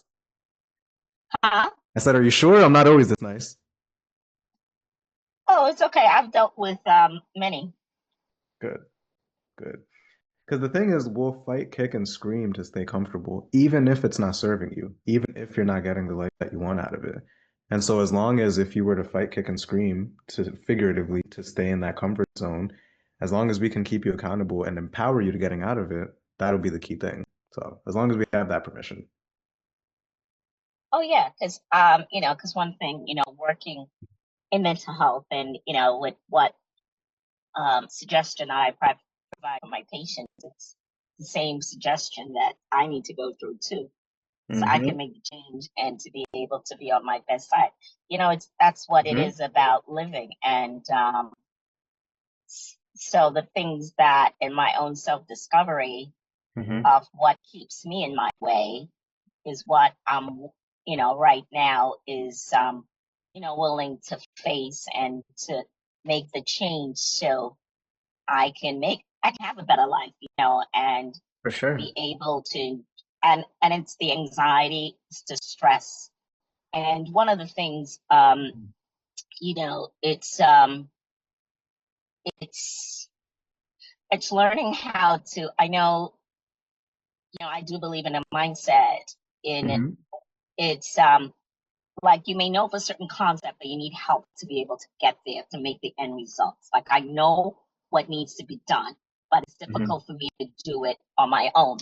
So I know that I need, this support to be able to And that's make really good the awareness. change. Because one of the things is, I was saying something, but my mind just totally left me. But No worries. that's really. That's good awareness. No, but that's really why I know, the benefit, of the coaching, because I have come to like in doing like my own, like say being quiet, being mindful. Like I told someone this weekend was my reflective weekend. It was good not working and stopping and just looking at me, sitting with me with my own. It's like, okay, Maria, this is what you like. What are you doing? Why are you doing that? Blah, blah, blah. Those kind of questions, because you answer it. And that's really the awareness. And I'll tell you this, right? The thing about people who, like myself, like I'm obviously very conscious of how the brain works, right? The problem with the awareness is sometimes we can see that this is the thing that's holding me back. We know that's what we need to overcome, but it's so comfortable to continue allowing it to hold you back because doing something else means that you have to step out of comfort. You see what I'm saying? Yes, that's what I was getting to, because it's where the chaos that you're used to, childhood or whatever, it's the familiar, and we stay in that course and we stay in that job. Because doing something different is like, oh, like what's happening? I don't like this, So you say you stay in that comfort zone.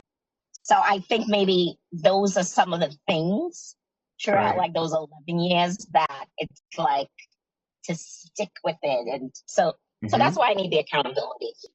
For sure. And now that you have it, if you don't take it, that's a decision. That's an active decision, right? Yes. And what was it that you saw about Dr.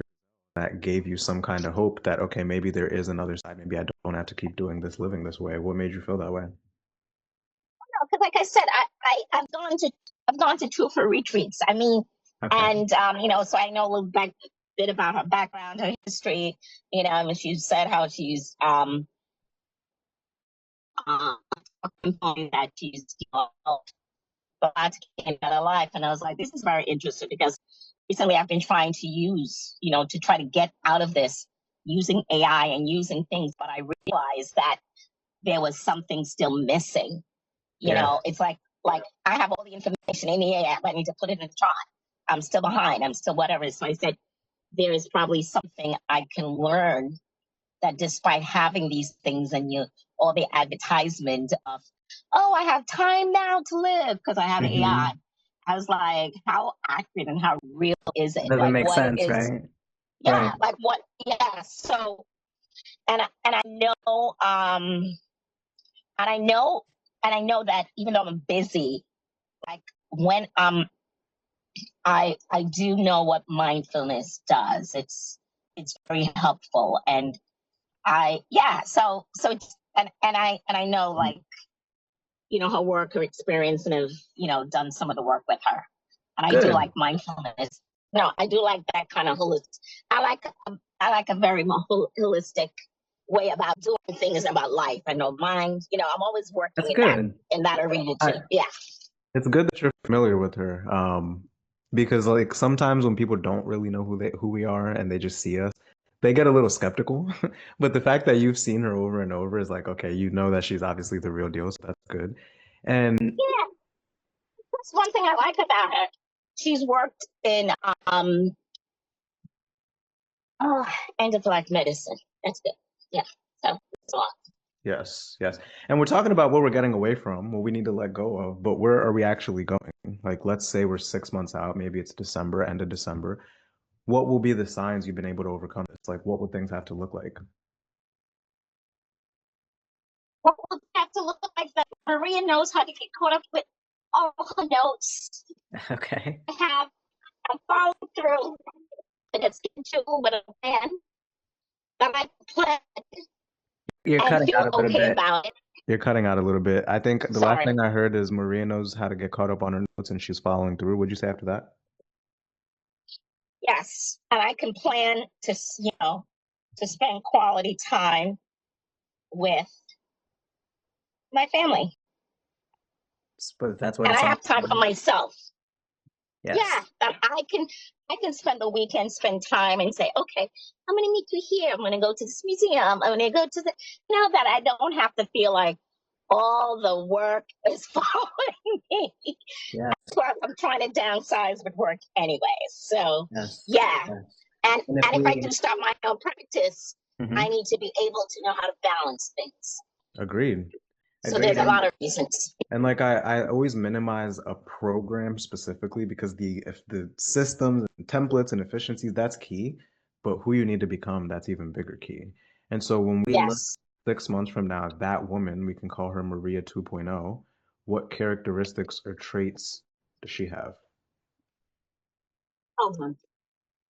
Just want to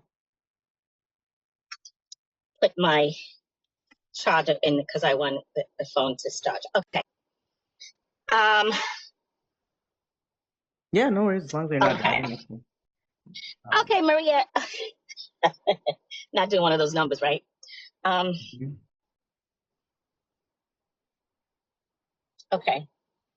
At the end of the day, at the end of the week, okay, that my charts are completed within 48 hours. Mhm. That at the end of the week, when I leave, that I don't take work home with me. Mhm. That I can, like, close the door from work, and the after hours time that I have Mhm. in my home to be able to have the time to do the things that really matter, taking care of my own personal self, what Yeah. I need for my self care, Right. and not being overwhelmed or stressed. Right. Because it's true. Because one of the things too, from being this fast-paced place, is sitting back and be able to look at all my bills together. You know what I mean? I don't have time to really pace myself. Mhm. So that's one of the things that would really help me. Yeah. And like, what do you think when we look at it right now and be real, right? I want to help. I want to help. What do you think we would have to let go of? What mindsets or perspectives if we really want to see that woman?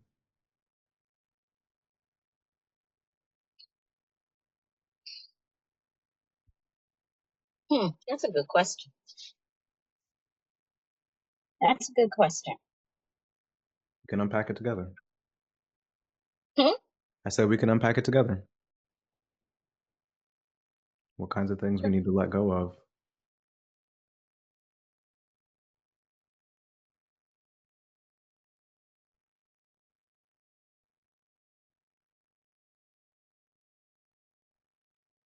It looks like you froze up on me, or maybe you're just deep in thought. I'm thinking. I'm thinking about. No, you why actually are selective frozen. means- You actually are frozen here. I'll help you out. I'll turn your camera off and then turn it back on. I'll turn it off. And Yeah. is that? Oh, hold on. If you're on Wi-Fi, I would just turn your Wi-Fi off. I'm not on Wi-Fi. No, I'm using my. Hello, Maria. Okay, it's funny.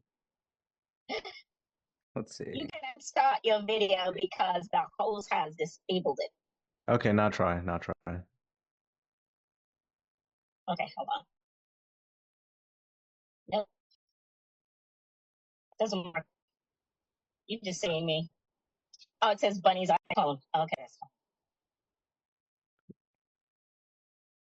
For some reason, it's not working. Okay. Now I'll give you a. Okay, now it should work. Try now. It should send you. Okay. Okay, there we go. Oh, I'm back. Yes, you're back. You're back. Cool. Oh, cool. Hello, Maria. How you doing? Okay, go ahead. What do we need to let go of, Maria? What's not serving you? You know, that's one thing I don't sit down and do. Like with the time element, to say exactly what you said, like, Maria, what do you need to let go? Make a plan of how to give yourself the time. Like, I know these things, but it's my following through, the accountability and doing it. I don't. Okay. So your lack of following through is something we'd have to let go of? Yeah. Yeah. And it kind of plays into the same point, right? But like, what about the fact that we're telling ourselves that we're trying and not doing, right? Like, what about that mindset of actually doing and not telling ourselves that we're trying? You think we'd have to let go of that?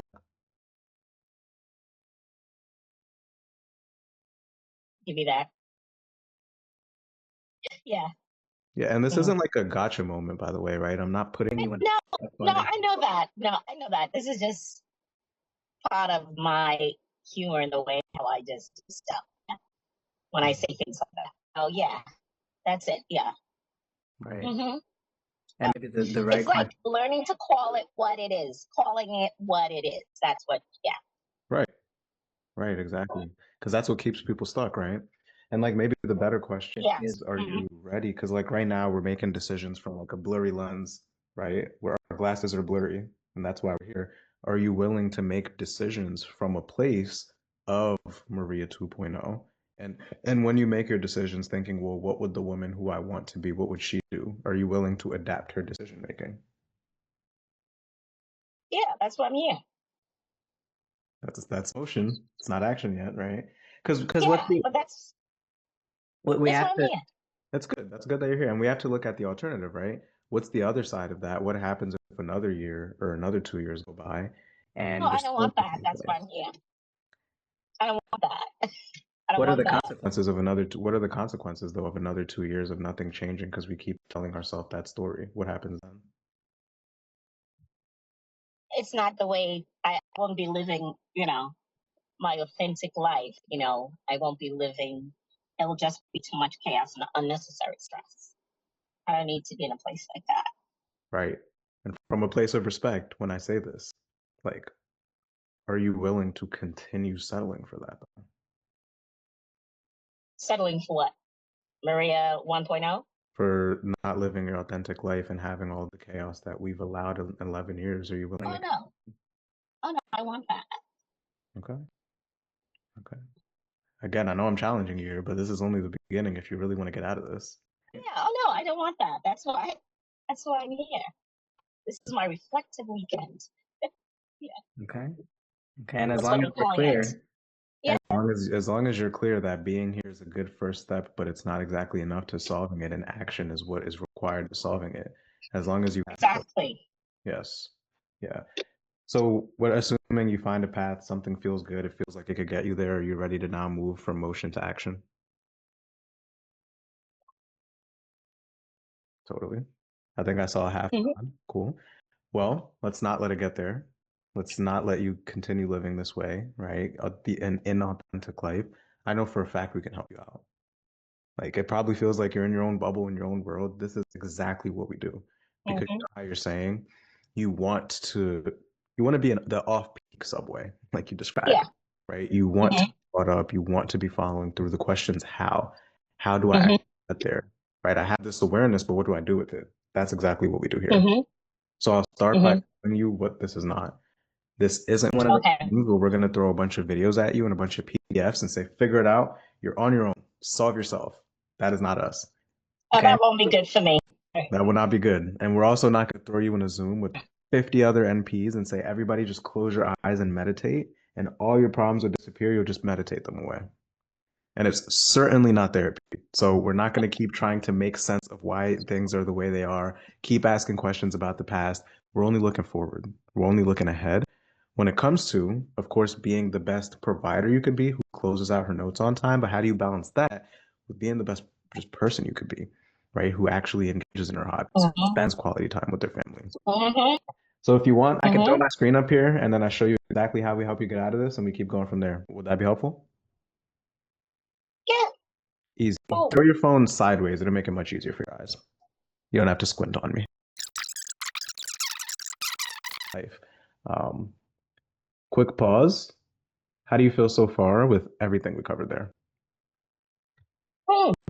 It seems really good.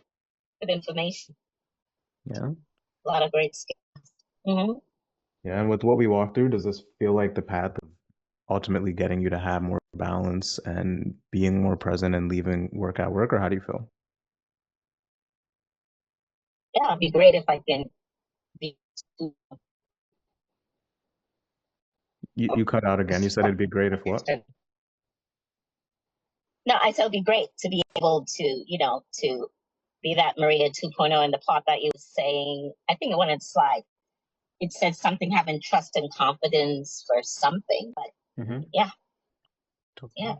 Totally. I guess the question from there then is, do you actually want that support, and do you want to hear what those next steps would be to get it? Yeah. Yeah, next step from here, super simple. What we would do first, make an arrangement to handle the investment, get you direct access to everything, and then book your very first session. And so the total investment to have that guidance so that we do have a social life and we're not consistently overwhelmed and stressed is $7,800. Some providers like to knock it out in one shot and just get it out the way, but we could also break it down, make it more manageable if we need to.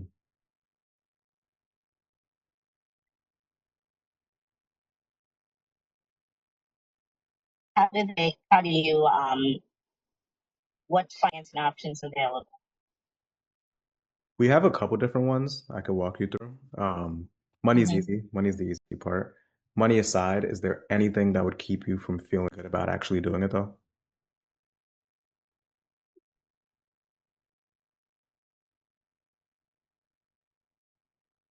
No. It's an investment in my 2.0. It is. It is. You're smart for that. So if we were able to figure out a way then to break it down and make it more manageable, would you be ready to take that step? Yeah, because I need to be able to have my life back. That's right.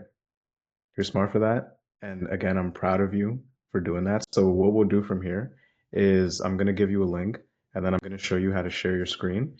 And then I'll walk you through the different financing options. Once we find something that works, we'll get you going and you can have your life back. We could be that 2.0. Okay? Yeah, the link, where do you send it? I'm gonna put it in the Zoom chat here in a second. Okay. Okay, and then we'll figure out a way to finance it, and then we'll move forward with something today once we find something that works. Okay. Are you excited? Yeah, I am. What are you This is my excited? reflex. What are you excited for? Excuse me? I said, what are you excited for? Now to be able to make a change that I can, be free and have my life back. I can say I did it. And and because the system, like you said, the system doesn't change, but how can I work within the system That's right. because you're always going to have systems, you know. It's the only thing you can change, right? Yeah. And like, what has you making a different decision today? Because I know we talked a lot about following through. What has you making a different decision to actually follow through rather than going back into the decision making that's kept you stuck? Where's that coming from? Oh, no, it's coming from, like I mentioned, you know, I took some time off this week and I've been, you know, doing some reflection Mm-hmm. of my life, myself, and how things have impacted me. So, it just happened, like, you know, I guess with synchronicity that I was able to book this appointment for this weekend because, Nice. yeah. So, yeah, Nice. it's yeah, all at the right time. That sounds good. Well, let's get you going. You see me good? I see you. Perfect. Perfect. Looks like you're looking at potentially getting some outside support as a provider. Does that sound about right? Yeah. Okay. Okay. Well, I'll make sure we cover everything. I have a little bit of context here from your application a little while ago. My name's Mhm. Nick, the director of physician wellness. Work with almost 1,000 doctors in a pretty similar spot. What I've seen to work best on these calls is we just open up. We see what's going on, see if what we're doing here even makes sense for you, and if so, we'll talk about potential next steps. I will say, Sarah, we're definitely not for everyone. If I don't think we can help you out, I'll make sure I point you in the best direction. Would that be helpful? Yep. That's perfect. Easy, easy stuff. So let's rewind. In your words, like, what would you say is the ultimate challenge, obstacle? What are you hoping to get some help on? I think I deal with a lot of imposter syndrome, and I think I've been dealing with that since medical school. So I think it's definitely gotten worse with time, and then especially as an attending, it got a lot harder because now it's kind of like all on me.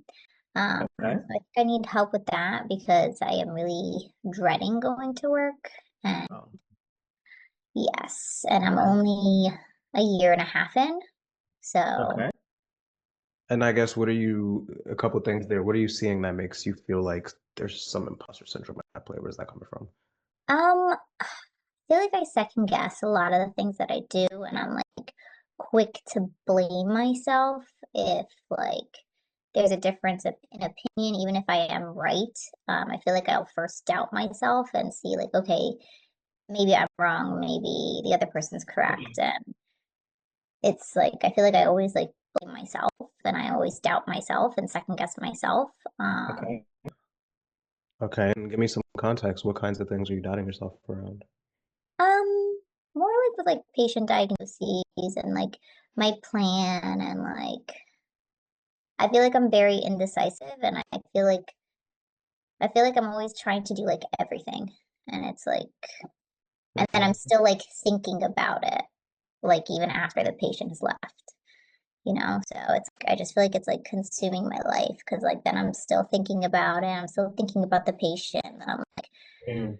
I feel like I have a hard time like letting go, I guess, and Mhm. like just letting it be and Okay. And get a little more specific. So take me back. Like, have you had a case where you made a mistake and killed somebody, or like, where does that come from? no, no, I'm not in that type of field where like I mean I could be, I guess, and if I like missed like a melanoma or something like that, but um Okay, you're in dermatology. Okay. I'm in dermatology, so like but I mean I've had issues with like lasers where like people have got hurt or burned or things like that and Mm-hmm. it's awful and it makes me just not want to do it anymore and like Yeah. So you said that it's been happening since med school, right? And mhm. since residency. And so if we really look at it, when you think of imposter syndrome, like what's going on in your mind? Like you don't belong here, or what's going on in your mind? Yeah, like I feel like I'm not good enough. It kind of like it like kind of like worked out like right place right time and like things Wow. worked out and like I don't know, I just don't feel Hmm. good. Yeah. And does this show itself in how you actually do your job? Like, for example, like the documentation and whatnot? What do you mean? So when you say imposter syndrome, right, and you talk about second guessing a lot, like, Oh does yeah, that I Shows can't up in sign the my notes. notes. I don't want to finalize my notes. Like I hate finalizing my notes. It's just like, because then you have to like commit to it, and it's like this is it, and like you don't want to change the note or anything like that, you know, like. Mhm. So then it's like the cases where I'm like, it's almost like taking a test, like where I'll flag like questions when I used to take tests. I don't want to sign the notes where I'm like not sure, and I'm like, is it this? Is it this? And it's just like I feel like most people are like, if even if you're wrong, it's okay. You'll see them again, or they'll see somebody again, and it'll get addressed. But it's just like I feel like I put all this pressure on myself that like I have to get it right the first time, or like I can't be wrong. Like I don't want to sign the note unless I'm right, and like I think I have this terrible fear of like being wrong in front of others. Mhm. And what does that make? How does that make you feel about yourself if you're wrong in front of others? Terrible. Yeah. And so are you relating being wrong with being a bad doctor? Or what's the relationship in your mind? We'll unpack it together. Um, I think I related to not being a good enough doctor. Yeah. Like there's some if they would have met somebody else or had somebody else would have been better for them, which is awful to feel. And it's not true. Like patients get better. It's just like I don't know. I sometimes like my partner, he's a surgeon. I just feel like you have such unrealistic expectations. Like I just expect everything. I don't know. If I don't get like a good outcome, I'm upset. And like even if the patient's happy, I'll be the one that's upset. Like I'll be like, oh, this could be better. Like I always feel like it could be a little bit better. Yeah. Is it fair to say maybe there's a little bit of perfectionism going on there? Oh, there's a lot of perfectionism. Yeah, for sure. Okay. And I guess what do you, and I will unpack it together, right? Where do you think this expectation of perfectionism, why do you think you give yourself that of perfect? What was that? I said, why do you feel like you give yourself this expectation of being perfect? I don't know. Okay. I don't know. Okay. And so, I think I've always been like that. I don't like being like that. I feel like I've always been like that, like my whole life. yeah. And are Yeah. you operating from a place of fear? Yeah. Yeah. Can I offer a perspective? Yeah. Yeah. What do you think really puts the patient in harm's way, really puts your career in harm's way? Is it operating from a place of fear and forcing yourself to get perfect? I mean, to be perfect, right? And maybe even missing something as a result of that? Or do you think the patient is more at harm when you make a decision that you're confident in the moment, even if that changes over time, and going back and making the correction if you find out that it's not true? Like, what do you think is best for you and the patient? I think option two. Why option two? Um, I think for the patient, I think I think to just even get like the first portion of it to feel confident. I think that would be nice just to feel confident and like Uh-huh. you know what it is. It's just like I feel like part of me is just like at least in dermatology, I'm like, okay, well if I'm not confident, I can just biopsy. But then I also like I don't want to put a scar on anybody. Like I also have this like terrible fear of scarring somebody. So it's like I just feel like I'm like constantly like internally struggling. And it's like it's not that deep, it's not that serious. It's just Mm-hmm. I feel like I just make it much more complicated than it is. And it's like ultimately Right. if I'm not sure I should just biopsy. It's a small scar. If it's what's best for the patient, then do it. It's just like I feel like I can't even I don't Mm-hmm. know. I'm just having a hard time even making those decisions. Yeah. So I'll give you an example, right? Years and years ago, I used to cut hair. Now, obviously, a haircut and a life is totally different, right? But just bear with me. I used to cut hair and like I used to have the same fear. I used to be like, well, shit, if I fuck this person's hairline up, right? Then they're gonna have to walk into work like that and all these things. And so I'd have this I'd be deathly afraid and I'd be cutting like lawyers' hairs and doctors too, right? And the way I was able to overcome that is accepting the mistake because there were times that I messed people up. There were times maybe the fade wasn't as clean, and I would accept that. and I would see where it was that I messed up to learn for the next one. And then eventually I just made less and less mistakes. But the reason I was able to get there is accepting that a mistake or two might happen in the beginning. You're a year and a half in. That was the difficult part, is because it's change in accepting that mistakes may happen, but that doesn't mean that I'm a shitty barber. You understand? And so for you, like, are you willing to see things and through the lens of accepting that a mistake or two may happen through the course of your career, and just not letting the same mistake happen twice, and that letting the same mistake happen twice and not changing it, that's what being a bad doctor is, right? Like, are you willing to see things through that lens? I think I am. It's just mentally getting myself there, like actually believing it, you know? Exactly. And it's change, like I said, though, right? Because readiness isn't a feeling, it's a decision, you see? And so were you in a place where you were willing to make the decision to give yourself grace, and that you're gonna make mistakes and you're gonna learn from those mistakes? Like, I'm not asking if you're ready, but I'm asking if you're willing to make a decision to accepting that. Yeah. Yeah. Because if we really look at it, like that way of thinking, what has that costed you so far? But the perfectionism, Yeah. it's cost me a lot. It hasn't gotten me very far. What exactly has it costed you? Um, Sleep at night, being happy, enjoying the moment, um, Hmm. being able to focus like on my friendships and my family instead of just worrying constantly, like Hmm. my relationship. Um, Hmm. How does it show itself in your relationship? it consumes my relationship. It's all we talk about, you know? It's like we're both physicians and like the stress of work is like our entire relationship. Hmm. So And it's not really, how does it affect your ability of fully being present with him? oh, I'm not. I'm not at all. I don't think I'm ever fully present. I feel like my patients get more out of me than anybody else. And they Yeah. don't even know. And so I know I'm challenging here from a good place, right? How much longer do you want to allow this idea of perfect to continue costing you your sleep, happiness, and eventually even your relationship? Like, how much longer do you want that to continue? Yeah, I can't because I can't do it anymore. Like I've reached a point like I don't, if it's not getting better, like I don't want to work anymore. Yeah.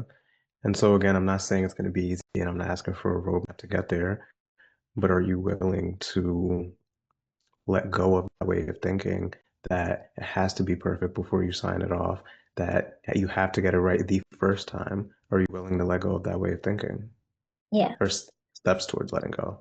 yeah. Why now? Why now? Because I can't do it anymore. I've reached that point where I can't actually continue. Like I don't want to do this anymore. And like Yeah. if things don't change, I can't do this anymore. I can't keep living like this. It's not sustainable. Yeah. Like it worked for med school, it worked for residency, but it's not working anymore. Like this isn't enjoyable for me. Yeah. Because what are the consequences of if it does continue? What happens then? I just can't. I can't do it. I won't work anymore. Like there isn't an option. And so, like I said, and I know I'm challenging you, but it's the decision, right? So I'll ask you again, like, are you in a place where you are willing to start to make the decisions through the lens of someone who doesn't have this idea of perfectionism on themselves? Yeah. Because it's going to be the tough part if you've been doing Yeah. this for this long. Yeah. Yeah. And our brains are a funny place, because part of you knows this isn't serving her. She knows it's not good for her, but there's also the side of you that has been doing this for so long that even though you're not happy, it's created comfort, right? And so if that way of thinking were to show itself, the indecisiveness, right, the perfectionism, the imposter syndrome, if that were to show itself, would we as your coaches have your permission to keeping you accountable and empowering you to get past that? Are Yeah. you sure I'm not always this nice? Wait, am I sure what? I said, are you sure I'm not always this nice? When it comes to Yeah. accountability, I'm saying, are you sure you're ready for that? Yeah. Yeah. You did not sound sure. Because here's the thing, like, we'll fight, kick, and scream to stay comfortable, even if it's costing you sleep, happiness, enjoying the moment, relationships. We'll fight, kick, and scream to stay there.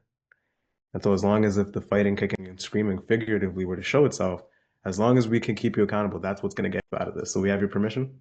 Yeah. Good, good. And you talked about your part. What's his name? We keep saying partner. Mina. Mia? Mina. Mina. And does he know you're looking at potentially getting outside support around this, or is it like a pleasant surprise for him? No, he knows. How does he feel about it? He thinks I need it. Yeah, that's good. And so it sounds like he's in a place where he wants you to talk about more than just work. He wants you to be fully present. Whatever Yeah. it's like, he kind of trusts your judgment. Yeah. Good. Sounds like you have a good one. Sounds like you Yeah. have a good one. And like you said, this has been going on since residency, so 4.5 years. Med school residency. Yeah. So eight So and a half years. Or 11.5 years, actually. I would say for med school, it started like my 4th year of medical school when we started doing like rotations, like outside rotations. And then I would say in residency, as I got closer and closer to finishing, I got more and more stressed. And I would say once I started working as an attending, and I like had my first complication, that was awful. Mm-hmm. And then, So is that like close to 9 years then? yeah, I would say yeah, probably like I would say like yeah, maybe 6 years. 6 years. I'm not a mathematician. Okay. 6 years. And so in that 6 years, what steps would you say you've taken towards getting the support to breaking these patterns so that you can be more present and enjoying the moment? Yeah, so I started to see a therapist my last year of residency. And then I continued like speaking with her for like a year. I last spoke with her like a month ago, but I mean, I think it's because also like this indecisiveness is like in everything. It's like in work, in my relationship, in my life. Like this, it doesn't just impact my job. It's like a me problem, you know? Like I have just a hard time like making a decision and sticking to it and not having like second guessing it or having like buyer's remorse that I did this, you know?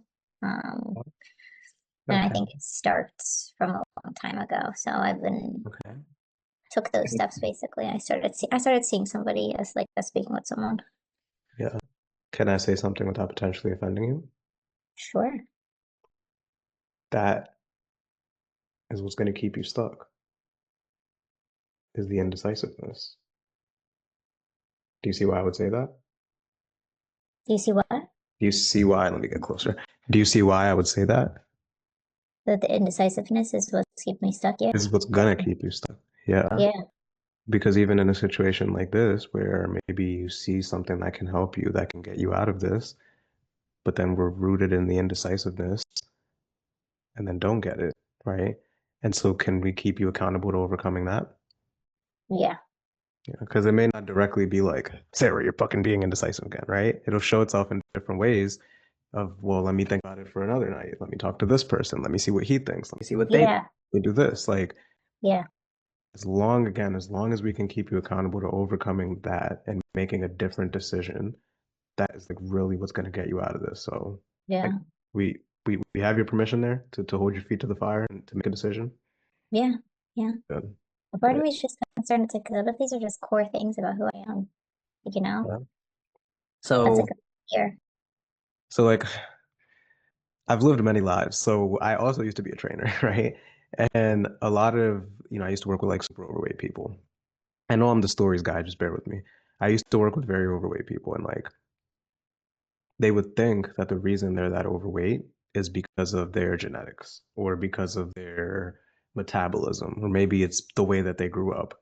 These are all things we can't change. You can't change your genetics. You can't change how you grew up. And so as a result, they would give their power to things that they can't control, and then they'd have no power to change it. And it wasn't until they started to look within and say, no, I'm not this way because of my genetics. I'm this way because I fucking eat like shit, right? I'm this way because I don't move. I get like 2,000 steps a day. Those are things they can change. And so as they saw that, then they started to change those things. These people were dropping weight like 100 pounds in a year, right? And so for you, like looking through that lens, are you willing to put your effort and focus and attention towards what you can change rather than the core things about you and your upbringing? Like, are you willing to shift that attention there? Yeah, I think the thing for me is just like ways of doing that, you know, like Yeah. because it's very easy to say like, oh, you shift your attention. Yeah, but I need a way to do that. That's the thing. I need a Yeah. process, some way to kind of like CBT to like change how I think because I clearly can't do it I'll tell you how. overnight or on my own.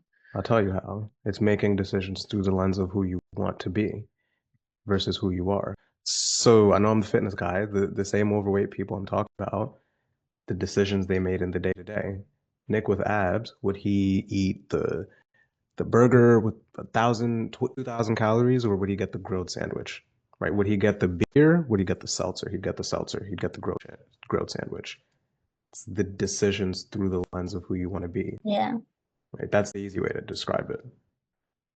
And so again, I don't want to beat a dead horse, but I'll ask you again, Yes. as you make decisions, are you willing to make them through her lens? Yes. Good. That's a strong yes. It was wishy-washy earlier. That's a good yes right there, right? And so you talked about therapy. A lot of our providers have tried therapy too, and for one reason or another, like they're still not able to get to the core of what's going on, and they still find themselves struggling. What do you think has been missing with therapy for you to why we're still here? Um, I don't think I don't know. I don't know because it's not like I've had two therapists.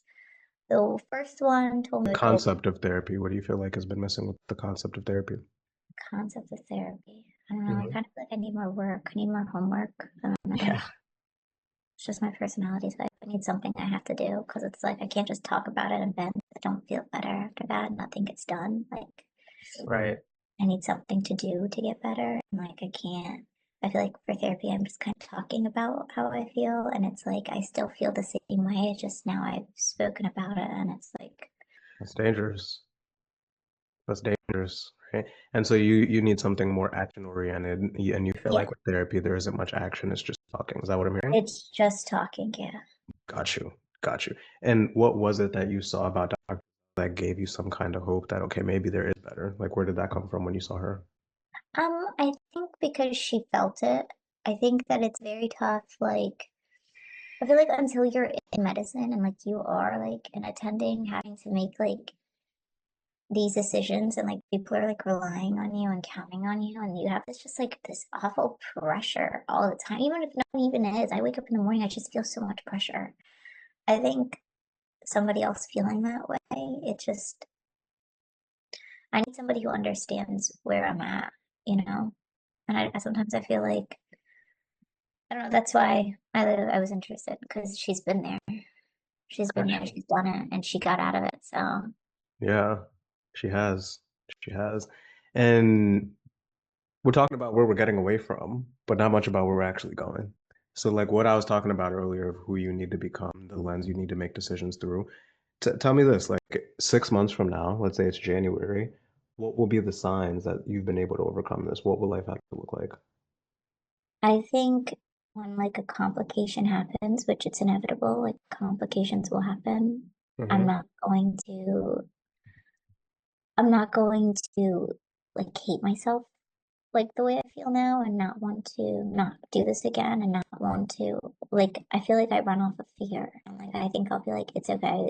It's not a reflection of me. I can fix this. Like these things are solvable and it's just the nature of the beast. What works for one person is not going to work for somebody else. And like, Yeah. I think like I'm still good enough, even though something bad happened. Because when everything goes great, sure, it's a wonderful day, but like, it's inevitable. Things aren't going to go great. Some people aren't going to get better. Some people aren't, you know, like, something's not going to work for somebody. Someone's going to leave me a nasty review, and like Mhm. I can't let it define me each time. I feel like I'm so fluid, and I have like my core belief about myself isn't strong enough that I don't constantly like rock each time the ship does, if that makes sense. Yeah. Like getting a lot of relying a lot on external validation, Yeah. right? And like if, we could call her Sarah 2.0, right? The woman you're becoming in January. What characteristics, what traits do you think she has? Confidence, security, good self-esteem, mm, wanting to be like, I guess more of like a leader instead of always wanting to like feeling like an imposter, not wanting anyone to find out. Mhm. Um, Yeah. And what do you think? Go ahead. I don't know, I said things like that. Yeah. And like what traits or characteristics right now maybe aren't serving you the best do you think you would have to let go of if you really want to see her? Indecisiveness, Yeah. insecurity, Yeah. the fear of making a mistake, Yeah. the fear of being wrong, mm, acceptance that if I'm wrong, it'll be okay. Right. Right. Which is exactly what we talked about earlier, right? Like it's okay. You're gonna make mistakes. You're gonna leave a scar, and you're gonna get bad reviews. But it's the best way. Correct me if I'm wrong. If this doesn't resonate, is like separating Sarah from Dr. Oh my God, yeah. Which has been like a struggle because it's like I don't feel like they're the same person. Who I have to be at work and who I really am are two totally different people. I'm Yeah. like, Yeah. 'cause And I so, don't get to be as indecisive as I feel. I don't get to show how I feel when I'm at work. Yeah, you're holding it, right? And so now when we talk about this, it's kind of a tongue twister, but the decision to not be indecisive, like when we look at Sarah 2.0, the decisions you make moving forward, even starting now, today, like, are you willing to make them through her lens? Yes. Yeah. Because what's the alternative? Like, we have to look at the other side of it. Like, what happens if another year or 2 years go by and you continue telling yourself the story of this is who I am, it's the core of me, right? And giving power to the external, and then you don't make the changes. What are the consequences then? I'm miserable. I continue to be miserable. Hmm. What does that mean for the relationships around you? They don't grow. They don't thrive. We just stay where we're at, which right. sucks. Right? And it's all a decision, right? And so I guess the right question is, are you willing to continue settling for that? No. No. And respectfully, again, I know I'm pushing you here, but like, why not? Right? Because the reality is that we have accepted that and we have settled for that for years. Like, what's actually different this time that you're ready to take control and ownership and not let it continue defining you? What's different? I just can't do it anymore. I just can't. Like I've literally reached a point where I'm done. Like I can't keep going like this. What was the catalyst for you to reach that point? I think it's once I started waking up every day just like miserable. Like Hmm. Yeah. it's just a bad place to be at if you feel like that. I know it very well. Right? Well, let's not let it get there. Let's not let you to continue to be miserable. Right? Like, I know for a fact we can help you. For a fact. It probably feels like you're in your own bubble, in your own world, but this is exactly what we do. Right? We've done this literally 1,000 times, almost 1,000, like 900 and something, because you know how you're saying you want to not hate yourself when a complication happens, right? You want to let go of that feeling of an imposter and stepping into that leadership, right? And understanding things will happen, and it's not a reflection of you. The question's how? How do you actually get there, right? What's the homework to get there? It's exactly what we do here. So I'll start by telling you what this is not. This isn't one of those things where we're going to throw a bunch of videos at you and PDFs and say, fix yourself. You're on your own. Figure it out. That's not us. Okay. We're also not going to throw you in a Zoom with 50 other doctors. So everybody just close your eyes and meditate, and all your problems will disappear when you open up. You're just going to meditate them away, right? And it's certainly not therapy.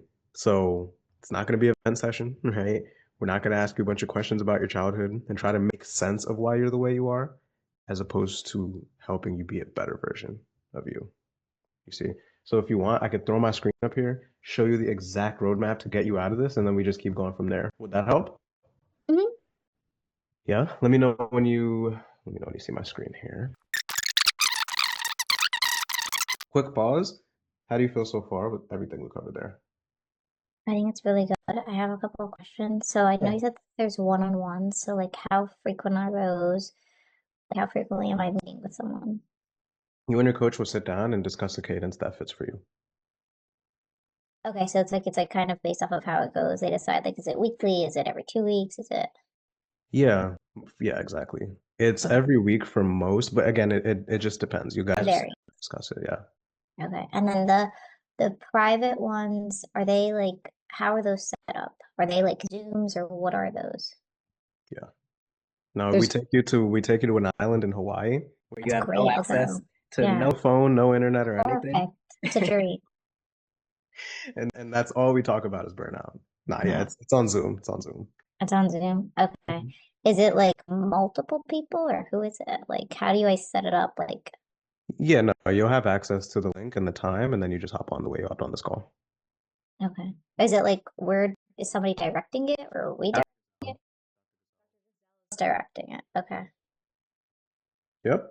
With everything we walked through there. Well, first of all, any other question about the program itself? Cool.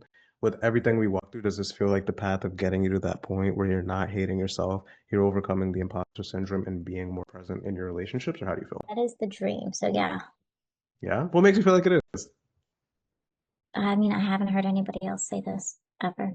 I haven't even heard it acknowledged before, Okay, it's good. you Good know? news. Good news. Yeah. I guess the question from there then is, do you actually want that support and do you want to hear what next steps would be? Yeah.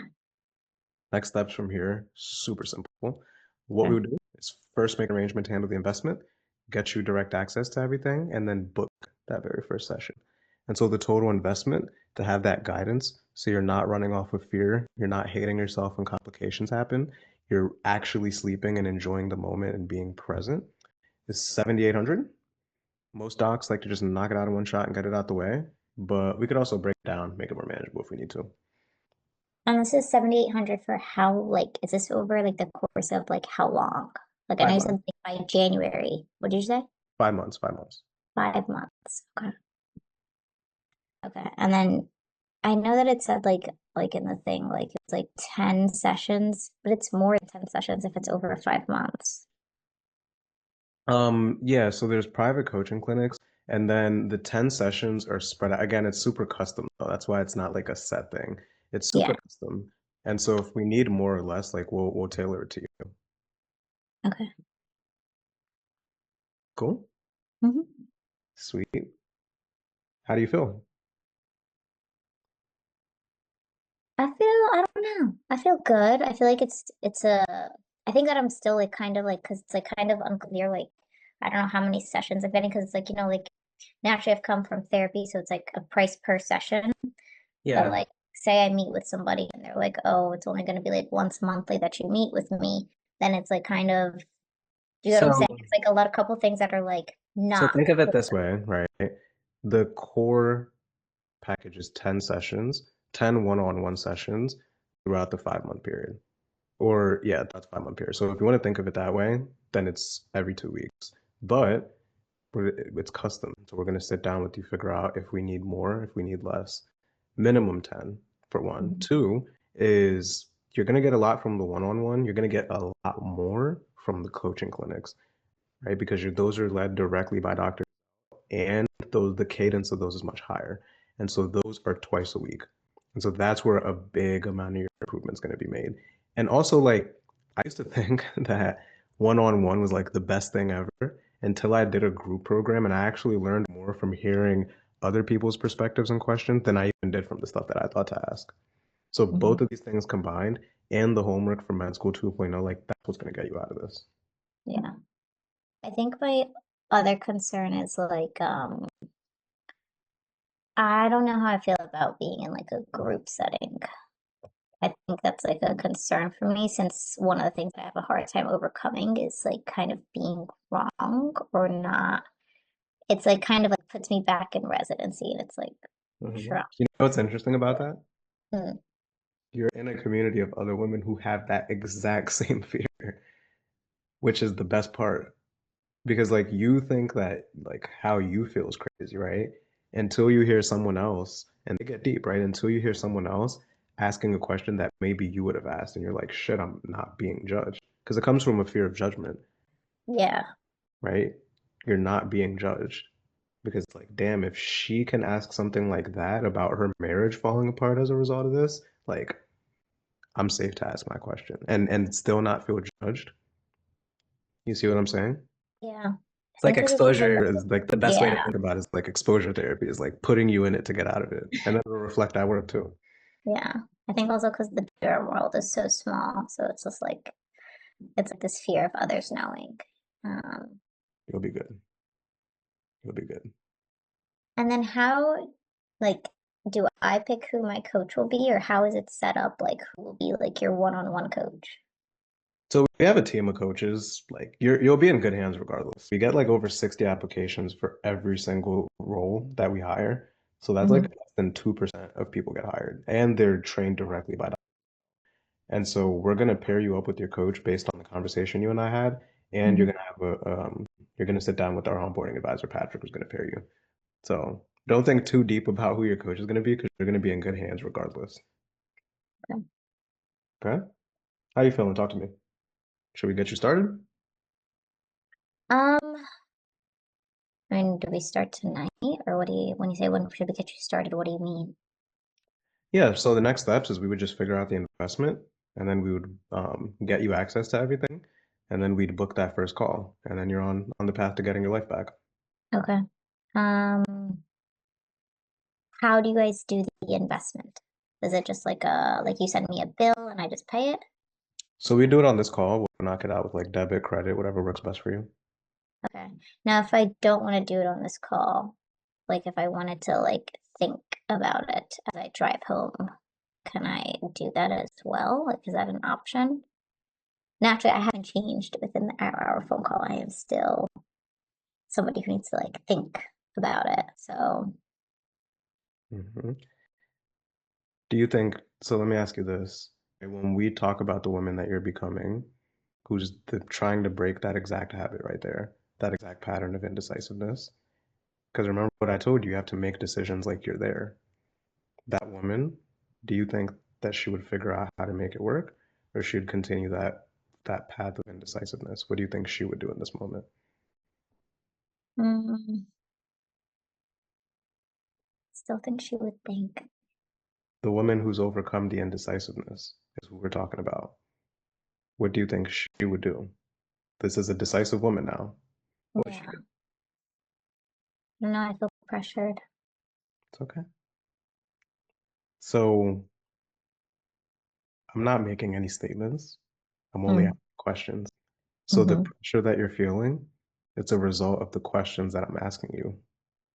And that's good pressure because that means that you're actually taking the steps to changing, right? And so the reality is like you being faced with the pressure you're facing now to change, the way you show up here, it determines you getting out of this.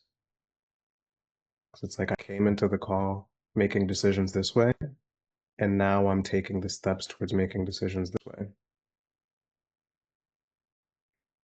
No, I think for sure. It's just I think I just feel pressured that I have to make a big payment right now. And I don't think that I was mentally prepared for that. So that's where Mhm. that pressure comes from. Because it's like, It's oh, here, okay. pay 7,800. And it's like, oh, I can't actually put that much down on my credit card right now at this moment. So Okay. that's where my pressure is coming from. Okay, I see. It's not pressure to commit, it's pressure to put down 7,200 on my credit card right now or 7,800 on my credit card right now. No That's the pressure. worries. No worries. Money's easy. We could figure money out. Money aside, is there anything outside of money that keep you from feeling happy? No, it's just right now changing to my credit card number to say charge it because Okay. Right now, I can't charge that credit card with that much money on the No? spot today, right now. You don't have a mattress you can lift up and look under? Cash is different, but like, No worries. So is it a matter of like just like not having the full investment at one time? Is that all it is? I think that's one of the things, yeah, What else? to drop 7,800 just right now after like a phone call. That's just a little too impulsive and quick for me. And that's just not, I can't, I need to, before I make that type of, for instance, if I'm going to buy a purse, it takes me like 6 months before I will drop that much money on something, like I'm not a quick, Right. just drop the Mhm. money and do it. It's all good. And it goes back, remember what we were saying though, is the comfort of this is how I make decisions and this is who I am is the exact thing that'll keep you here, right? Because like if it's money, we could figure it out. If we need to split it up, I don't really care how it gets paid for, right? But it's making a different decision. Because if you really look at it, Sarah, what's riskier? Is it committing to making decisions the same way because that's how you've always been? Or is it getting uncomfortable, making a different decision so that you don't have to keep waking up every day with all this pressure and dreading work? Like, what's riskier? I think I'm worried, like, what if it doesn't work? What if I need longer than that? If you need longer than that, then we talk about that. And I told you we have a guarantee, so you'll get longer than that without even having to pay us, for one, right? But this is like, how you were saying again, and I love having this conversation because like this is the change is happening in real time, right? So you know how you were saying that you run off of fear and you're tired of running off of fear and it's controlling your life. When you say, what if it doesn't work? What's showing itself right there? Doubt. Fear, right? And so in order for you to stop running off of fear and making decisions based off of fear, what do you feel like you have to do right now?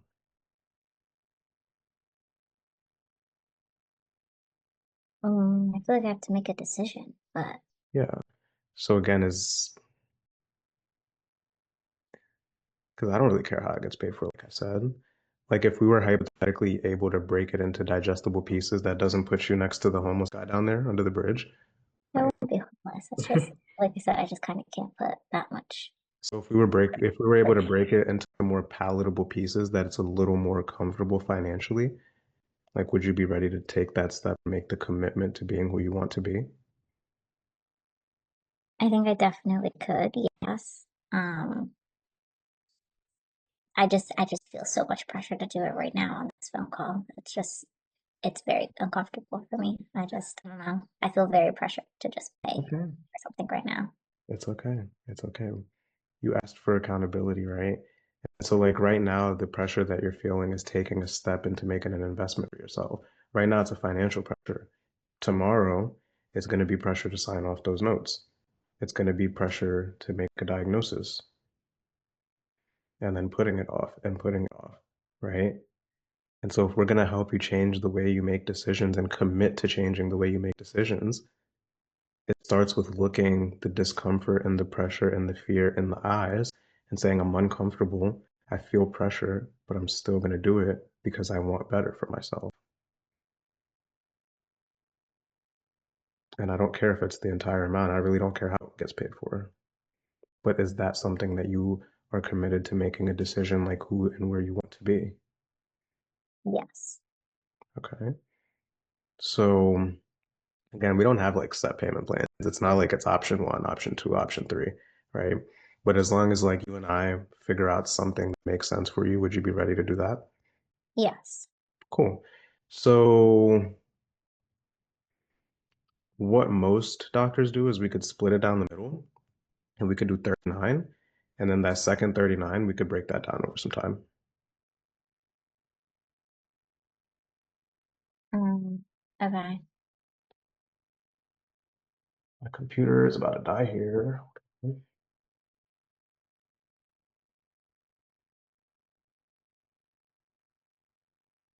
Do most people sign up like right away? They're like, charge it, do it, I'm ready. Is that a thing? Is that how most people are? Yeah, the people who are committed to change make change in the moment.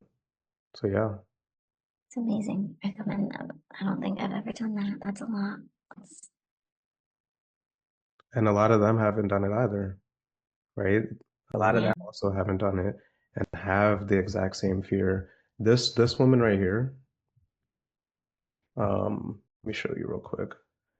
This lady who you can see, this handsome young man had an interview with, right? Was the exact, like, this was, she said it in the video, Mm-hmm. right? She had the exact same fear. She had, as you could see, staying late, bringing them home. It was consuming her life, her passion for medicine, her quality of time with family. And she had been in that place for 15 years in her career. So she's a much older dog. And it was much harder, but she did it. And short after we recorded this. So I know we can get you past this. It's breaking the pattern of decision making.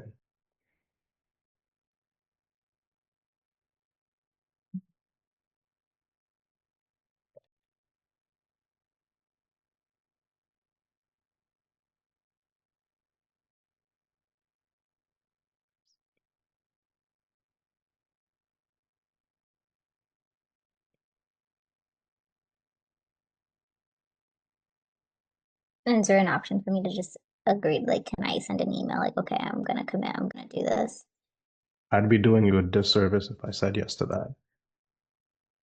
Because you told me that I am indecisive and I run away from making decisions. Please help me stop doing that. I'd be doing you a disservice if I said yes to that. Okay, so when's the first time if I do this? When's the first time I meet with somebody? We'll book that today. Okay.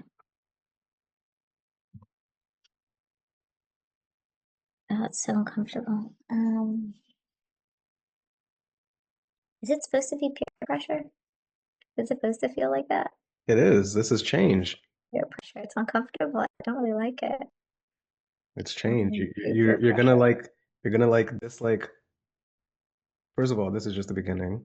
I don't like it. This is just the beginning. So you're gonna continue to feel this, right? But 5 months from now is you waking up and not dreading going to work. Is you sitting down with Mino and actually having a deep conversation that's not about how much you hate work. So right now, you're choosing the pressure of let me feel temporarily uncomfortable in making a decision I haven't made. So in the long term, I don't have to keep living this way. And I'm proud of you for that. Genuinely. All right, let's do it. Are you excited? I'm excited. I have to go out and get my credit card now. Yeah, go ahead. I don't know if the audio is working there. Hello, Adrian. You see and hear me good? Oh yeah, perfect actually.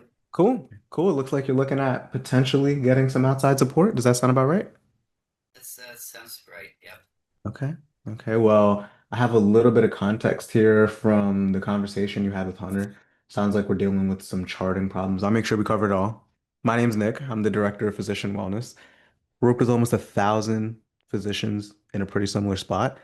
What I've seen to work best on these calls is we just open up, right? We see what's going on, see if what we're doing here makes sense for you, and if so, we'll talk about potential next steps. I will say though, we are definitely not for everyone. So if I don't think we could help, I'll make sure I still point you in the best direction. Would that be helpful? Okay, sure. Easy stuff. Easy stuff. So let's rewind. In your words, like what would you say is the ultimate challenge, obstacle you're hoping for some help on? Yeah, the ultimate challenge is really the getting the workflow and charting part. Seems like that's the one thing that derails everything. Is that still haven't like figured out because I work with the hospital system. So essentially, what we do is do 7 days on, 7 days off. Okay. It's a 12-hour system, a 12-hour day, Okay. and with that, there's meetings during the day, Mm-hmm. and And I like, find what are you myself. seeing? Uh-huh, go ahead. Go ahead.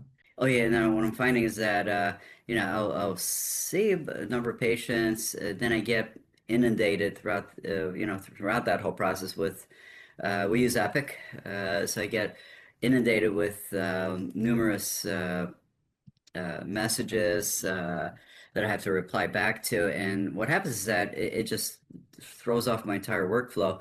I end up not not spending the time with the patients, kind of procrastinating, delaying all my charting until the Okay. end of the day, and then I'm there for And like hours. take me back a second Sure, sure, there. sure. When it comes to Yep. the charting, like what's your Yep. current approach right now? Like what are you able to do it with the patient in the room, or what does that look like? It depends. There's some rooms that do not have a computer there, and other rooms that do have a computer there.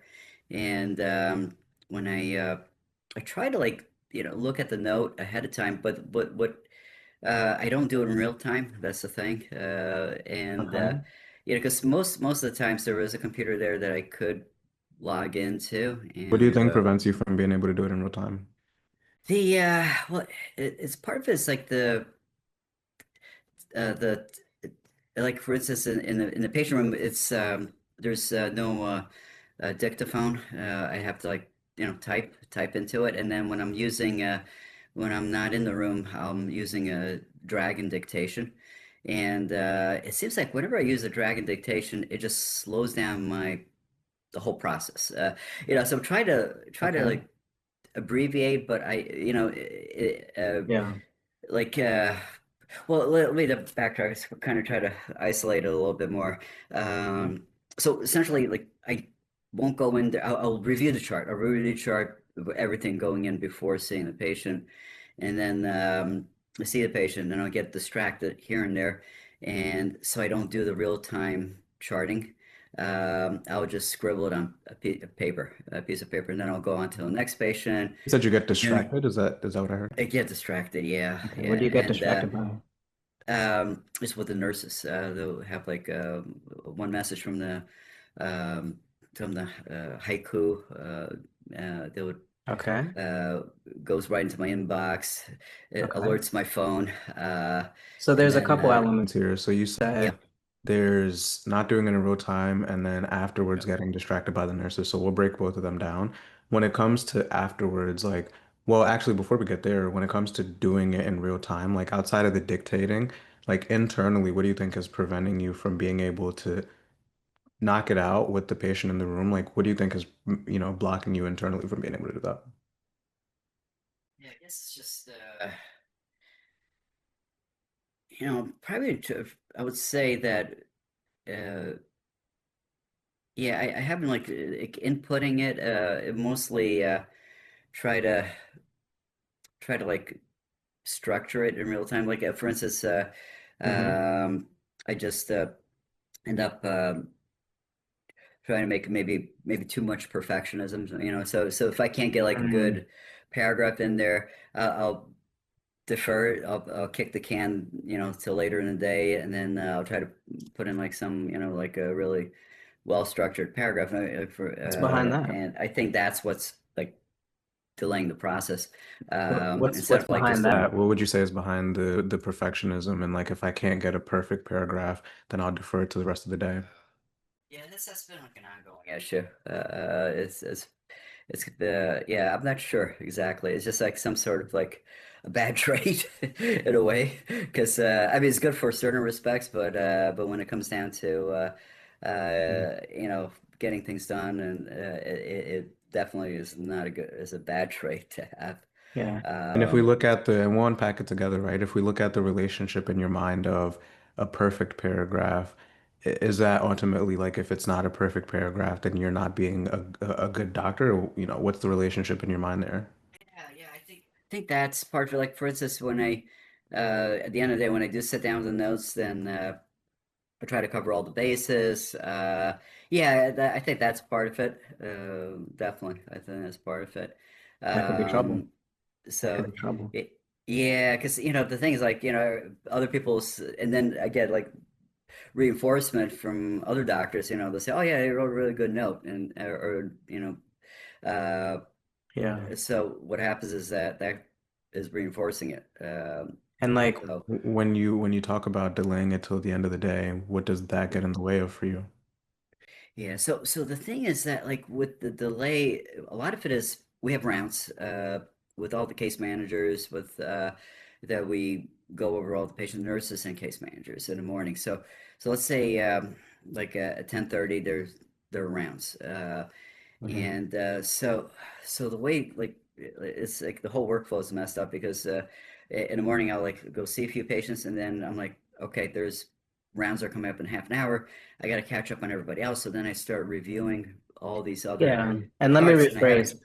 Apologies. I think my question was a little blurry there. When I say like, what does it get in the way of? Because you said like delaying it till the end of the day and then not doing it in real time. Like when we look at that, like I guess like personally, you having this pile at the end of the day, like what does that get in the way of for you? Why, like at the end of the day, or Mm-hmm. Like, is work yeah, staying so out? Work, or I'm sure it doesn't follow you home. yeah, no, I live it at work, but I end up spending like maybe yeah, literally like over 3 hours Wow. like in addition to the shift. So now I'm spending a 15-hour day instead Do you of a have a 12 hour family, or is day. it just you you're supporting? Yeah, I have a wife, of a 20-year-old daughter. Yeah. So it's exhausting because it cuts into sleep, then and then it just psychologically you think, okay, you're gonna have 7 days off Yeah. after the shift, after the 7 day stretch, but then Mhm. part of that time is spent in complete recovery mode, like for next couple days, Yeah. just kind of being exhausted from it. Yeah. And So like If we backtrack a little bit, yeah, so yeah, sure. there's the perception of like it has to be perfect, right? That's one piece. And then the other thing that you said is getting distracted by the nurses. What do you think prevents you from being able to like draw the right expectations and boundaries with them so that you don't allow it to distract you? Where do you think that comes from? Uh, yeah, probably I would say like I don't set boundaries. That's the main problem. It's not setting yeah. boundaries, not being um, it's very hard for me to say no. I need this time to finish this or that. If somebody comes to me says, "Oh, can I need help with this, or can you do this?" I'll just like drop what I'm doing and Do you try perceive to. it as rude if you draw boundaries, like at least the way you're looking at it right now? Yeah. And so like, can I say something without potentially offending you? Sure, sure. Yeah. So, okay, before I even say that, this perception of being rude and drawing boundaries and saying I need the time, right? This perception of things have to be perfect for me to be a good doctor. You not wanting to disrespect them, who's that ultimately disrespecting? Yes, disrespect myself. Who and else? and the time actually is it's really disrespecting the patients because they need time for, Who else? for uh let's see, myself, patients, guess well, if it When you delays my time, then family too. Exactly. Yeah. Exactly. And so the thing I want to say without potentially offending you is like, how much longer do we want to continue not drawing those boundaries because of the perception of being rude, right? Continue having a perfect paragraph because you feel like that's what makes you a good doctor. Like, how much longer do you want to continue disrespecting yourself and your family because of that perception? How much longer do we want that to go on? Yeah, definitely wanted to stop as soon as possible. Yeah. Yeah, because that's the most important part. I could walk you through tactics and efficiency hacks and all that, Right. but like that's ultimately the thing that's going to keep you stuck. Right. Because if we really look at it that way of thinking, what has that costed you so far? Yeah, I just lost time to get back. Right. Yeah, burnout. I think you're a little like I don't know if it's your headphone or it sounds a little far. I don't think I can. Yeah, I'm gonna adjust the Okay, you sound sound better settings. now, whatever you did. Okay, so all right. Okay. All right, how's that? Is that better? Perfect. Okay, Perfect. okay, So I good. missed your answer though. When I said what has that costed you, like what has that actually costed you so? Oh, yeah, cost of time and uh, just yeah, mostly time and just frustration. Yeah. Yeah. And so maybe the better question, Adrian, is that perception? I'm not asking for a roadmap of how to get there and how to let go of it, but that way of thinking, do you think it's serving you the best, or should we maybe start to let go of that? Yeah, it's definitely not certain. Not, it's yeah, having the opposite effect. Yeah. It's like, are you willing or ready to let go of that way of thinking so that you can be more present with your family and not disrespect yourself and your patients and family? Like, are you ready to let go of that way of thinking? Absolutely. Yeah. Why now? Uh, it's it's just affecting my health to the point where with this lack of sleep and that kind of snowballs, and it's just kind of just having enough of it. Seeing other people able to enjoy, they'll finish maybe. I mean, granted, like just going by like one other hospitalist, he says he stays there late for him. Late is 1 hour, so that's Hmm. he's tries to uh, tries to cover all the bases, but he's not a perfectionist or anything. Hmm. And but he walks away without it being stressful. And Yeah. for me, yeah, it's definitely stressful. And then, like Right. for instance, I'll come home the next day. Like we do a 7 day stretch. We're supposed to sign out, Uh-huh. so we do coordination of care summaries. And then I get a Uh-huh. little bit too detailed on that.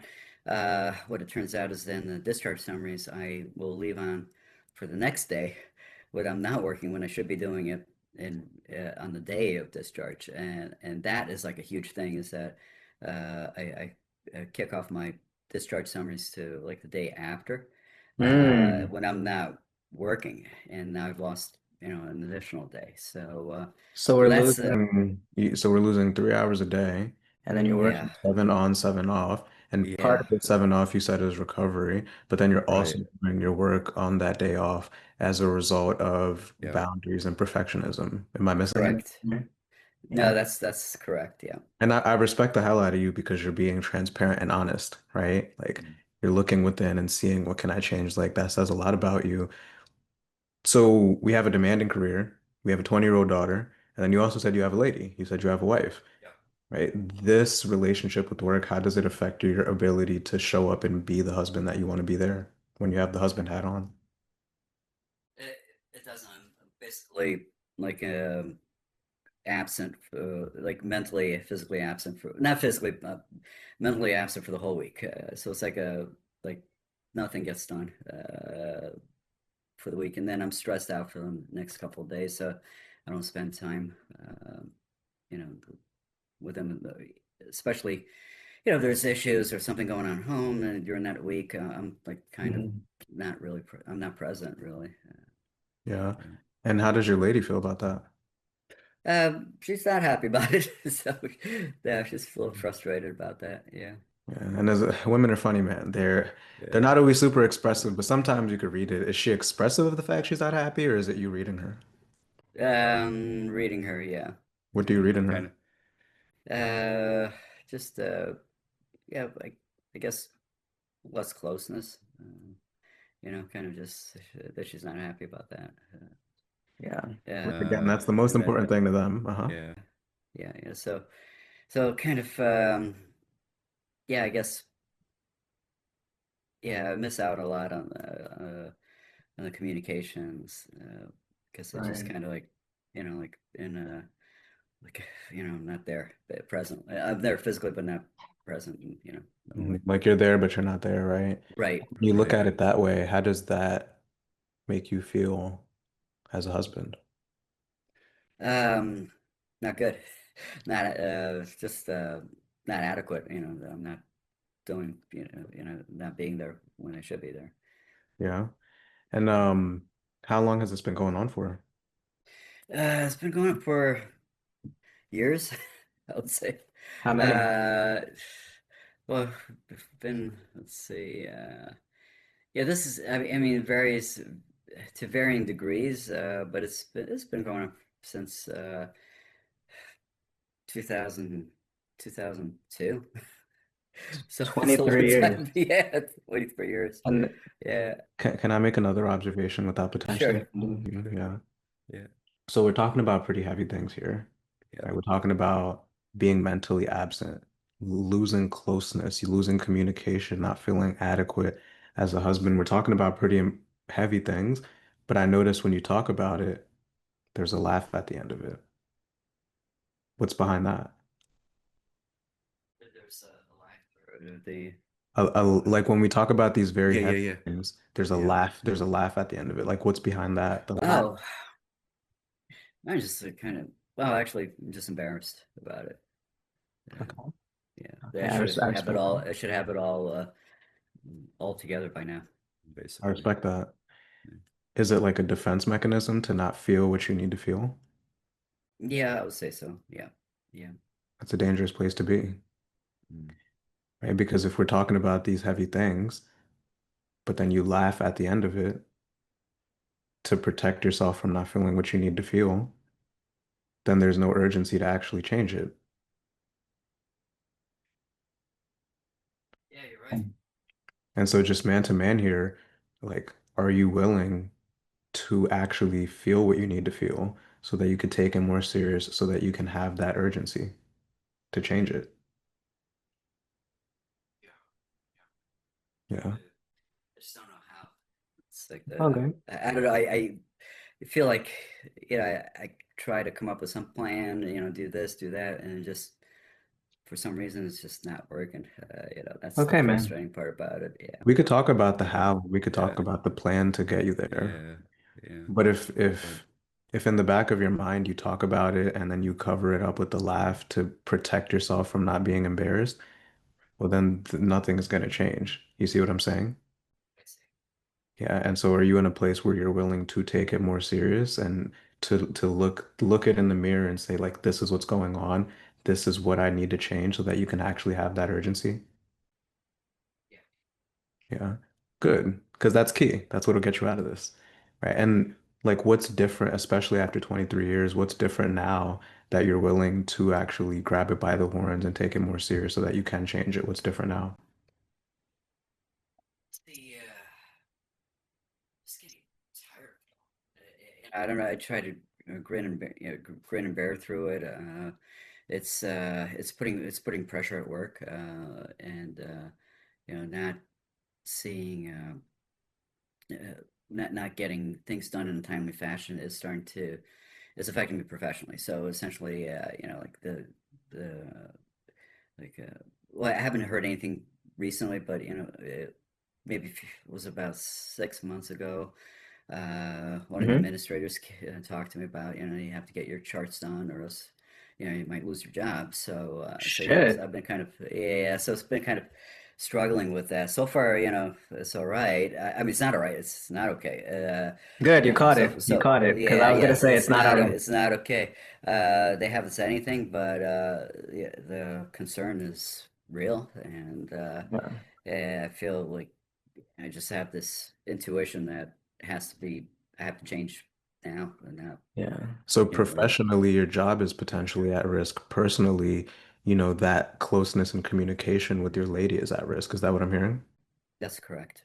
Yeah. And in that 23, well, firstly, does your wife know that you're looking at potentially taking steps so that you don't have to continue being mentally absent? Or is it like a pleasant surprise for her?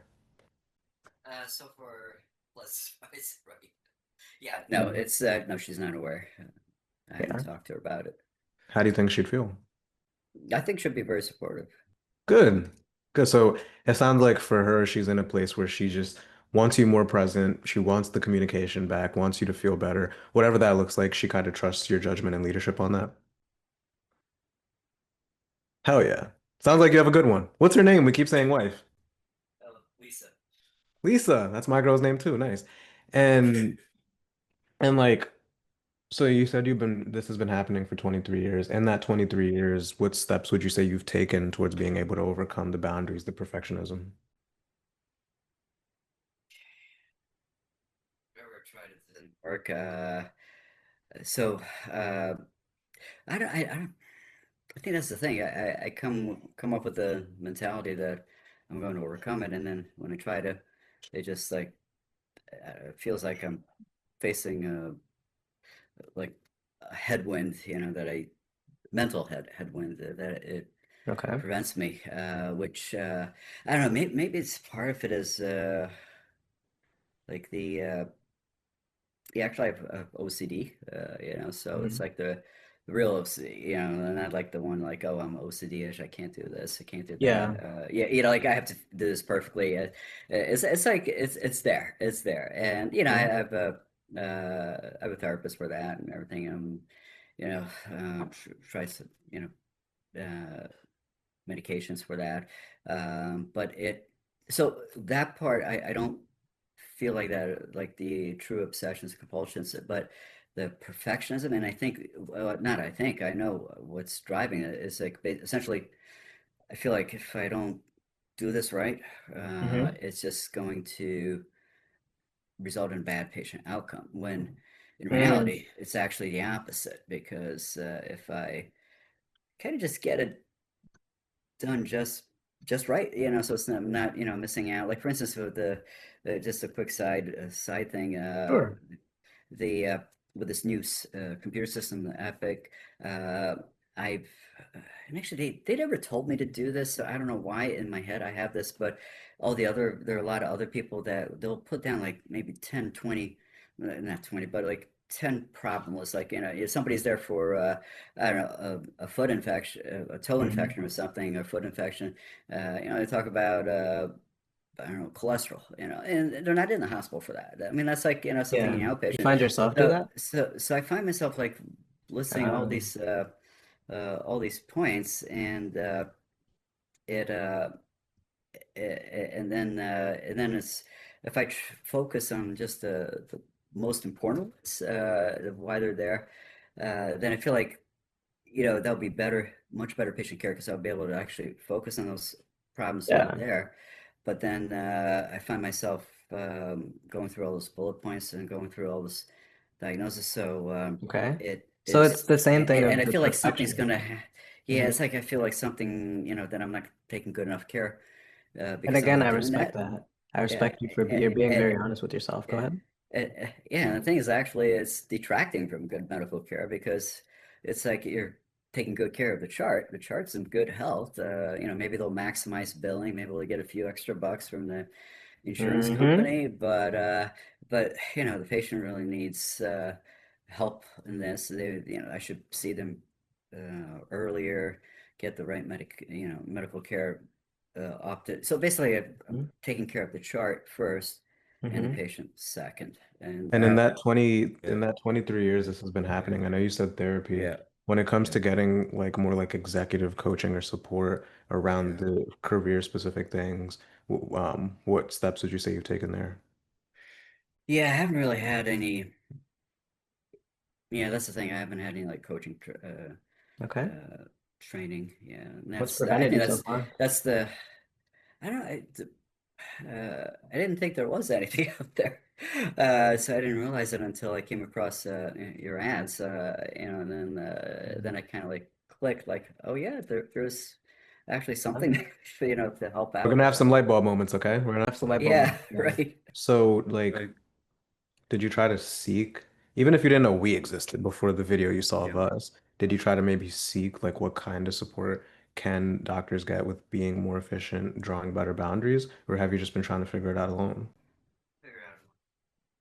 Okay. Like for instance, this was actually before doing the hospital. I was doing primary care for a number of years. I had a giant, really big clientele. Everybody loved coming to me. The patients, and probably because Mhm. I maybe spent maybe too much time with them. I hate to say that, but now Yeah. this day and world is spent too much time, and then they loved it. So I had a big following, and then what happened was I think it subconsciously it just kind of like uh, I just had a burnout moment, but it wasn't like a burnout like I can't work anymore. It was I got a job offer came up, and I said, okay, I'm gonna move, and maybe it'll get better. There they have a computer system. We were doing Yeah. paper charts at the time, so I escaped and I went to a different practice. All my patients were really upset about me. Some Yeah. came with me, The challenge of that though is that you and, can't escape uh, yourself, right? You can't yeah, escape yeah, yourself. And so and like it. When it comes to you not getting or at least seeking expert support, again, this is coming Yeah, from a place of respect here, coming from a good place. sure. Like, is it fair to say that you haven't been as proactive as you can towards actually like solving this particular thing? Is that fair to say? Yeah, absolutely. You're right. Yeah. Yeah. And when we look at what we were talking about earlier of like, like covering it up with the laugh and not having that urgency, like, is it fair to say that you not having the urgency because of not feeling what you need to feel is what's led you to not being proactive to actually solving this? Yeah, that plus not knowing exactly what to do, Yeah. or how I to do it, mean, how to do it. yeah, and not knowing again, we'll have some light bulbs, right? So I'll give you an example of fitness. Like I used to work with super overweight people and I'd challenge them the same exact way, right? And a lot of times they would think that the reason that they're overweight is because, well, I don't know what workouts to do. I don't know what diet to follow, what cardio. That wasn't what was kept keeping them stuck because all that stuff exists. What was actually keeping them stuck is that they weren't being proactive enough to actually doing something about it and sticking to something. You see what I'm saying? And so when we relate this to your situation, like not knowing, do you see how that relates to not being proactive in finding it and having the urgency to do it? Yeah, I laugh because yeah, 100% because when this for example, I don't know how to this day I'm doing this. It's like some sort of subconscious mental switch. It's like a unbelievable. Yeah, I was definitely way overweight. I was like 30, 40, yeah, 30, 35 pounds overweight. Uh-huh. Carbs all day, like you name it, especially to fall asleep. I had a hard time falling asleep, so carbs help you fall asleep. Yeah. And COVID came, and it was a pretty scary time. And I read an article somewhere Hmm. that if you're in ketosis, it blunts the inflammatory response from COVID, Hmm. and that might be like something that would enhance survival if you come down with COVID. You don't get that inflammatory response, and because of the urgency or the like the Hmm. emergency of COVID, plus reading that article, something I've to this day have not come out. Like I don't know what happened, but some kind of switch went in me. I went on a keto diet, Hmm. and I gave up carbs. And to this day, like I haven't Good. had a donut in like 2 years. Actually, more than I haven't had a donut in like four Good for you, years. man. But I don't know what it is. If I could harness that and apply Well, it to we're this, harnessing it together here. We're yeah, harnessing it together here, right? because Because yeah, if we look at the root of what's going on here, yeah, like I just don't know like what happened, but it's like somehow like yeah, I know it's in there that some things there that can actually change that, but I just don't know how to, you know, it's all yeah, good. or So you know what it is though, is that you making decisions of a fit person. That's ultimately you going on the keto diet was making the decisions of a fit person. You see what I'm saying? you And so when it comes to this, like are you willing to make the decisions of the man who does have urgency, who is proactive into solving this problem, so he's the present father and ultimately leader of the household he wants to be? Like are you committed to making the decisions through that lens? yeah, I think it's yeah, I am. Yeah. It's the thing that's always so like holding me back is the I guess it's like just the what Dr. Zell was talking about. It kind of it resonated with me. Is the kind of like it's just professional life. That's it. There's no life in terms of the training from many years ago. That training, that residency Yeah. training, is just then you just like tune out your personal and personal or needs of anybody else and just focus on with the patients. But it's ironic because I'm not focusing on the patients. I'm focusing on the charts Exactly. Which is and chicken and responding the to egg thing. haikus. Which is Yeah, chicken right, and the right, egg thing. yeah, And so yeah, like yeah, we're having light bulbs here, right? We're identifying what's yeah, got you stuck. And so like you said, I don't want to put words in your mouth, but you are ready to make decisions through the lens of the person. The same way you made decisions through the lens of someone who is not overweight, like you're ready to make the decisions of the lens of the person who isn't a perfectionism, who is more adequate and who does have more urgency and proactive in taking this serious. Good. Good. And Would we as your coach, like if that way of thinking of the lack of urgency were to show itself or the lack of proactivity, would we as your coaches have your permission to keeping you accountable and empowering you to overcome that? Are you sure? I'm not always this nice. Are you No, sure? no, I think no, I think that's what I need. Good. That I think that's definitely what I need. Yeah. Good. Because we'll fight, kick, and scream to stay comfortable, even if you're not showing up as the husband or the father you want to be or the dad. Right. So as long as the fighting, kicking, and screaming were to show itself, we can keep you accountable to getting out of it. That's what'll get you past this. So we have your permission there? Absolutely. Perfect. And what was it that you saw about Dr. in the first place that made you feel like, okay, like maybe I don't have to live this way. Maybe there is better. What about her resonated you with you? Yeah, it's a lot of it's I mean, exactly the words she used were absolutely what resonated with me that, that, that you don't have time to, essentially, I mean, you should put all these specifics, but I guess the bottom line is like you don't have time for your self. You don't allow time for like life outside of profession, or just outside, not profession, outside of work, and that impacts work. I Yeah. shouldn't say that, but I kind of got that message. That's how you interpreted it, right? Yeah, Which yeah, is but spot on. everything, yeah, everything she said about about the charting, about spending too much time or like trying to answer back messages. I mean, all of that just like knows exactly what's going on with me. Spoke right to you, right? Yeah, And we're yeah. talking a lot about what we're getting away from, but not much about where we're going. So, like, what does success look like? Let's say we're 6 months out, it's January. What will be the signs you've been able to overcome this? How will life have to look?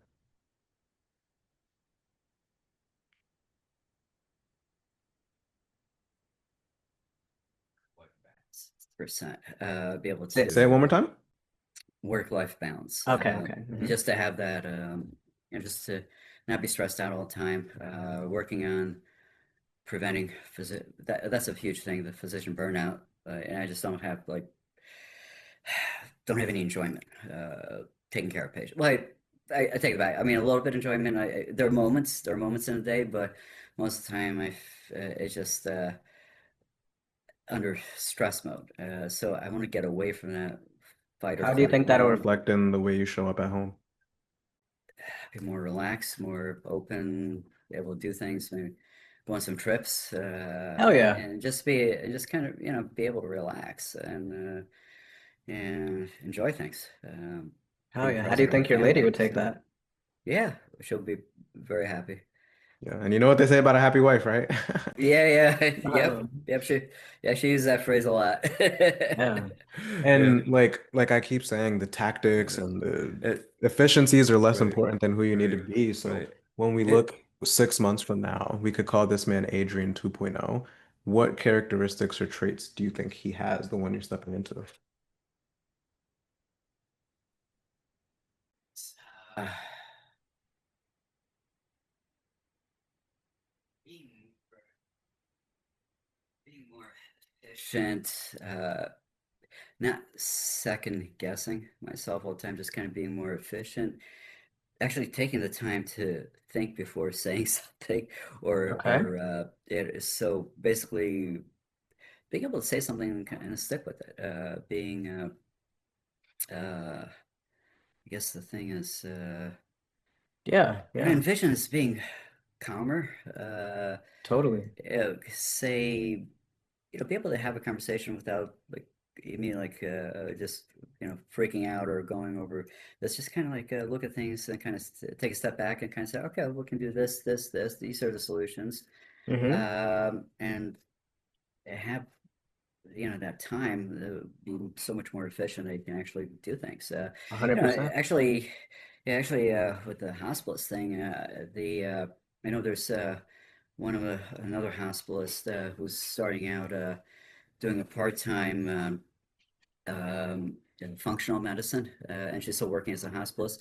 And that's something I've always wanted to do and never got a chance to, financially, it's much more, it's, Yeah. So growing in your unless, career, right? yeah, Growing like like there's career-wise, yeah, yeah. maybe it'll give me some time to actually go in that direction. But right now, Yeah. I'm just struggling with my current situation, and so What some ways of thinking, what perspectives do you think you would need to let go of then if you really want to see that man? What do you think isn't serving you now you'd have to let go of? Just yeah, time management, big time. If I can just like get things done and be done with my work when I'm supposed to be done, then I'll have that extra time to explore, another field, or Yeah. kind of look into, or just doing supplemental, like a side gig or something like that. But that's what I'm looking Hmm. for. Yeah. So letting go, lack of time management. When we Yeah. think of letting go, does anything else come to mind? Yeah, letting go, just that I have to like get this thing perfect, with the Yes. charts or whatnot. Yeah, that part definitely has to go. That's the one I was looking for, right? Yeah, yeah, And yeah. what about like, can I make a suggestion? Sure. What about that lack of urgency, right? What about that lack of proactivity and the way of thinking through that lens? You think we'd have to let go of that? It's definitely kicking the can. That's the like procrastinating. Not because I'm lazy, but just it seems too challenging, so I just push it off. Yeah. Yeah, definitely. Yeah. It's and that takes away the lack of urgency. So I don't have Yep. that urgency there because I'm just like, oh, I'll leave it for later. And then when it comes down to the wire, it's like, oh God, I got to do this. Oh my God, how Right. come I didn't start like a month ago, so yeah, definitely that part. Agreed. Start. And so maybe the better question from there is like, are you ready to make decisions the same way you did, when you got in shape? Or are you ready to Yeah. make decisions through that 2.0 lens? Yeah, yeah, Good. That's a strong Yeah, yes. You sound yeah. like you meant that. yeah, definitely. Yeah. So Because what's the alternative? We have to look at the other side. What happens if another year or another 2 years go by and we continue kicking the can, continue telling yourself this story, right? That's costing you your closeness with your wife. Like, what happens then if nothing changes because you don't change? What are the consequences there? huge. Yeah, like relationship, work, health. It's gonna. So far I'm okay, but it's gonna catch up with me. I know it. Are you willing to Um, settle for that and wait for it to catch up? No, Yeah. And from a place remember, of respect and empathy here, yeah, right? yeah, Why not? And what I mean by that is the reality is that you have. You have been kicking the can. You have allowed it to get this way. yeah, What's different this time that you're ready to make a proactive decision and not allow it to continue? yeah. I think I mean, it's not a one single thing. It's just Okay. a whole bunch of smaller things. I'm just I don't, also like just taking care of patients. I see what they come in with. You get heart attacks, get strokes, and all this. They're bad habits. Like for me, my bad habit is I only have like one bad habit is massive caffeine. And we're talking about power drinks all day Oh long. yeah. Power drinks, Celsius. I should have bought stock in Celsius. So I'm saying this, and I'm starting to starts to register that hey, I could easily be one of them on the other side, coming in with a stroke or a heart attack, if I don't change. Yeah, yeah. And then also like your relationships, like you said, could suffer too. Yeah, Um, definitely. well, let's not let it get there. I know for a fact we right. can get through this. Like it probably feels like you're in your own bubble, in your own world. Right? This Right, is exactly what we do. Exactly what we do. Because you know how you're saying, for the Right. last 23 years, you've been in this place where you have this mentality to overcome it, but then it feels like you're facing this headwind that prevents you, right? You correct. spending 3 hours a day in addition to the shift, which is Yeah. 15 hours.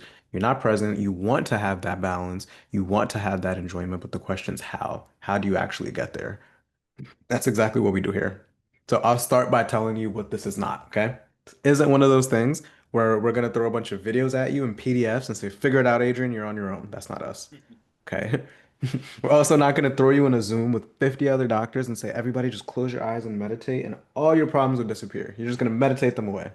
Yeah, right. And it's certainly not therapy. So we're not going to A, throw a bunch of meds at you, and we're also not going to try to make sense of why you are the way you are, as opposed to just helping you get out of it. You see? So if you Yeah. want, I could throw my screen up here, show you the exact roadmap to get you out of this, and then we just keep going from there. Would that help? Oh, absolutely. Do you mind if I let me just grab. I didn't realize I didn't have my power cord connected here. You might grab. I just got to hook up the computer. It's giving me that Sure. low battery signal. I'll be right back. Sure, sure. I'll actually step away for a second too. All right, I'm back. You hear me? Yeah.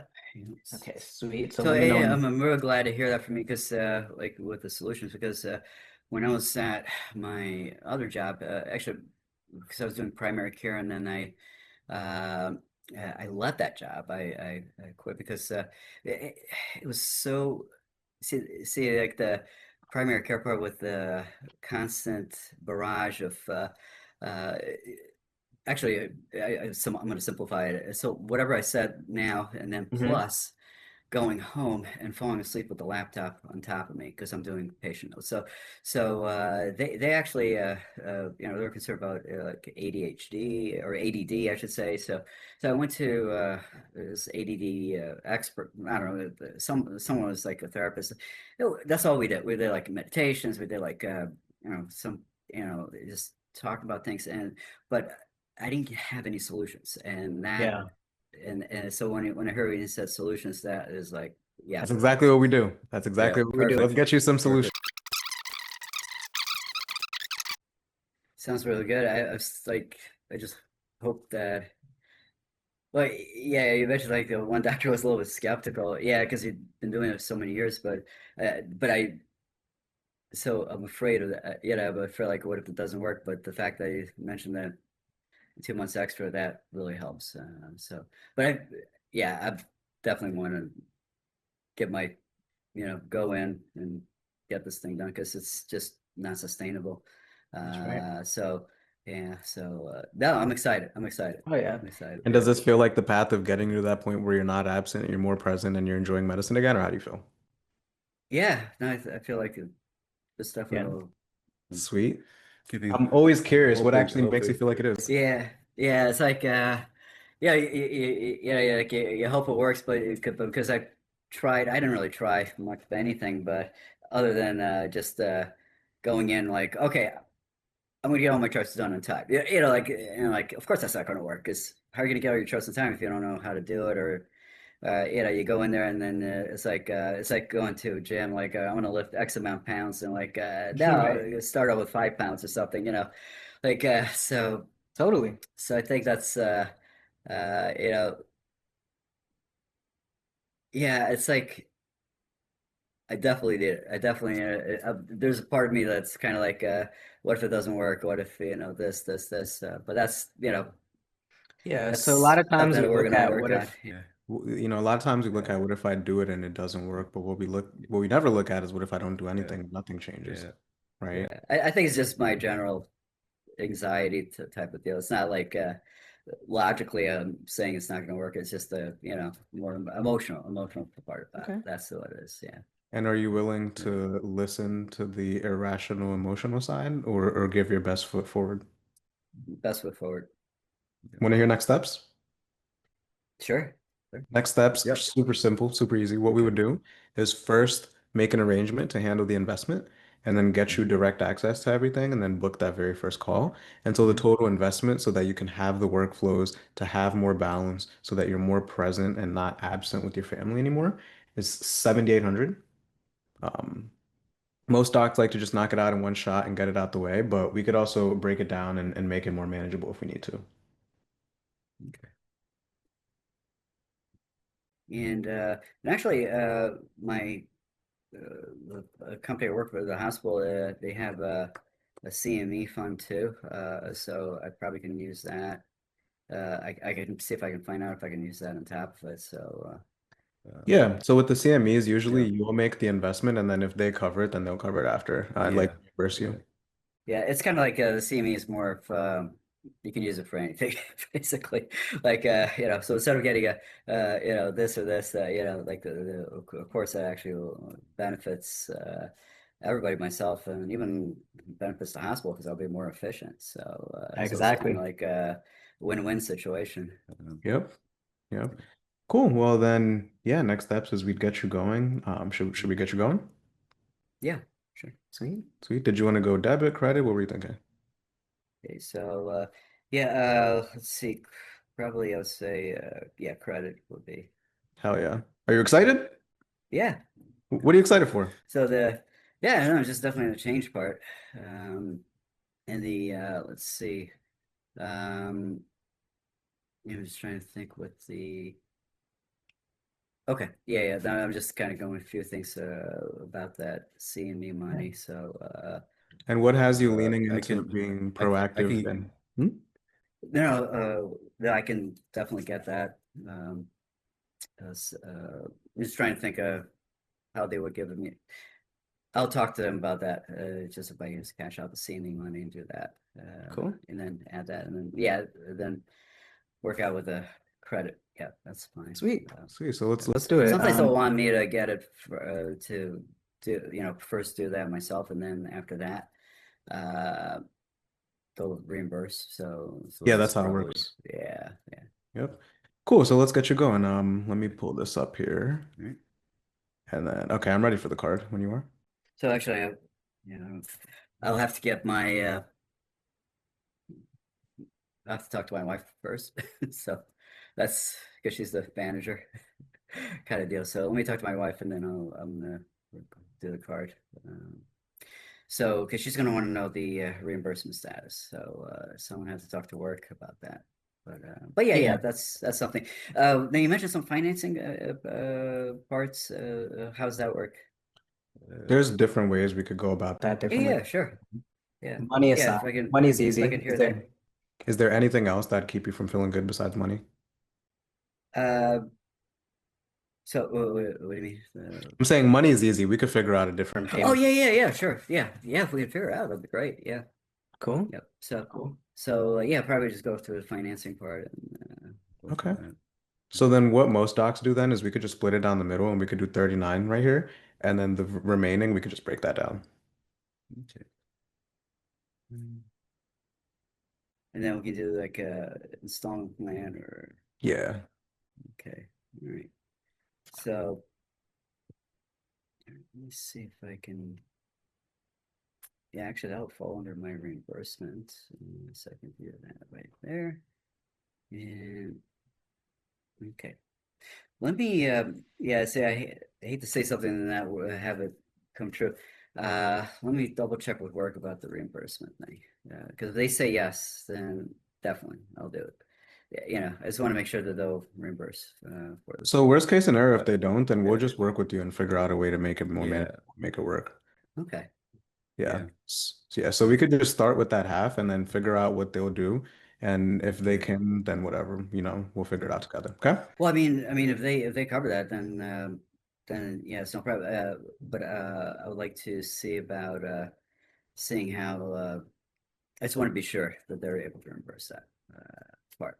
So I would have to give them a call, find out. Okay. But I'm pretty sure they would because I do have quite a bit of accumulated in the CME account. But I just want to make sure that I just want to make sure that that's 100% with them that it's okay. So worst case scenario, if they can't, then we'll just make Yeah. it more manageable for your situation if they can't cover it. Right.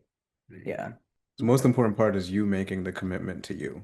So I don't really care how it gets paid for. Like if we need to make it more manageable, then again, we could just start with the 39 and then still get you full access, still pair you up with the coach. And if you need to wrestle with them to get the other half, or if they need to cover some, then whatever, we'll figure it out. But we could just start with that half and then figure out the rest later. Okay. Yeah, so but let me just give them a call just to confirm that because I just want to make sure that even because I'm pretty sure they'll do that, but I just want to make sure that they do that because we are having a lot of things going on, that I just want to be sure that we're okay with it because my wife will kill me. She would. So I have to kind of clear it with her. But if we get, once I get that confirmation from work, then yeah, this will be fine. Okay. Well, when you say give them I- a call, like you're about to call them right now, or what were you thinking? Yeah, I'll call them. I'll call my administrator. Okay, give them a And, call. Give them a call. Okay, so Yeah, I'll start building your Sweet. account out here. You could give them a call. sorry for the wait. I talked to Shauna. She's one of our practice. No, she's not a practice manager, but she's like the co-manager. So try to get in touch with Melissa. She's the one that takes care of the finance department. So she hasn't gotten back. So let me, because I'd like to talk to her just to kind of make sure, because just to kind of be sure on a level that. So No worries. So person- besides money, do you feel good about everything? Yeah. No, I feel good. Yeah, it's just Yeah. let me just I have to just make sure that they'll reimburse part of it with the CME money, because I have a good amount of CME money that I can use at my disposal. So I just want to make sure that Yeah. So is it a matter of like given you want to to do this, you just want to make sure it financially works. You got it. Yeah. Yeah. So So just like playing devil's logistics, advocate, just Playing playing devil's advocate here, what happens if they don't, or if they prolong it? What Um, happens then? Okay. Then I'll have to look into uh, pulling some money from here, credit, and from credit on credit, and then from debit. So do a combination of things. Can I make a suggestion? Sure. Yeah. So then what we could do is we could break it down into like small payments. And what would be best for you? So, because I know the thing you're trying to get away from is kicking the can, right? Right. What could work best for you is that we do that and then we get it into small installments. Best case scenario is that they could cover it, and if so, then Yeah. you'll pay the whole thing. And then if Sure. not, then you just have these tiny little payments to make. Okay. Cool. Yeah. I mean, no, yeah. I think just I just want to hear from Melissa, so just make sure it's okay. But yeah. Yeah, so as we're waiting for hearing from Melissa, let's yeah. just make it tiny payments that are manageable for you then. Okay. So we don't have to wait anymore, and then you could start to get your presents back. Okay? Yeah. Yeah. So, that Cool. or I should probably be hearing within the next hour or two, a couple hours. So. Yeah, so then let's just start with a small down payment then, and then we can again finance the remainder. And if they cover it, then boom, you just knock that out. Yeah. Okay. So, well, yeah. Let me talk to. Yeah, I just want to hear from Melissa first, just because I just want to. It'll give me peace of mind, essentially. Yeah, so again, I know the thing that you're trying to get away from here is the whole mentality of kicking the can, right? Right. And so right now we are putting you getting the support completely in their hands, and you can hear back from them in the next couple hours, but who knows? The process could take even longer. It could take weeks, it could take months. And so let's just Well, I don't think do. no, it won't take that long. Yeah, but who knows, Maybe right? So a what we day or could do two. is we could just start with something small, easy, and manageable for you, and then we just put together a plan to go about the rest. That way, you're still paired up with your coach. You're still taking the necessary steps for yourself to be present with your family. And then as you figure out with them, we're regular people. We'll just work with you to see what's manageable if, whether or not they cover it. That way, you're still taking the steps to being able to do it. Yeah. I just want, it would just feel better for my wife's sake to know that they'll be covering it, part of it. They're not going to cover the whole thing, but part of it, because if I can use the whole sum, it'll be like a huge It's all good. impact. you know what Can I offer a different perspective? Sure. You know what really gives your wife the peace of mind? Is knowing that you're taking the steps to be able to restore the closeness and communication with her and the happiness that she once felt with you.